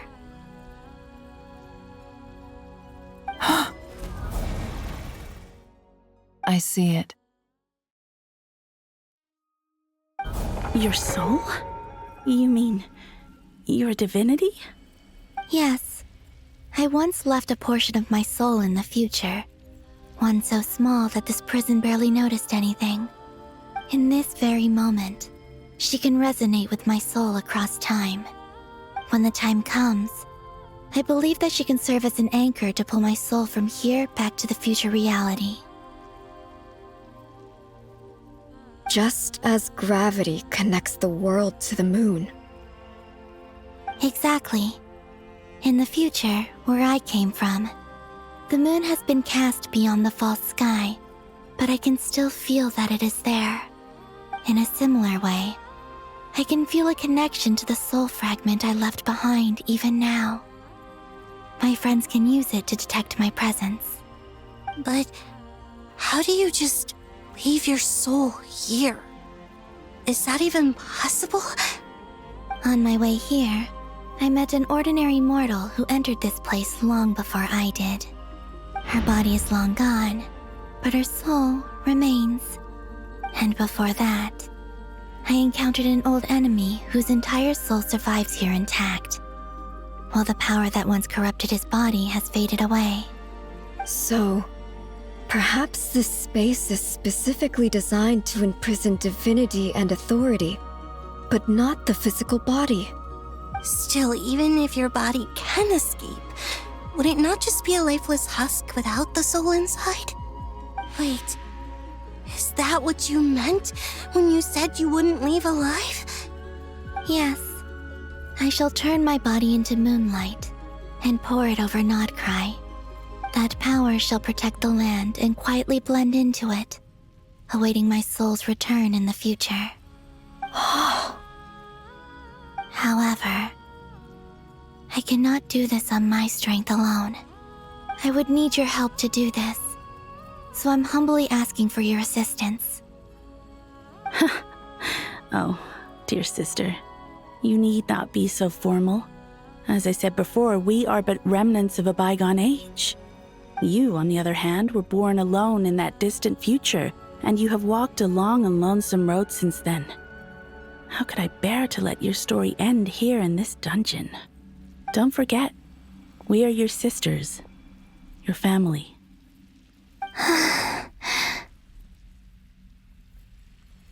Arya's right.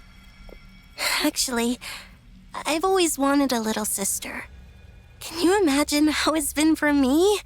Getting nagged by two older sisters all the time. Now, I finally get to be the big sis. And not just that, but I get to help you return to your world, too. How could I say no to that? Sonnet. Canon?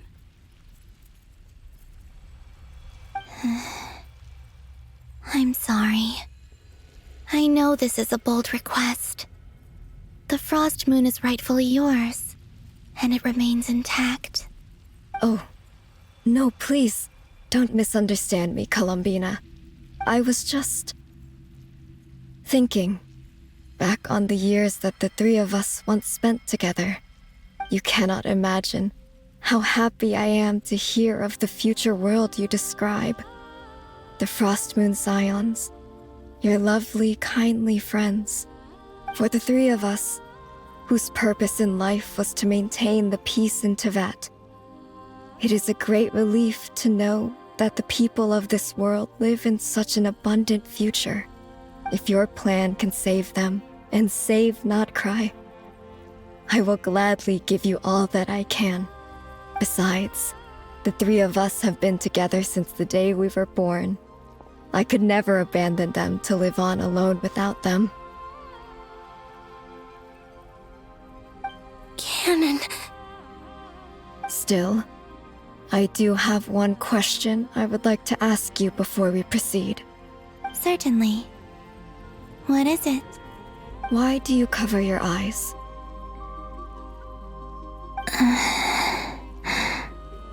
Yeah, I was curious about that too.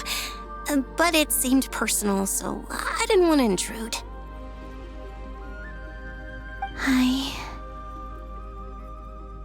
There was a time when I refused to look upon the world. I believed it was full of nothing but lies and falsehoods. I wished to hide my feelings, seal my heart, until I could return to my true home. I see.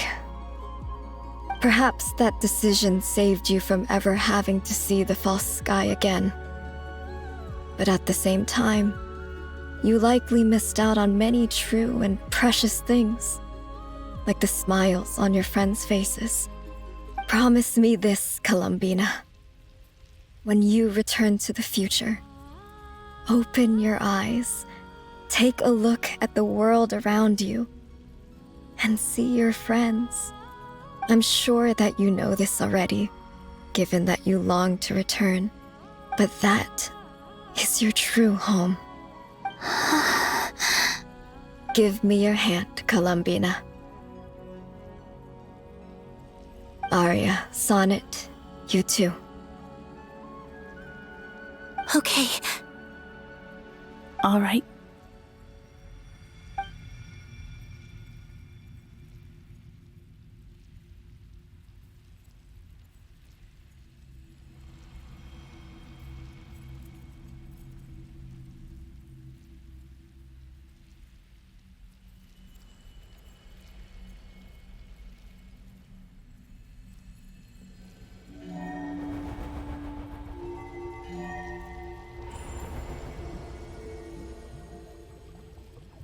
We once were the songs sung for eternity, but now it is you who must continue to sing.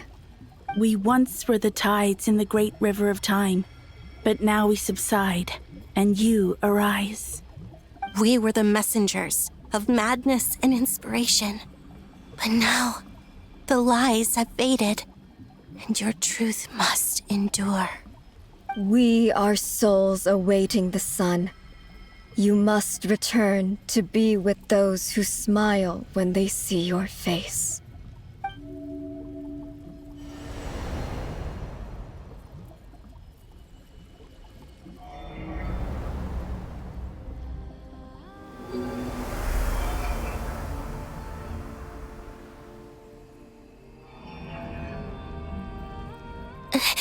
Is it done?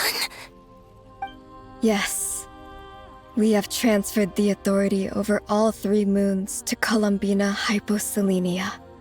From this moment on, she is the Tri-Lune Goddess, the one and only moon goddess of this world.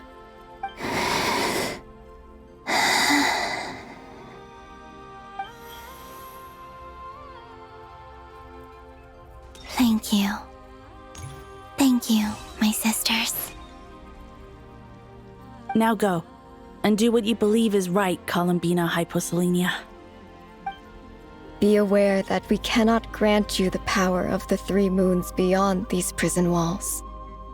The conflict that arose over their remains following our disappearance will still take place. I understand. Sisters, oh, my body. It feels... Now that we have given up our power and authority, our bodies are merely mortal shells. This prison is dissolving them as we speak. It's okay, Sonnet. The end must come for every god, just as it does for every human. That's all this is. The final destination of our lives. Canon and I will be by your side the whole way. We have one final request, Columbina. Could you use the 3 moons' power to send us back into the real world? Now that we have lost our powers, I doubt this space will seek to hold us further. It's just We would like to spend our final moments together in the only place we ever called home. Of course. Gladly.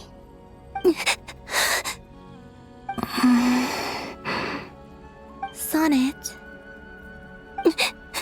Yes? Don't... I wish I could tell her not to give in to the abyss. Not to be afraid. But is this really what I should say at this moment? Don't forget. I'm so glad to have a big sister like you.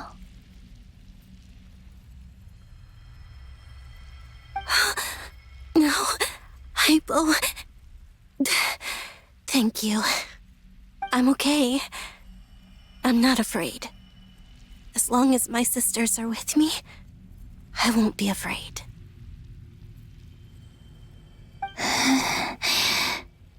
It looks like this is goodbye, sisters. Goodbye, Columbina. Take care of this world in our stead. I will.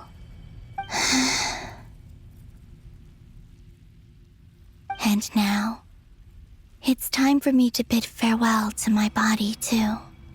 May it become the moonlight that keeps Nodcry company through the long years ahead.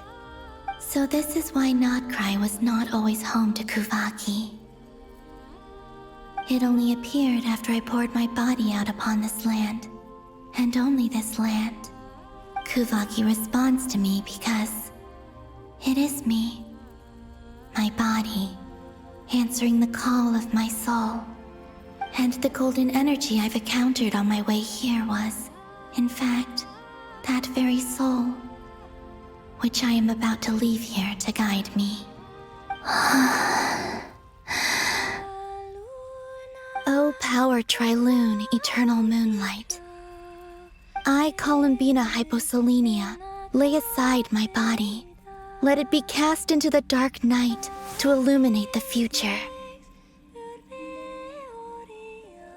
May it be a companion to all who dwell beneath the moon.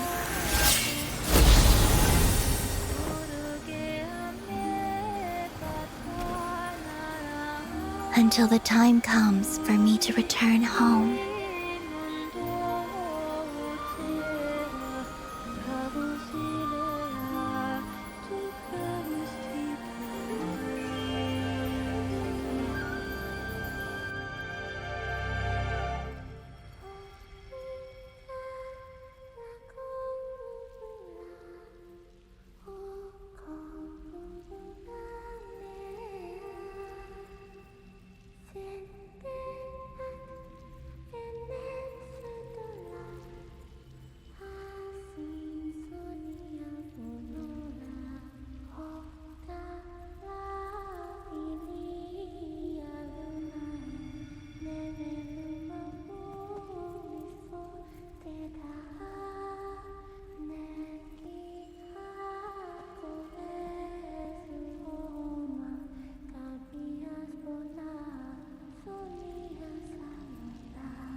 Boss!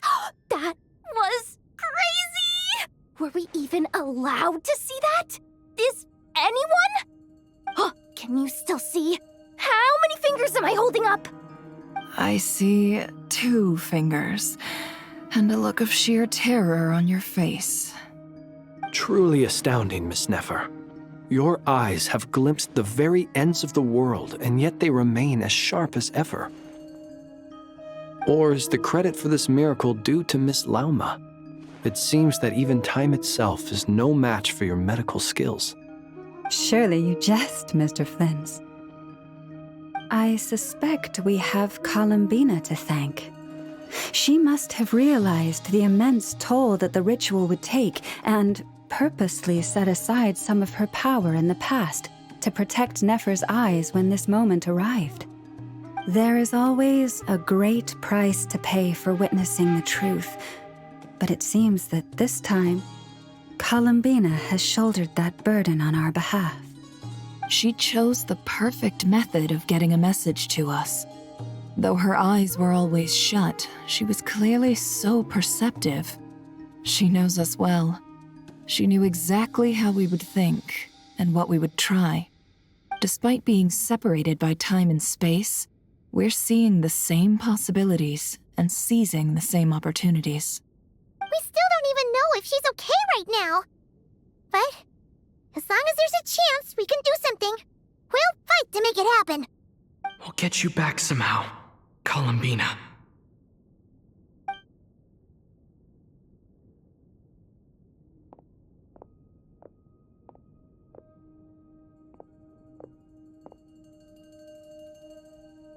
Well, based on the information we now have, let's figure out our next moves.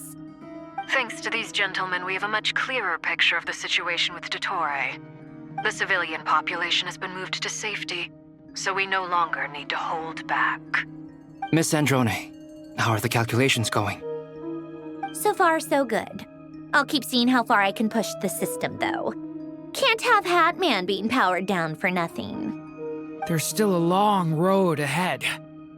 Where should we begin?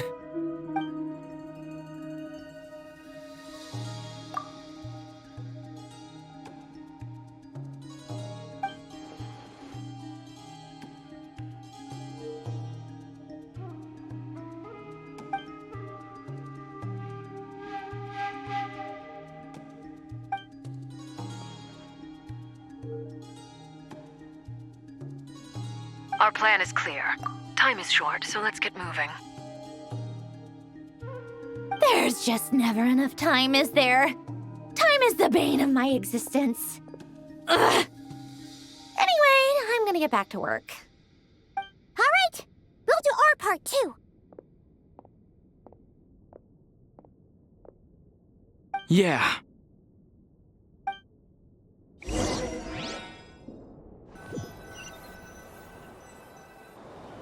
Albedo's theory says that elemental energy can dilute the light realm's power, but I'm no expert in building elemental defenses. Sounds like something out of the advanced elemental theory section of the library. Whew.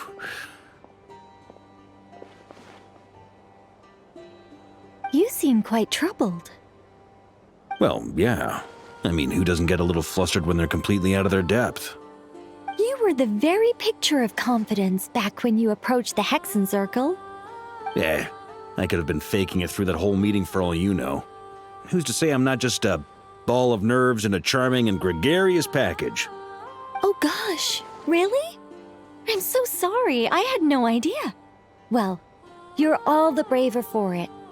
Still, I was much more in my comfort zone than I am here. At least in Mondstadt, you can cry for help from a cliff top and actually stand a chance of summoning Barbados himself. Things have never looked bleaker than they do now. If we don't pull this off, Tevat's doomed, isn't it? Oh, you think so? Actually, yes. Yes, it probably is. It's a shame. Don't put too much pressure on yourself. Tevat has faced annihilation many times in the past, but it also gave us you, didn't it? Hey, don't give me that. It's not like I'm anyone special. I disagree. Every human born in this world is special. We angels have always believed that. In that case, this humble human being has a big favor to ask of you. I thought you might say that. I'm sure Alice, in her great wisdom, sent you here precisely to help us in this difficult time, yes? Well, that has less to do with her wisdom and more to do with my power. Of course, of course. Well, the thing is, these elemental defenses we're about to build, I don't think it's a question of if they'll fail, but when. Durin's findings from his patrols make it clear that Dottore is constantly expanding his territory.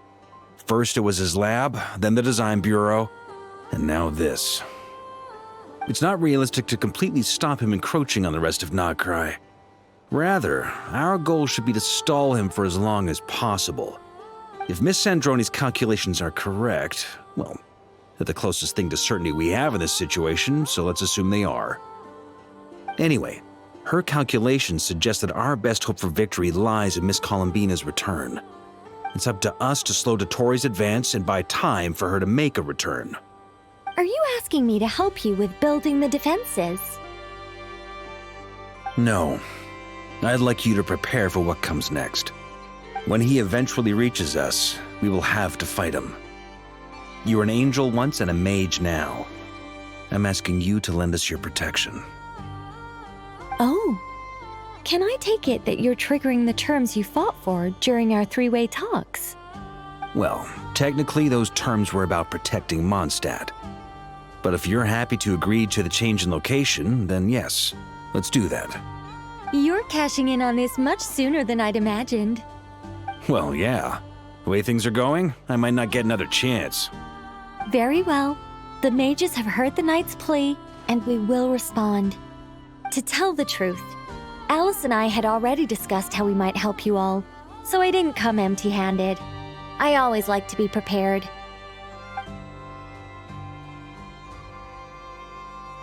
This is... wow. Yeah. This is great. Seriously, thank you. It's been many long years since I had a chance to dazzle humanity with a little divine intervention. To humbly serve as a reliable and responsible guide. Anyway, Knight of Boreas, please accept this gift in recognition of your great virtue. Go now. May the angel's blessing deliver you safely to your destination.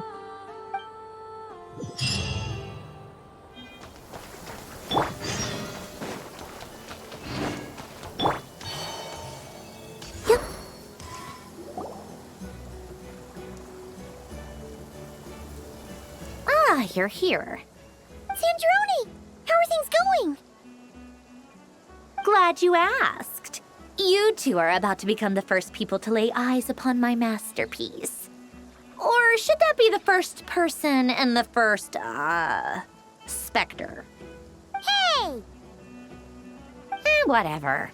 Come, feast your eyes on this. Wow! We've never seen something like this before.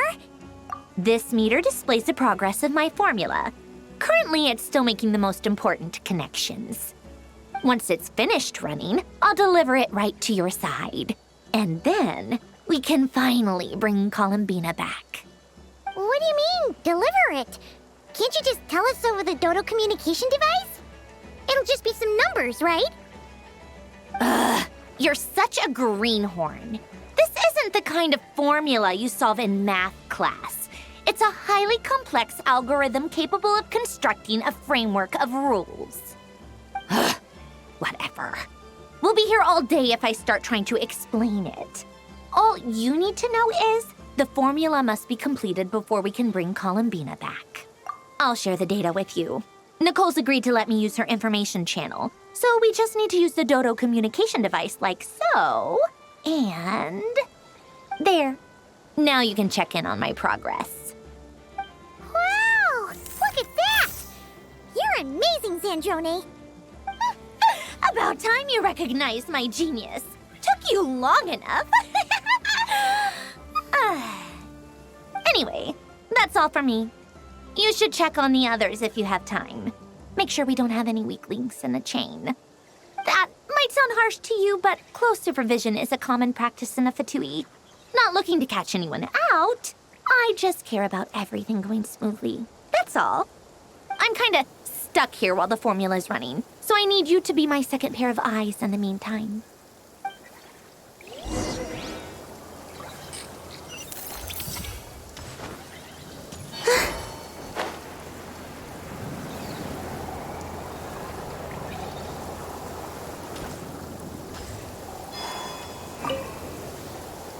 Traveler, Paimon, a pleasure to see you both. Flans! How's everything coming along?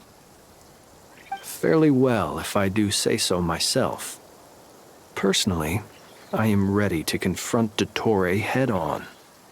Ooh, you sound much more serious than usual. To be honest, I am not usually fond of exercising my full strength. For one thing, it's hardly conducive to maintaining a low profile. Besides, I believe one should have the right to choose when to show their hand. I am conserving my strength until the moment of battle is upon us.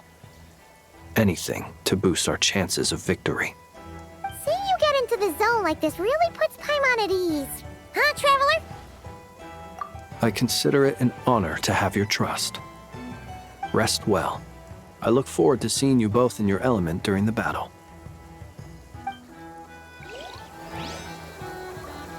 Rest well. I look forward to seeing... Yes, Miss Moonchanter? What are you staring at? You always address me in the strangest ways.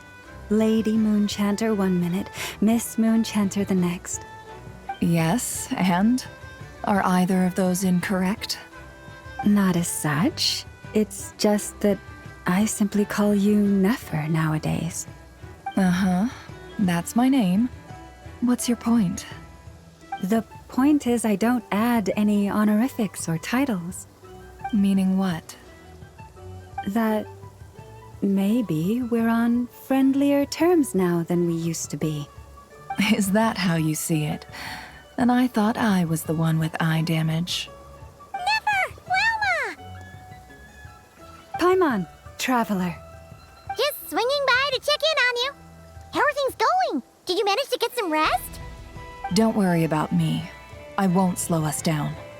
And I give my all to ensure our victory. Ah, yes. Allow me to give you two a quick checkup. All done. You're both in good shape. You're welcome. You'll have your work cut out for you in this battle against Dottore, so make sure to get some rest in first. Paimon will keep an eye on him, don't you worry. I'm glad to hear it. Take good care of yourself, too, Paimon. Sure thing! Don't worry about me. And I give my all to ensure our victory.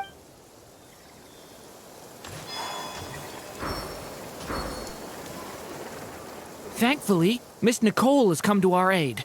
Nasha Town is now looking very well defended. Golden Flame. Yes, that's Nicole's power, all right. Based on the latest message from Grandmaster Varka, it sounds like they've reached an agreement. The situation should be more stable with her assistance. Everyone will have at least some degree of protection. Albedo! Durin! Hello there, you two. Are you well rested? That's good to hear. As per the plan, Albedo and I will be in charge of Nasha Town. As Dottore's energy field expands, it's creeping ever closer in that direction. But we will do our best to hold our position. We've fought side by side many times before, and always with great success. I believe this time will be no different. So don't worry about us. Focus on fighting Dottore.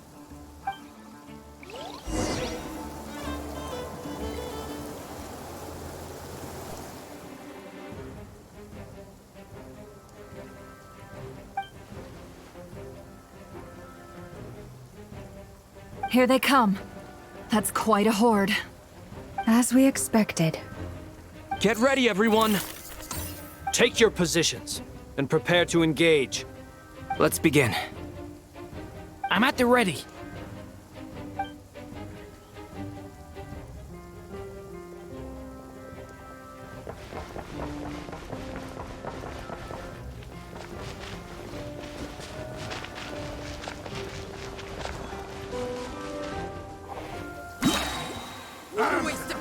Your skull!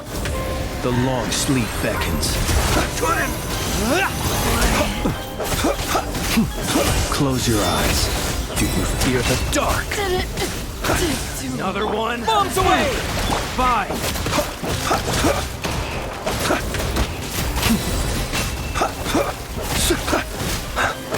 Observe.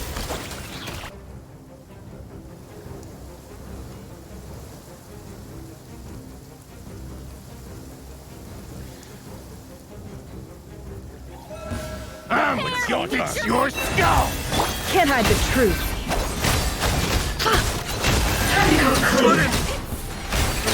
These creatures cannot stand against us. Oh, fighting talk. Just don't let your guard down. That goes without saying. I'm hardly the risk taker in this group. Excuse me?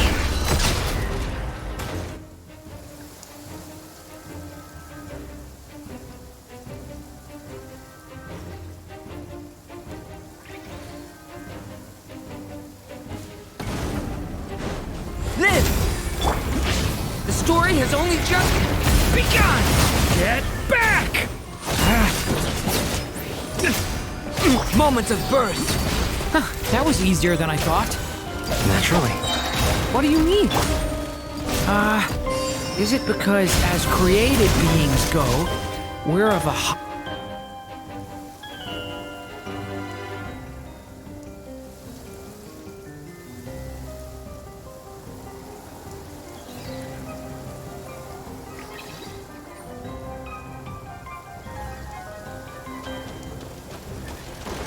Wipe out! Beware the creatures of the night. People have always used fire to drive away wild beasts. Wouldn't a lantern work just as well? You read my mind, my dear friend. I was just about to say that. All right then, dear friend. Bring the light. Observe. Night falls.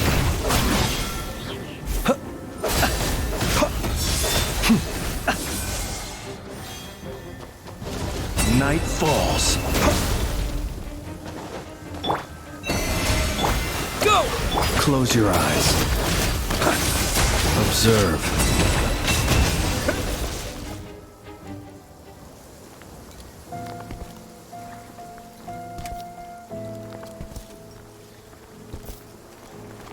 You're looking well.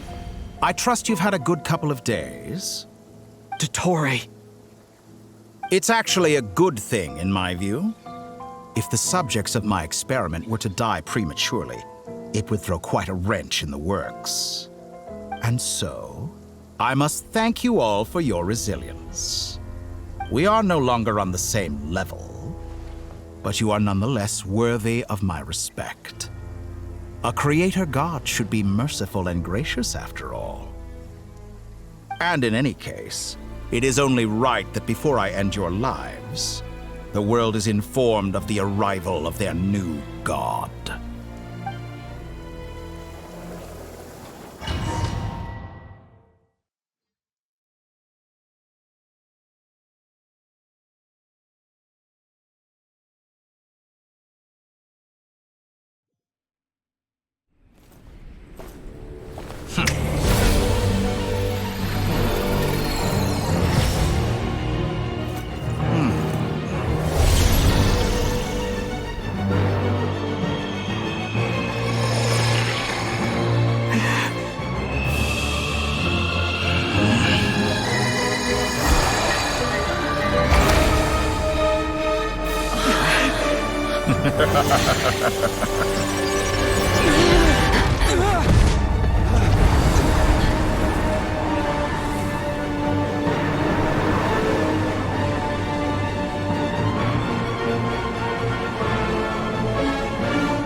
The experiment begins.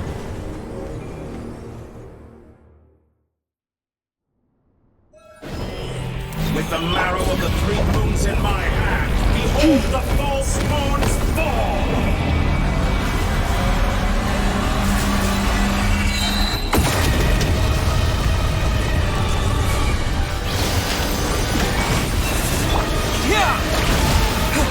For the everlasting curse. Be silent. Close your eyes. To dust.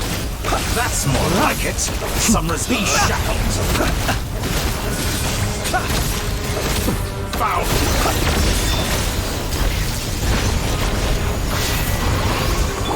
Receive my blessing. It all adds up. I'm still No more lies. Go! Be silent. Entry. Can't hide the truth. And here I go. Dodge that. Excellent! You barely managed to touch my level. Genshin's a song. Water jet! It all adds up. The mystery unravels. First, No more like an lies. ant in my palm. I've been moved inside another space, and it's sealed off. Looking at the structure of it, it seems like Dottore intends to trap us here. There's no exit. Our endurance is about to be put to the test.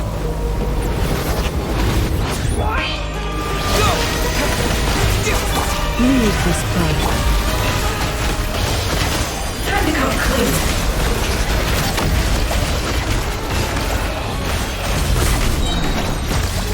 Good. Keep it up.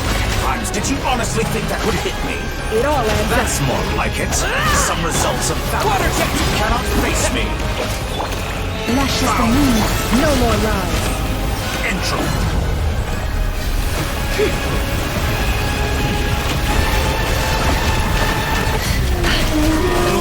Keep it up. I'm still collecting data. It all adds up. With the marrow of the three moons in my hand, behold the false moons fall!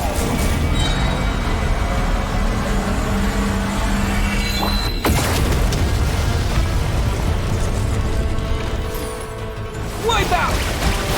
Dry the frosting in the bowl. Tell me, where will you try scurrying off to next? Looks like Dottore has opted for a divide and conquer strategy. But we will not allow him to triumph. Now, I shall pray for our victory.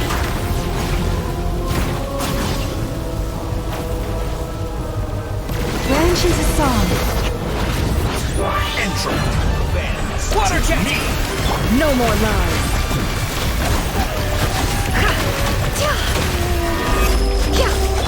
Water jet! It all adds up. You barely managed to dump. Seek within. Be shackled. No more lies.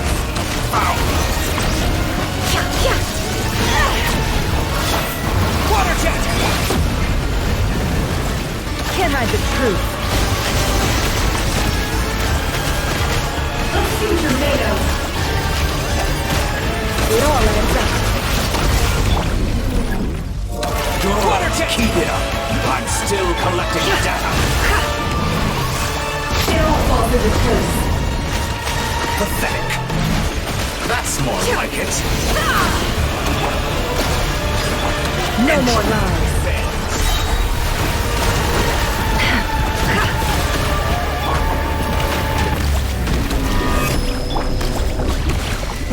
The deception ends here. It all adds up. I'll still be annihilated. That which cannot stand against me. What's this supposed to be? A knockoff version of the space Columbina got trapped in? There really is no way out. We'll see about that, Dottore.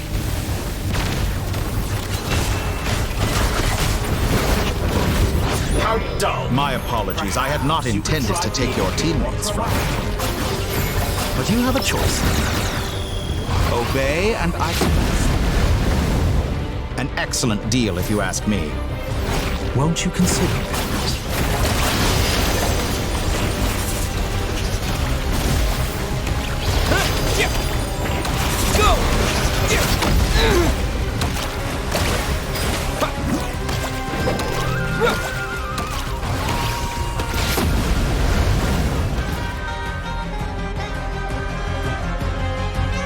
I'm aware you've been working on some little tricks to surprise me with, but it appears that none of them have come to fruition. My guess would be that you're trying to bring Columbina back. But then, where is Sandrone? Or are you trying to buy time for her? I always found their friendship to be a curious phenomenon. Two highly incongruent personalities, and yet they share a deep connection. Speaking of Columbina, I once saw her as like a younger sister. We got along quite amicably while she was with the Fatui. But then one day she suddenly decided she would refuse to take part in any further experiments. To this day, I truly don't understand what I could have done to upset her so much. It's such a pity. I could have had a sister, a family. But alas, she grew to dislike me. You're not fit to be family to her. That I can't deny. So many people, all obsessed with playing out the same tired old dramas. This world is rotten to the core. And then there's you. You had every opportunity to reach the right conclusion. The thought of killing you off like this?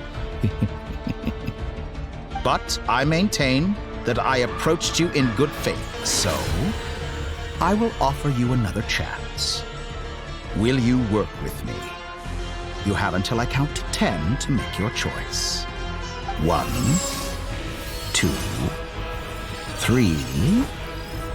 Not in a million years.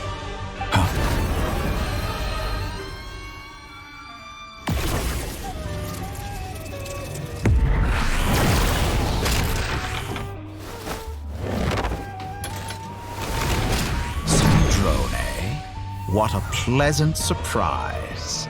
I didn't think you'd join us all the way up here. You're as sick and twisted as ever. Don't fool yourself into thinking anyone's grateful for the chances you're offering them. Sandrone? But the formula hasn't finished running yet.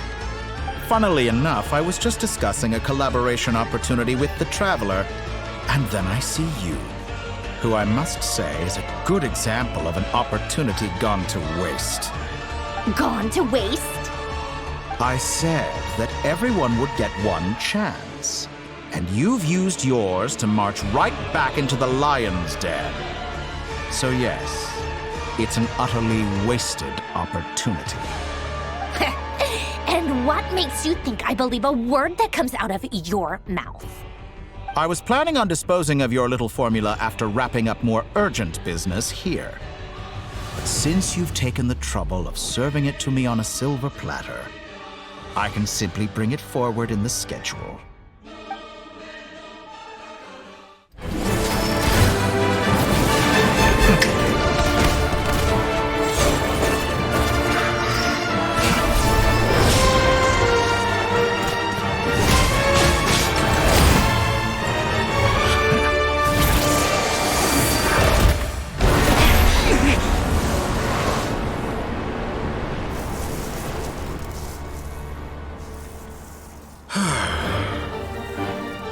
Is this your life's work?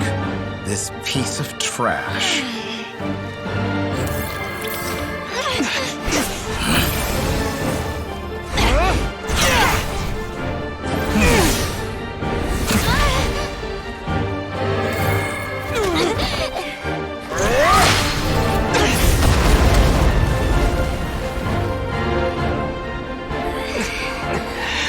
Your formula runs too slowly, Sandrone.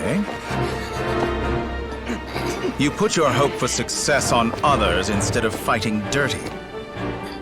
That is why you have failed. Now, whom should I slay first? Any volunteers? No one? How nice of you to leave the decision to me.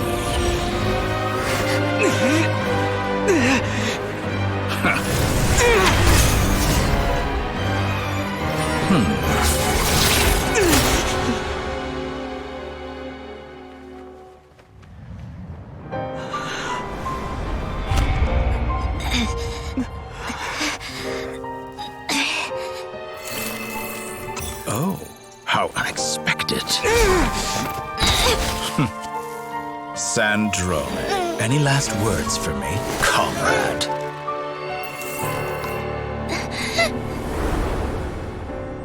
Is there anything you wish for? Not really. But I've always known what I don't want. Go to hell, Dottore.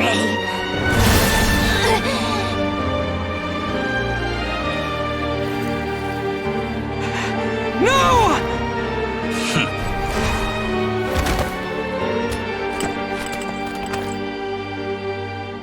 And now, you have failed.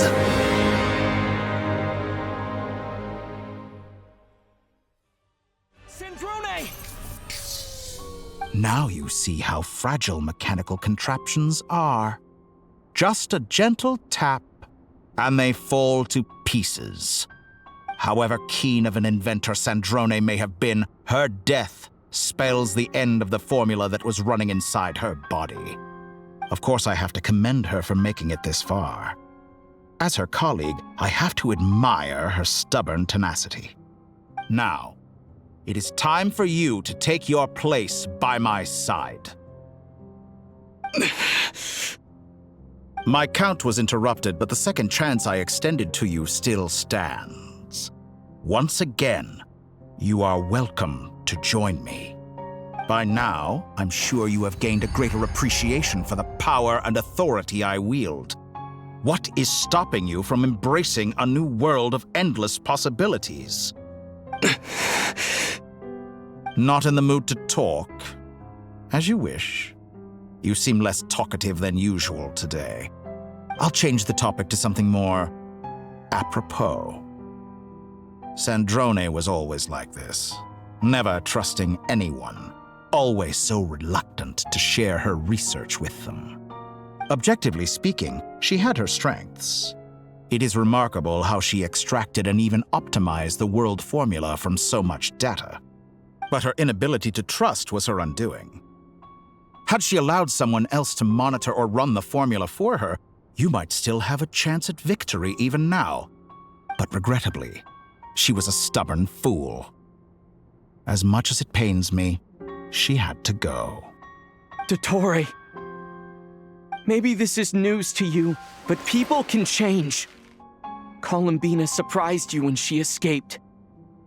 And I think Sandrone would surprise you too. Change?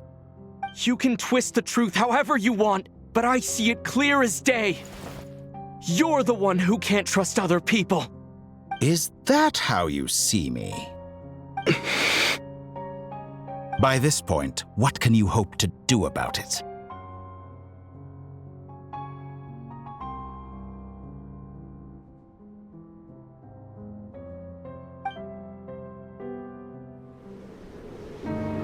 It is pointless to fight on. You've already lost. Wrong. You can't win this, Dottore.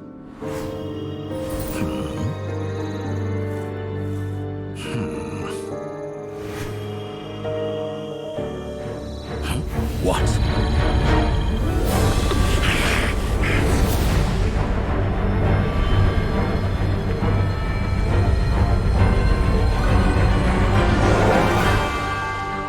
My formula can get us 90% of the way. It will connect you to Columbina. Then, I will bring the formula's output to the Traveler's side. For the last 10%, do whatever it takes. Just bring the moon down.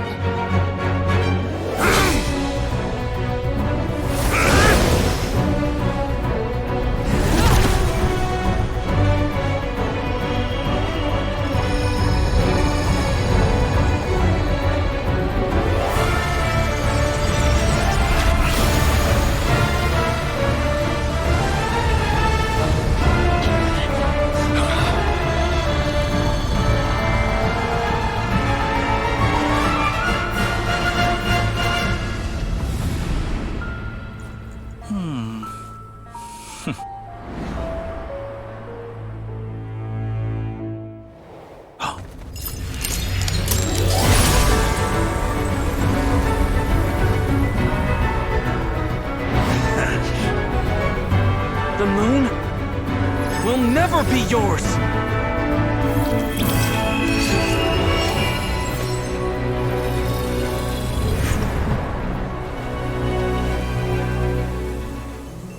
I I turn my body into moonlight and pour it over Nodcry. My soul I leave here to inform my future friends. Lastly, I will hide the Trilune Authority within the Frost Moon. And when my body, soul, and authority are reunited, finally... Columbina!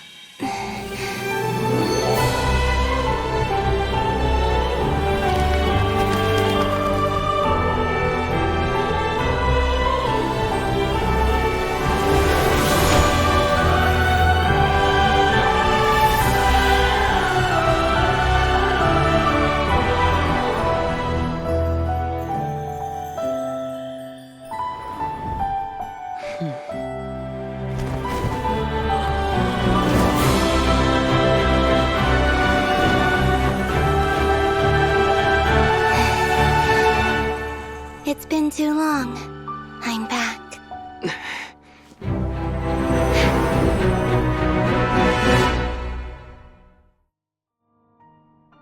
Stay focused on the battle, Traveler. What a touching reunion. Though I personally find myself repulsed by the sight of weaklings huddled together for war. Now, you're quite finished patting yourselves on the back. Show me how long you can struggle before you drown. Watch out, Columbina! Manipulate space itself! I know. Wait for the right moment. We'll strike together. Moon's remnants fall.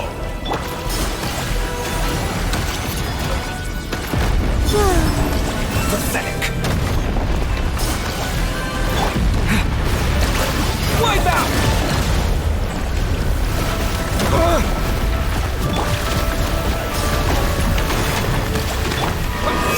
Water jet!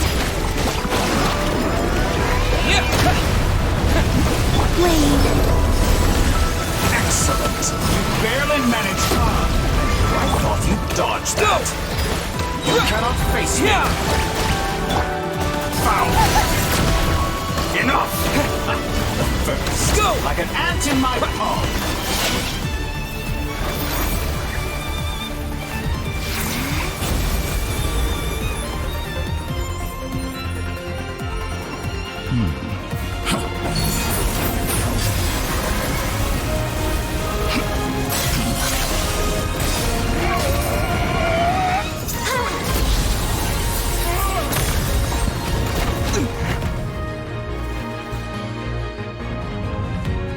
I grant you the new moon's blessing.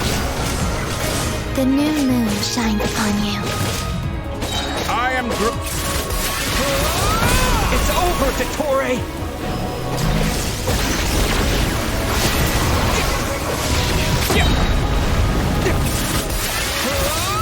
Time to pay for your heinous crimes!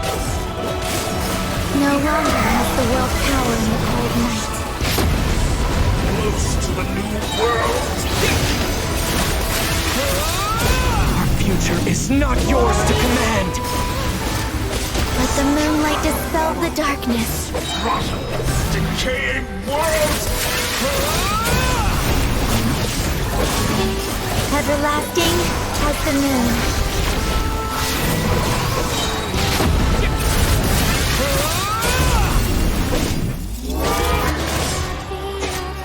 So you rather wallow in this rotten, decaying world.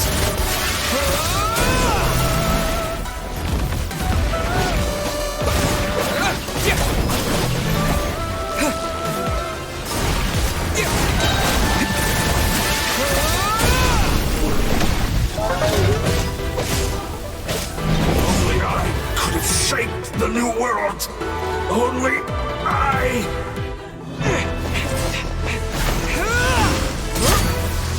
Willfully blind. How can you be so satisfied with your fate?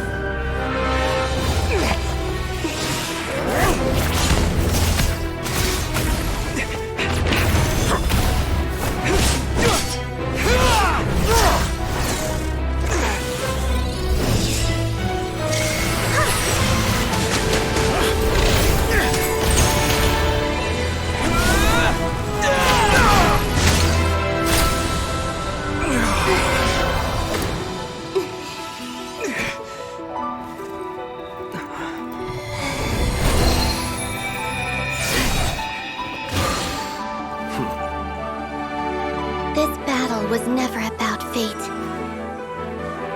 It's about friends, family, and the home you stole from them. So dull.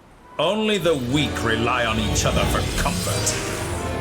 You shall see. Once I transcend fate, you will be nothing but fodder for my grand experiment! That will never happen.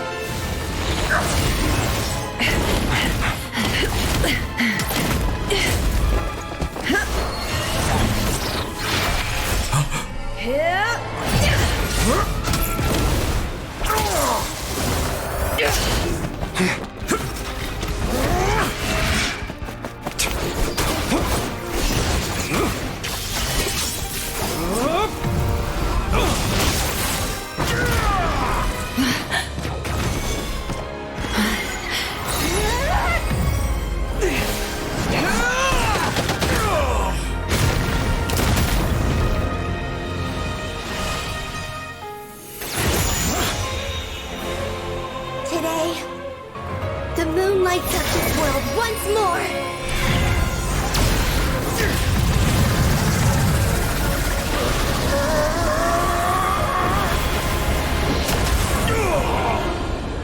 This loathsome world.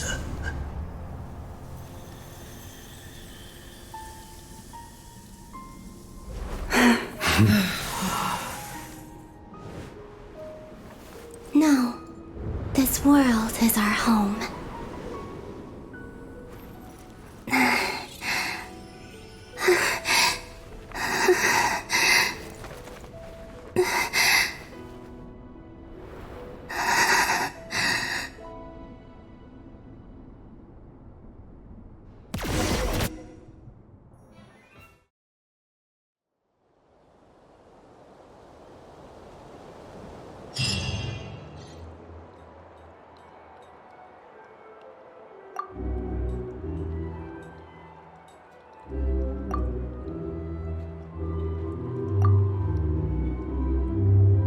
No, you're doing it wrong. The moon looks like this now. What are you drawing, children? The new moon, Mom. It looks different than before, doesn't it? Also... Can I go buy a sugar sculpture today? Please? Just one? All right. I suppose today is a special day after all. Almost like a festival. Extra, extra! Get the latest Nasha Express here! Post-disaster report! Nasha Town reborn beneath a new moon! The voyage begins today! The future looks bright thanks to the League. Want a copy? I knew things would be different, but I didn't think that would include the moon. They say a new moon goddess has been born. A new moon goddess? Who's saying that? The Frost Moon Scions? I guess so. I'm not too clued up on the details. As far as I'm concerned, the moon's still in the sky and it's business as usual. Hey, since we've come all this way, shall we grab ourselves a free meal while we're here? Are you a convert now? Or are you just here for the free lunch? Oh, come on. What does it matter? After everything we've all just been through? That smells good. All right, that's it. I'm hungry. Time to eat. Come on! We gotta get there early, or there won't be any good spots left! Shh, keep it down. This is a residential area. What if people are still sleeping?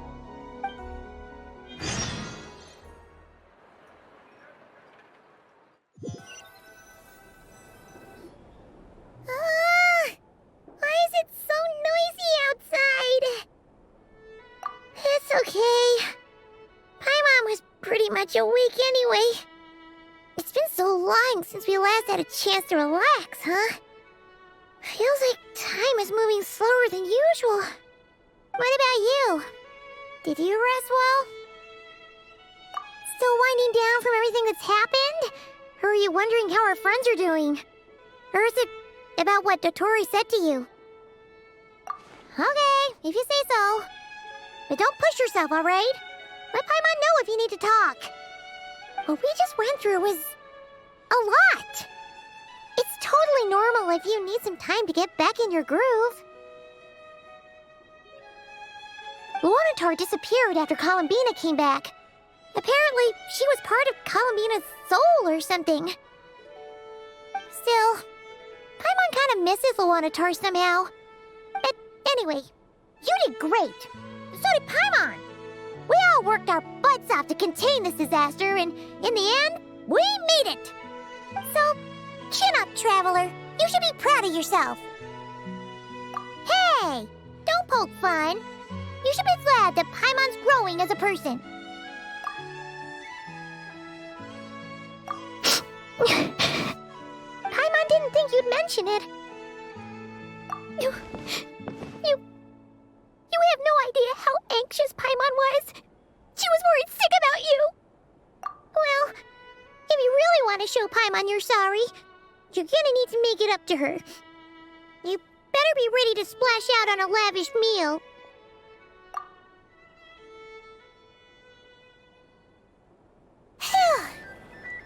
Okay. Paimon's full now. Huh? Oh, well... Hey there, Traveler and Paimon! Good morning! Morning, Yehuda! Here for some breakfast? Oh, I've already eaten. Just need some water. I was mostly worried you might forget what day it was today. So, I came over to remind you. Careful there, Paimon. Too much food will make you drowsy. Don't let anyone catch you hiding at the back and nodding off during the League meeting. You should probably be saying that to Aino. She's the baby of the group, if anyone. True. You know, I'm surprised that all these competing groups are actually coming together to try to solve things together. Definitely a first for Nodcry. Well, nothing like a region-wide calamity to bring people together. After that, surely even the most self-interested people have to realize that going it alone isn't worth the risk, right? Try telling Boss Neff that. She's not exactly convinced that people are gonna get with the program. Really? But if she's so pessimistic about it, why'd she agree to be the Curatorium's representative in the League? Probably 'cause even though Unity sounds like a pretty far-fetched idea, the benefits it would bring make it worth a shot. I think things will work out, though. I swear, Nodcry feels like one big family now with everything that's happened. More than it used to, anyway. Paimon's with you on that one. And it seems like plenty of other people agree, too. Just listen to the bustling streets. All right. Everyone's been rebuilding these last 2 weeks, and the evacuees have been coming back in droves. Life's slowly returning back to normal. Which means my workload's probably gonna shoot back up. Were you about to head out? There's still some time before the ceremony begins, you know. Yeah, we were gonna take a stroll around the square and say hi to some friends first. Sounds good. See you later then.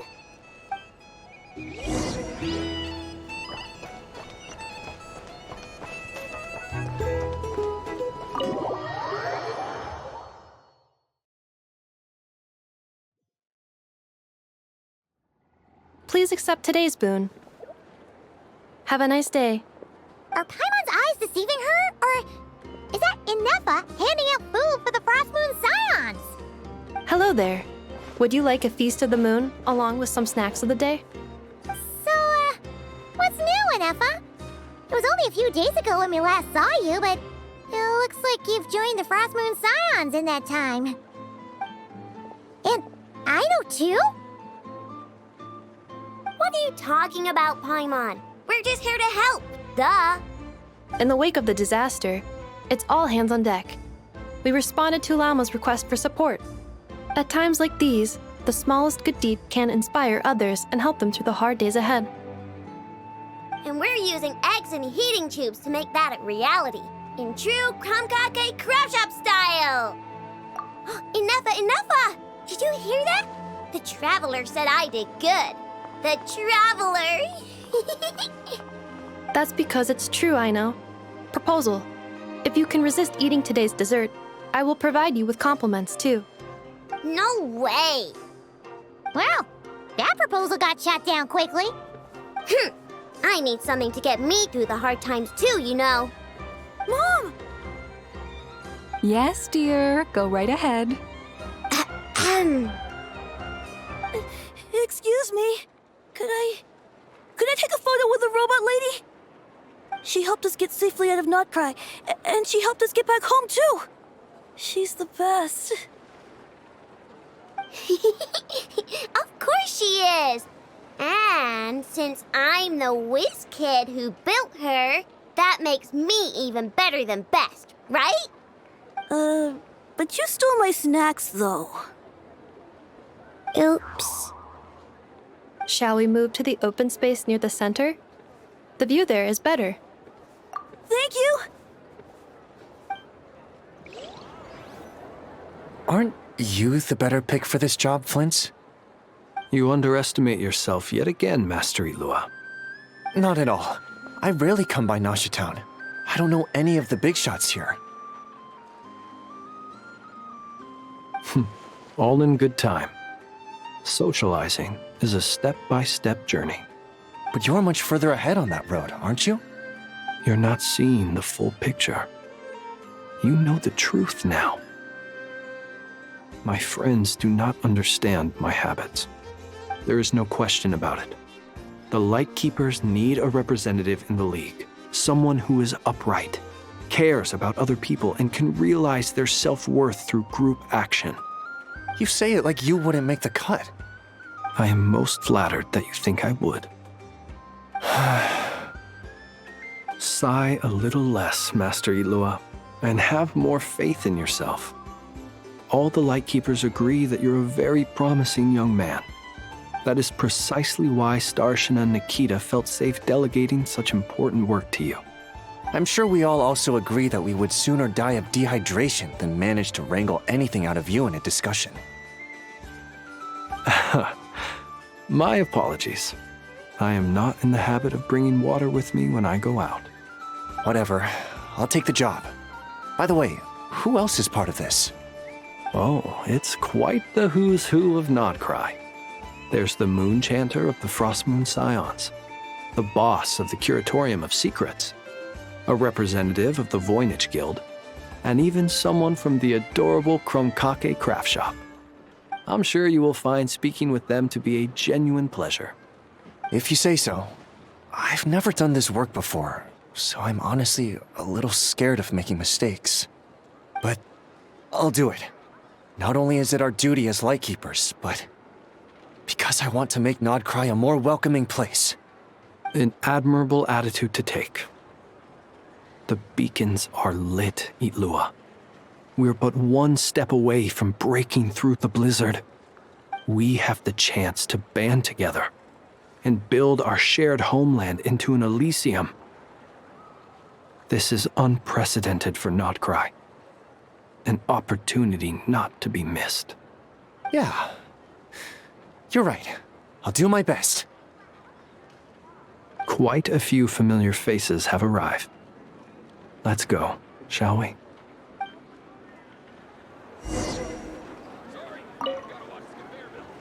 You look so cool when you fly, Miss Robot, and when you use your spear, too!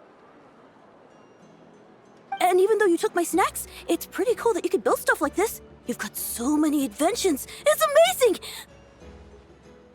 Also... Micah, we need to go now. 1 second! Please take this Feast of the Moon, as well as some snacks. Share them with your mother and your lovely family.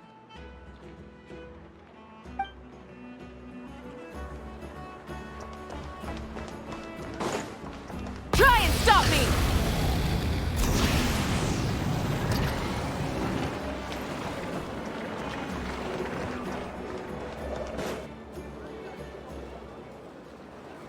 Wow! Everyone's here!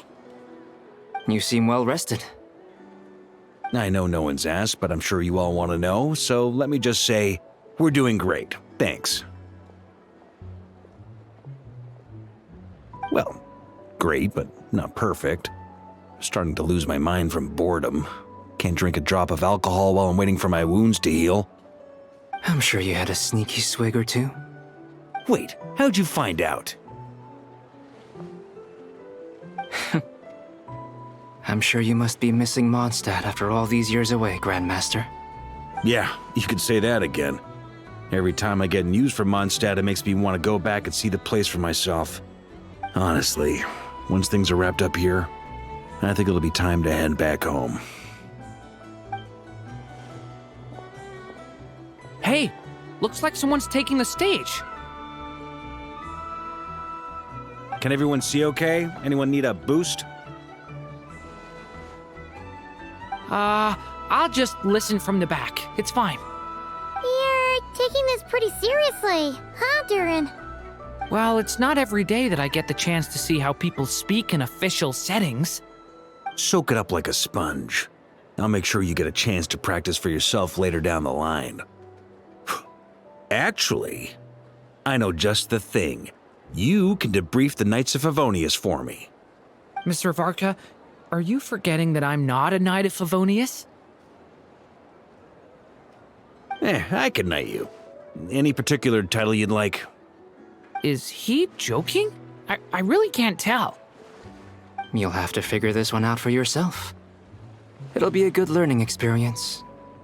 It is my honor to host the opening ceremony for the League, and to have this opportunity to speak to you all in my capacity as Voynich Guild representative. Could this person also have been pushed onto the big stage by the real big shots? Guess I'm not the only one then. We come here today, having weathered the trials and hardships of yesterday, and having learned from them the importance of unity and cooperation. All right, here we go. Uh-oh, looks like Aino's off in Dreamland already. Wait, Boss is looking kinda drowsy too. What's up with her? Come on, get this speech over with already. Nodcry is our home, the land we rely on for survival. And as we chart a course for the future, may we persevere through the storms ahead as we sail towards a new era of prosperity, freedom, and hope.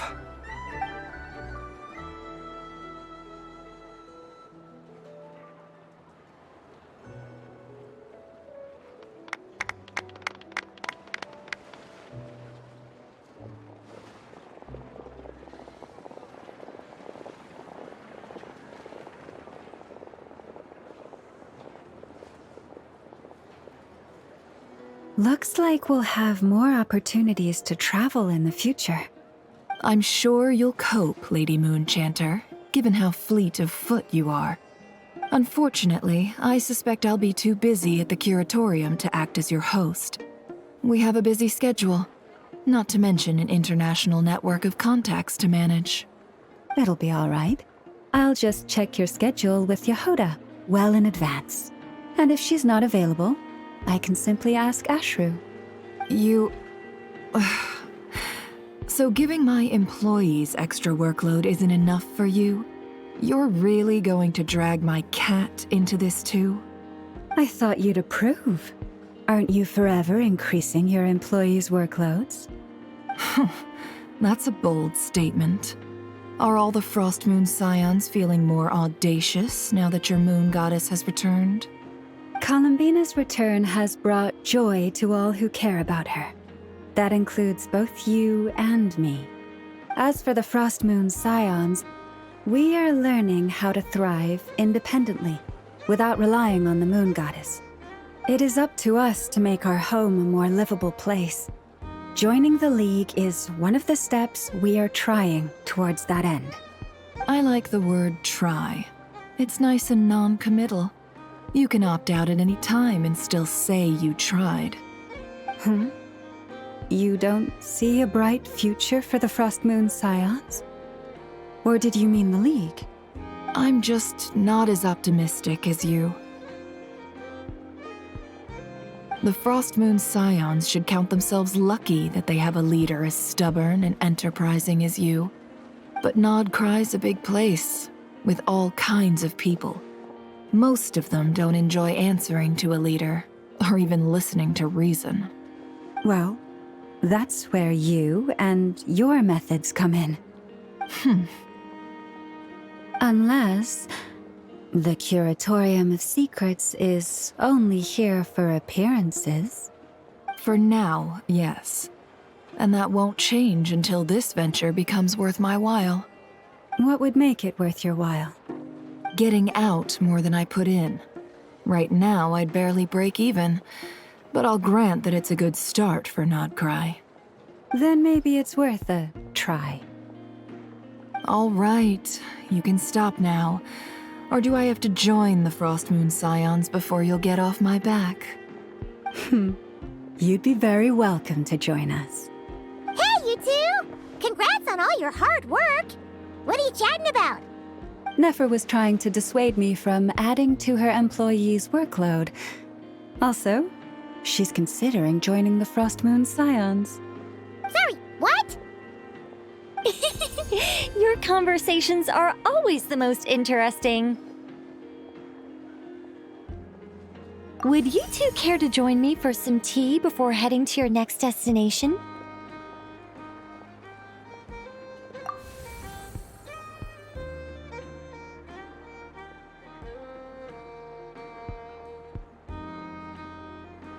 Nicole?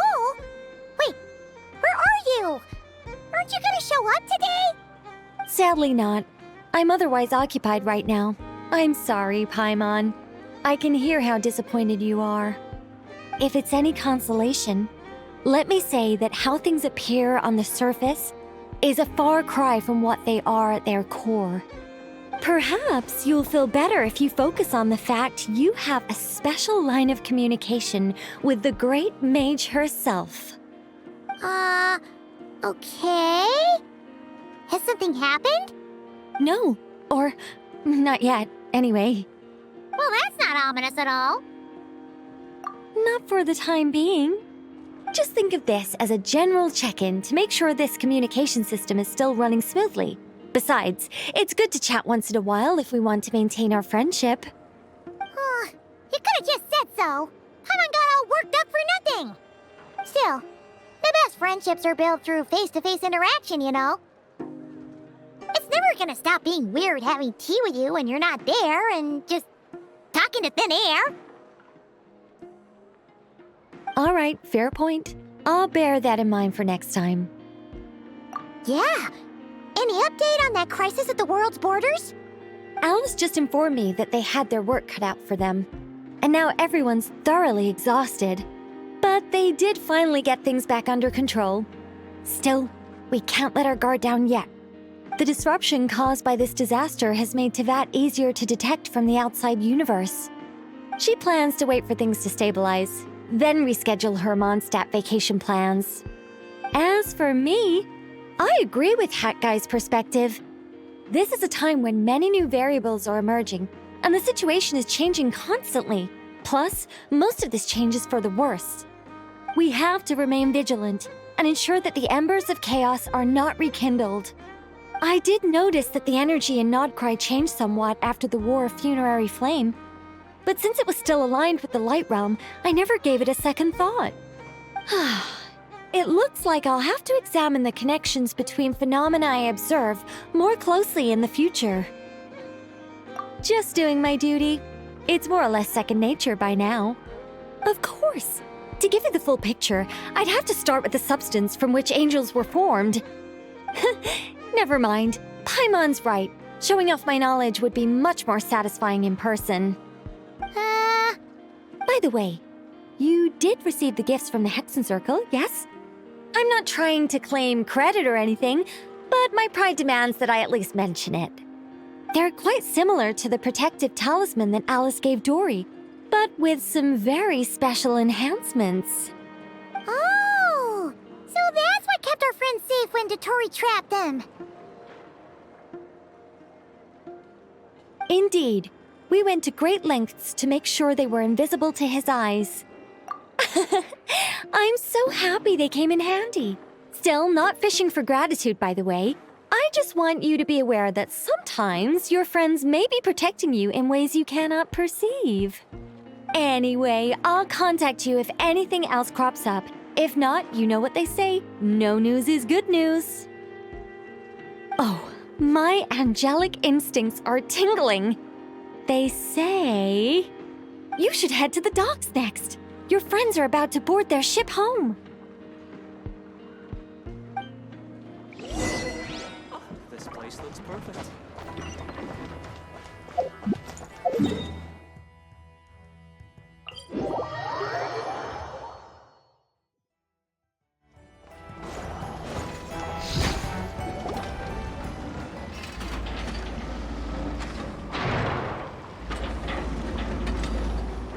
You're here. You're here too, Hat Guy. Are you heading back together? No, I'm bound for Sumeru, and she for Fontaine. We just happened to cross paths at the harbor. Everything seems fine. Sandrone may have an abominable temper, but she's always been very responsible with important calculations, and things entrusted to her by valued friends. You always speak as if you know us inside out, Mr. Hat Guy. Maybe I'm just a good judge of character. I certainly hope that's all there is to it. Regardless, you have been a significant help in this matter. For that, you have my gratitude. I didn't do anything special. Sandrone's the one who completed a seemingly impossible formula and turned the tide of the entire battle, even giving her life in the process. She's the one we should be thanking. Even we were unaware that Sandrone had hidden the real formula inside Polonia's body.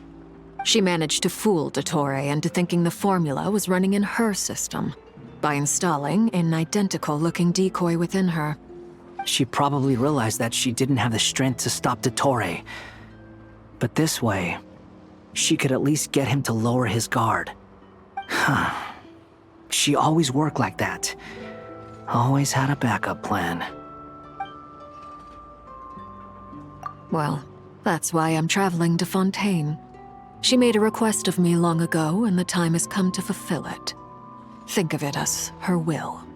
She said that should she ever fail in a mission, she'd like me to deliver her core and Polonia's to the Fontaine Research Institute.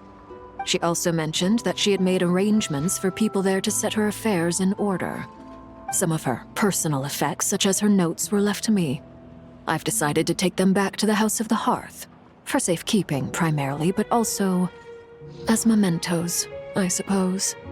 However, there is one book among them that I'd like to leave in your care. I'll have someone deliver it to your residence at the flagship at a later date. No, I was specifically warned not to tell her. This is her last wish, and I will abide by it. I can only hope so, but none of us here can know for certain. I bade farewell to Columbina earlier today. As promised, she turned the iridescent moon's marrow over to me. She spent a long time with Sandrone's body, saying her goodbyes. Oh, is she all right? Sandrone's passing has left a great wound in all of our hearts. It will take time to heal, but Columbina surprised me. She offered me some words of comfort before I departed. Despite being grief-stricken herself, she showed an awareness of the feelings of others around her. She never used to act like this. Clearly, she has grown. And I suspect that we have you to thank for much of the change we are seeing in her. After these recent events, the Tsaritsa has revoked the Pale Star Edict. Snezhnaya now realizes that the arrest warrant for Columbina was just a ploy by Dottore, who coveted her powers. I shall return to Nodcry to see her as soon as I find the time. I hope that from now on, she too will explore more of the world. Columbina Hyposelenia's journey is only beginning. My ship is here. Traveler, Paimon, we shall meet again. You too, Hat Guy. What are you still bumming around for? Isn't Columbina waiting for you? I thought today was the day you'd agreed with her to go find out the truth about your sibling. You're afraid you won't like the truth when you see it. Well, this is new. I was starting to think that nothing could scare you. Don't say that! Wouldn't you be if you were in this situation? Fair point. But I'd say I have more experience facing up to unpleasant truths than the Traveler. They say blood's thicker than water. I know how much you need your family back. More than you need any of your friends. And I'm sure that all your real friends understand that too. No matter what the truth turns out to be, they will stick by you and support you, whatever decision you make. Finding the truth is important. But more important still is what you choose to do once you've found it. At least, that's the life lesson I've learned from my experience, grappling with the truth. What? Now that Dottoro's dead and gone? A little, I guess. But it hasn't solved everything. Maybe I regret not getting to end his life with my own hands. Or maybe it's something else. But for whatever reason, I still feel like I have a chip on my shoulder. Either way, I'm going back to Sumeru. Lesser Lord Kusanali is gonna need help dealing with all the chaos Dottori left in his wake. Not just from this incident, but everything he did in the past, too. You should continue with your journey, as you've always done. Who knows? Maybe we'll meet again someplace else. So, what should we do now? If you want to explore a bit more to steady those nerves, Paimon's game! After all, when Columbina said she knew where your ship was hidden, Paimon promised to give you two some alone time with the truth. It hasn't been all that long since we were last apart, sure, but with Columbina there, Paimon's sure things will be just dandy. Ain't no biggie. Paimon might be all about that food and fun, but she knows how to do right by people. Paimon's sure you'd prefer to digest the news about your sister in peace.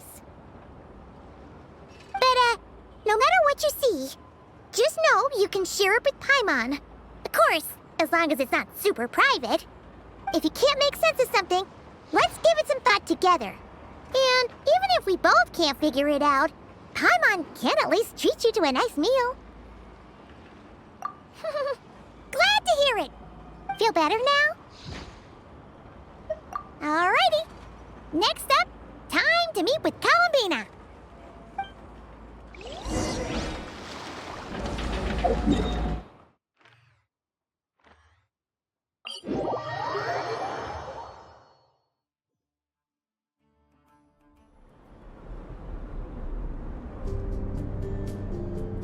Columbina, we're here! Can't quite believe we're meeting out here. We've gotten used to walking over to Silver Moon Hall whenever we go see you. Well, you're still welcome to go there whenever you want to see me. It's just, now that it's all over, I've decided to make some changes. Try and fit in with the Frost Moon Scions, like Lama suggested. The older generation are still timid around me. They don't dare get too close, and they bow their heads when I walk by. But things are much better with the children. I see more curiosity in their eyes. Hopefully, by the time the next Moon Prayer Night comes around, I can enjoy the festival with them as myself, without having to pretend that I'm only dressed up as the Moon Goddess. You'll do fine, Columbina. Paimon's sure they'll realize you're super nice once they get to know you better. You really think so? When we first met, you thought I was a little up in the clouds. We were just starting out then, come on! So Lama told you, huh? I'm only teasing. I know that I have you to thank for pulling me back down to solid ground. It feels good to finally stand firm on the earth where I was born. Oh, that's great!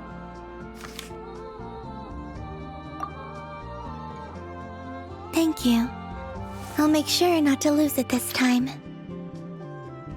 Well then, are you ready? Lumine, what happened to our spaceship back then? Why did you leave? It's time to learn the truth at last. Ready as I'll ever be. Good. Then let me open the way for you.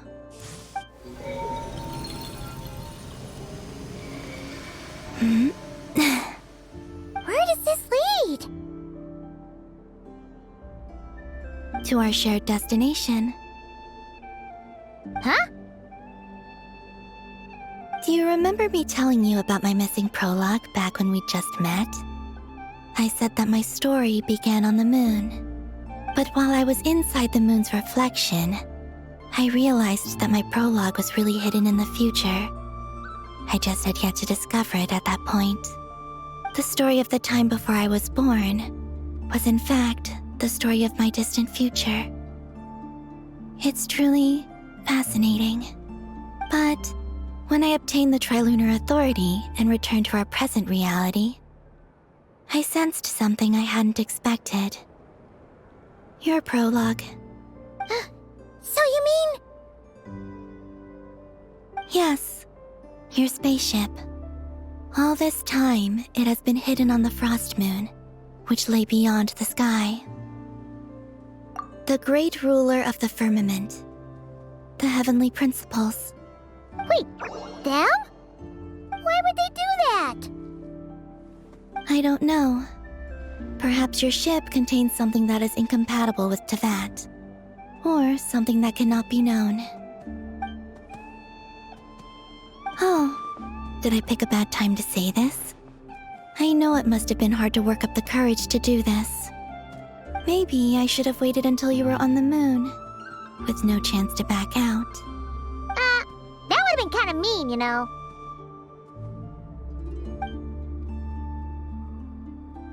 Take me there.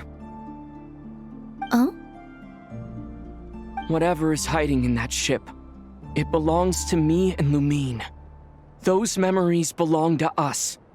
No one else has the right to decide whether I should or shouldn't know about it. Not even the heavenly principles. Very well. Then let's go. Yeah, you two take care, alright? And don't forget to come back soon! Rest assured, Paimon. We will. Traveler, after you. Thinking about the story that we'll find hidden on the moon? Yes. And hoping that it has a happy ending. Stories like that don't exist, you know? You don't believe in happy endings? I don't believe in endings.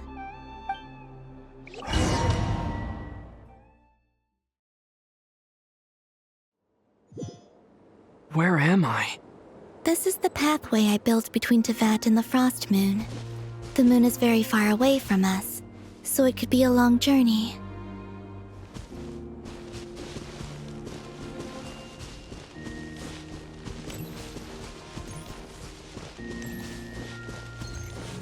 After I obtained the Trilunar Authority, I unwittingly saw past events from many of my friends' lives. One was Lauma. She was so young when they chose her to be the Moon Chanter. From then on, the Frost Moon Scions looked to her to bring messages from their goddess. But, for better or worse, I had left Hisi Island before she was ever born. It was not until much, much later that she met me. I think it's for the best. Because of the way things turned out, you had the opportunity to become friends. You're right. In that sense, I think we were both very lucky.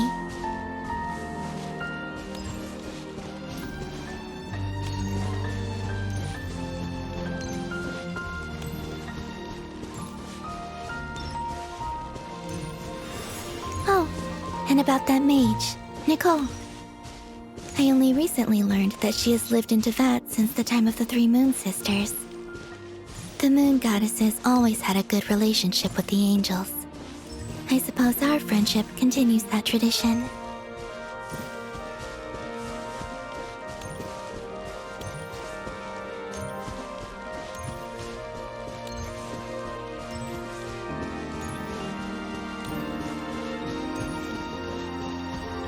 And then there's Sandrone. I never knew that much about her, beyond the fact that she was created by someone called the Lord Artificer. She, too, suffered for a long time before joining the Fatui.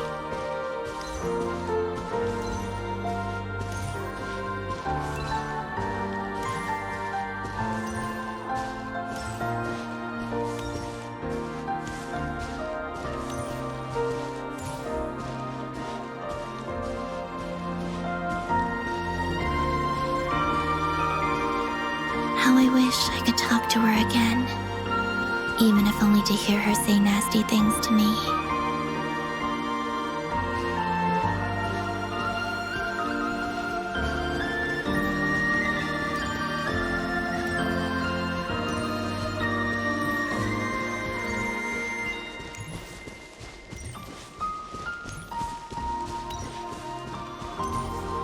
Also, I saw your sibling's story. I'm afraid I didn't see much. It seems that she rarely came to the surface, where the moonlight shines. But I did notice that back when you first set out on your journey, she would often appear nearby, gazing at you from afar with a guilty look in her eyes. Lumine. Let us speak no more of the past. I probably shouldn't reveal so much about my friends. It's not my place. Let the moonlight carry us forth. We are very close now.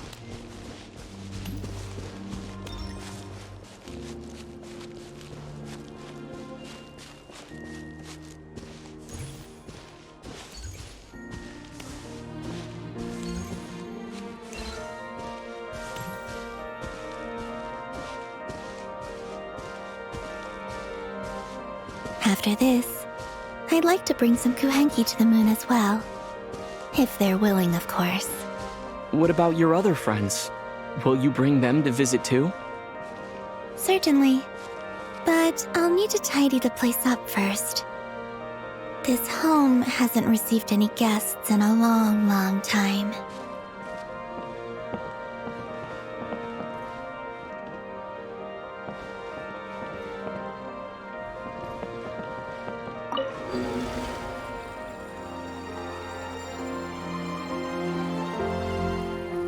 I remember writing something similar with you on Moon Prayer Night.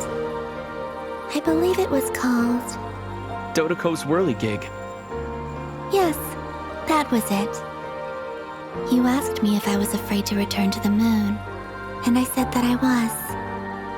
The idea that I had gained something precious, only to lose it so quickly. That frightened me. But I'm not afraid anymore. Besides, this time, we're traveling together.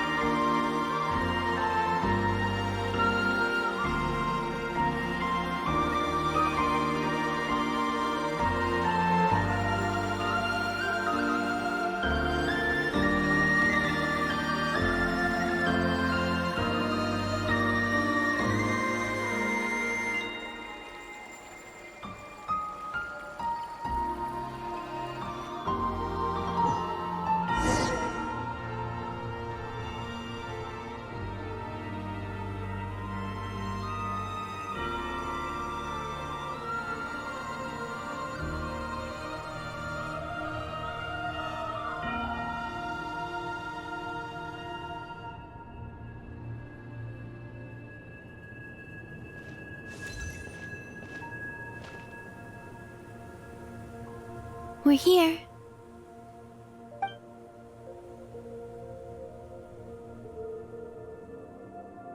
Over there.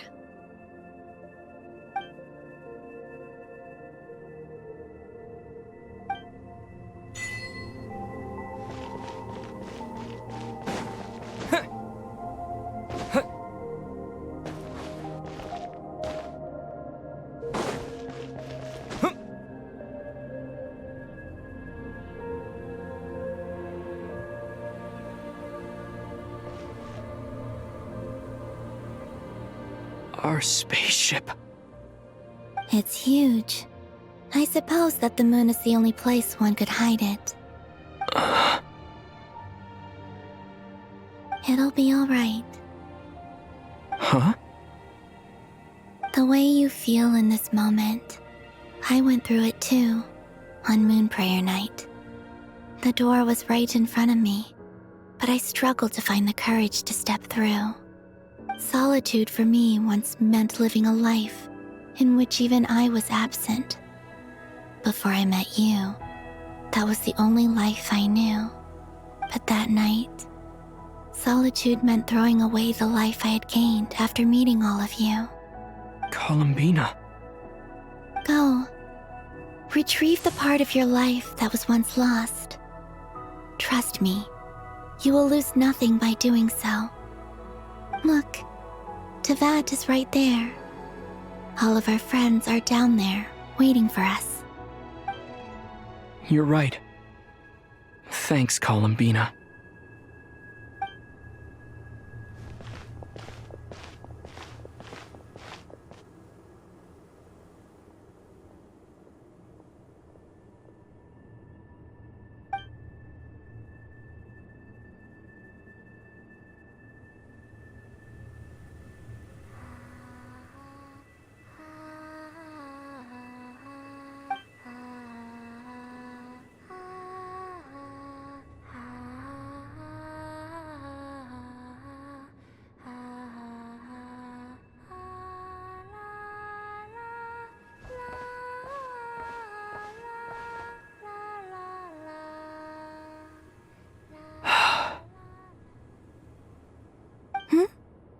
Finished?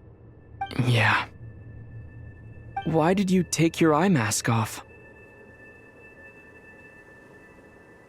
Well, since my return, I've decided to take more opportunities to see the world with my own eyes.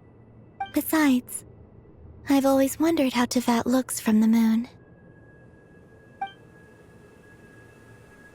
And what do you think? It's beautiful. I could spend a whole day here just gazing at it. What about you? What do you think of the truth you found? I haven't looked at another person's expression in a long time, but I think yours is saying it was neither good nor bad. Keep this up, and it won't be long before you give Nephra a run for her money. Oh, I don't think that's going to happen.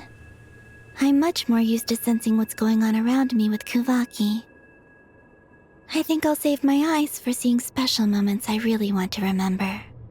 I read the spaceship's flight logs. I always assumed that this was my first time in Tevat. I thought that Lumine and I must have been hibernating in space for centuries on end. But the logs show that our spaceship flew over the skies of Tevat once before. A long, long time ago. Flew over? So you didn't land? No, the ship barely came to a stop before flying on again. After that, it continued traveling through space for a long time. Some of the data is corrupted, but I suspect that it kept flying for thousands of years. It was only after that that the ship made a forced landing in Nodcry. When Lumine found me, she came from outside the ship. Could this mean that she left the ship long before I did? Maybe even during our first pass over Tevat. Are you alright? Yes, I can feel that the truth is coming together, one small piece at a time. I remember Lumine telling me that when she first arrived in Conria, she could not recall the past. So this might be something that even she doesn't know. Here, I made some space for you. Your mind must be racing, and this seems like the perfect place to relax and clear your head. Oh, wait, there's one more thing. What is it? Wait here a moment.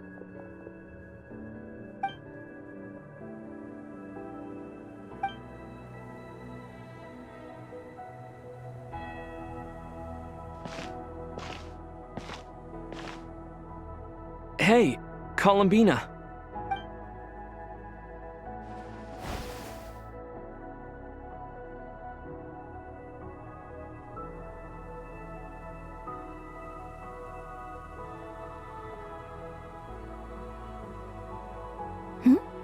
Is that a new outfit?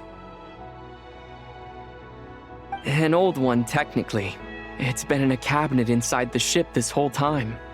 It's a matching pair with Lumine's. She always liked this set more. Huh. I don't think there's a huge difference. Really? Yes, it's still the same you. You're the same person, no matter what clothes you wear. Only Columbina would make an observation like that. Traveler, do you consider Tevat your home? Home is wherever Lumine is. But then after all the time I've spent here, and everything I've been through, yes, I'd say it's my home. Would you change your answer if Tevat changed appearance? I mean, if the truth about Tevat turned out to be different than what you thought. I don't know, but I don't think so. The truth is not what matters most to me about Tevat. When I was first born, I longed for a home. And when you get something before you're mature enough to understand the world, you just take it at face value. I thought that a home was a transaction. You give me what I want, and I'll do the same for you. But you and your friends taught me what a true home should look like. You never asked for anything, yet you gave so generously to me. That's because your friendship matters to us. It was worth it. In the past, I thought that my birth in Nodcry must have been a mistake. But after journeying to the distant past where the story began, I realized that it was I who chose Nodcry to be my future home. Now, I am glad that I made that choice. I'm sure your friends are just as glad. In fact, I intend to make the same choice today as I did back then. What do you mean? Well, I've given the Eternal Moon's Marrow to Lauma, and the Iridescent Moon's Marrow to Arlecchino. And now, I shall return my Kuvagi to Nodcry again, that it may continue to protect my chosen home. Wait, but what about your body? Oh, are you worried that I'll disappear again? I won't. Not this time. The Frost Moon has now entered the fall sky, and I am the Trilune Goddess. I am only returning to Nodcry the part of me that it needs. I am giving what I can, because my home is worth it. Oh, and I have something for you, too. For me? Yes. Come closer.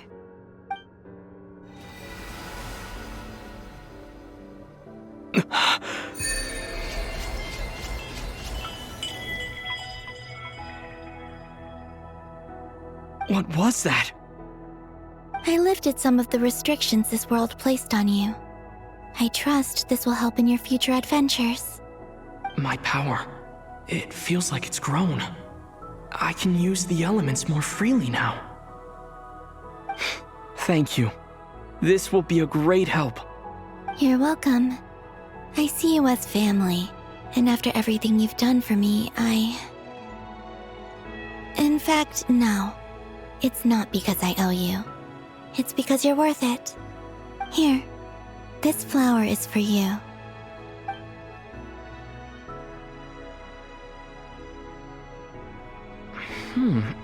Isn't this a moon prayer blossom? Yes. Don't worry.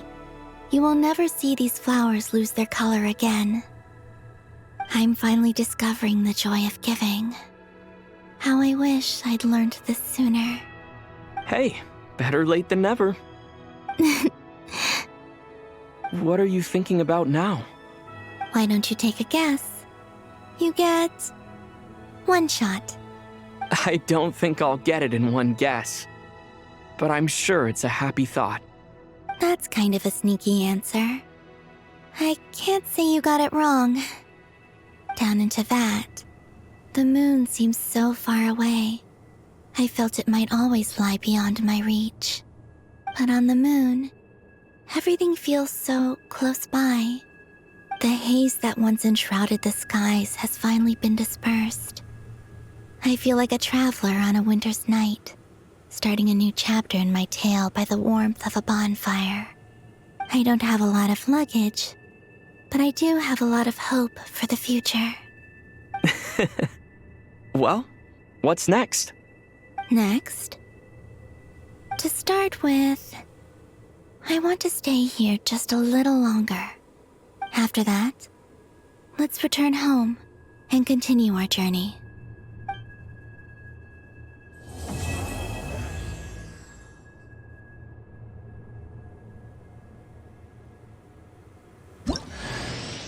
These clothes bring back so many memories.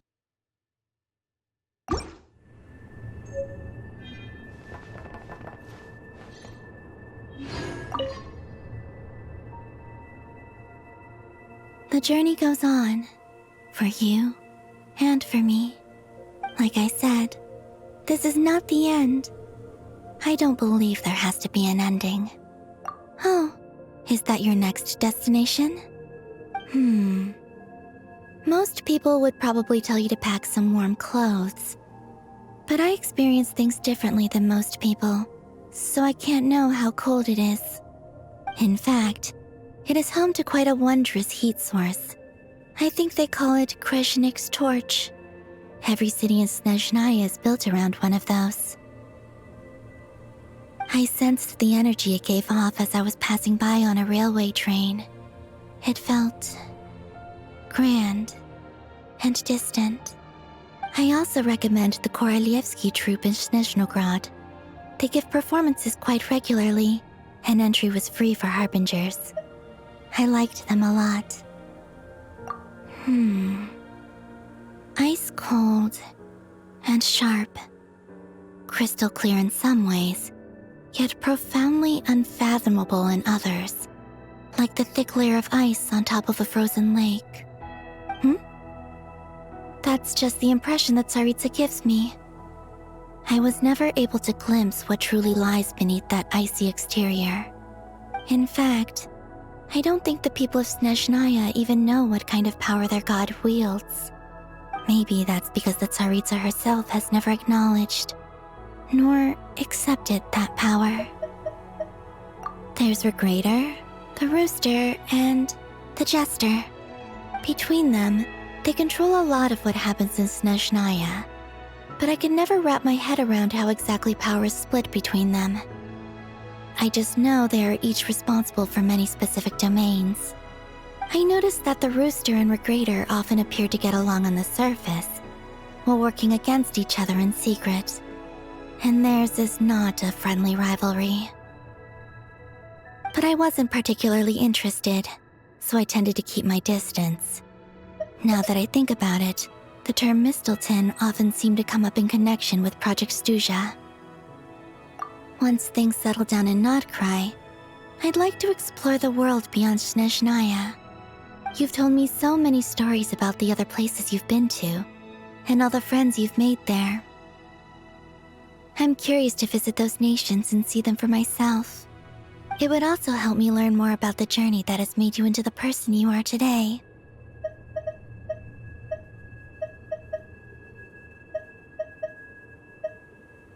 Okay. As you continue on your journey, don't forget to gaze up at the moon once in a while. It is, after all, no longer an illusion. It shall cast down its true moonlight, connecting us in truth.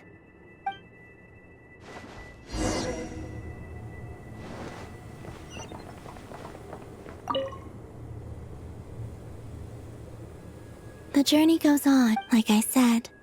This is not the... Okay, it shall cast...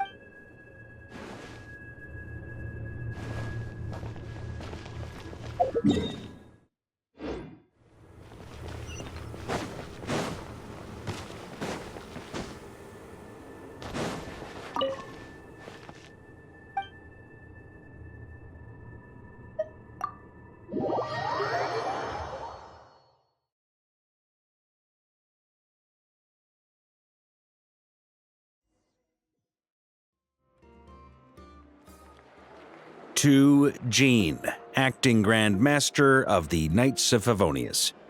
Ugh, this preamble is such a pain to write. It's probably high time we got rid of this acting business. I trust that Dern has updated you all on recent events. Hope we didn't worry you too much. The good news is, we managed to come together and put a stop to the Doctor's evil schemes. With that, I think it's safe to say that Notcry is finally out of the woods. As for the Fatui, not counting the Damselette, aka the Moon Goddess, who has left their organization, we found ourselves allied in this instance with both the Knave and Marionette. May she rest in peace. As ever, we find ourselves better off for making friends rather than enemies. But until we can ascertain the Tsaritsa's true intentions, the future remains uncertain. In a short while... Wait... How am I meant to surprise everyone if I tell them in the letter that I'm heading home? Well, that would be a huge waste. Okay, got it. I will begin sending the expeditionary team back home in waves. I'm sure they'll be able to answer any questions you still have. I hope they won't gloss over the details of my many heroic deeds. But if they do, I'm sure it'll be because they're just too exhausted from the long journey. I think of Mondstadt daily.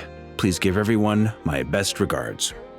P.S. The honorary knight went above and beyond this time. Are there any other honors we can give him? I'll leave it with you. P.P.S. Please be extra nice to Klee for the foreseeable future. I cashed in on the last favor that the Hexen Circle owed us, so we need to earn some more goodwill. If there's any serious problems, feel free to stick me in solitary confinement when I get back. I'll do the time for her. Whew. And that, as they say, is all she wrote. End of an era. And with the moon shining down brighter than ever, I think everyone is going to sleep well tonight.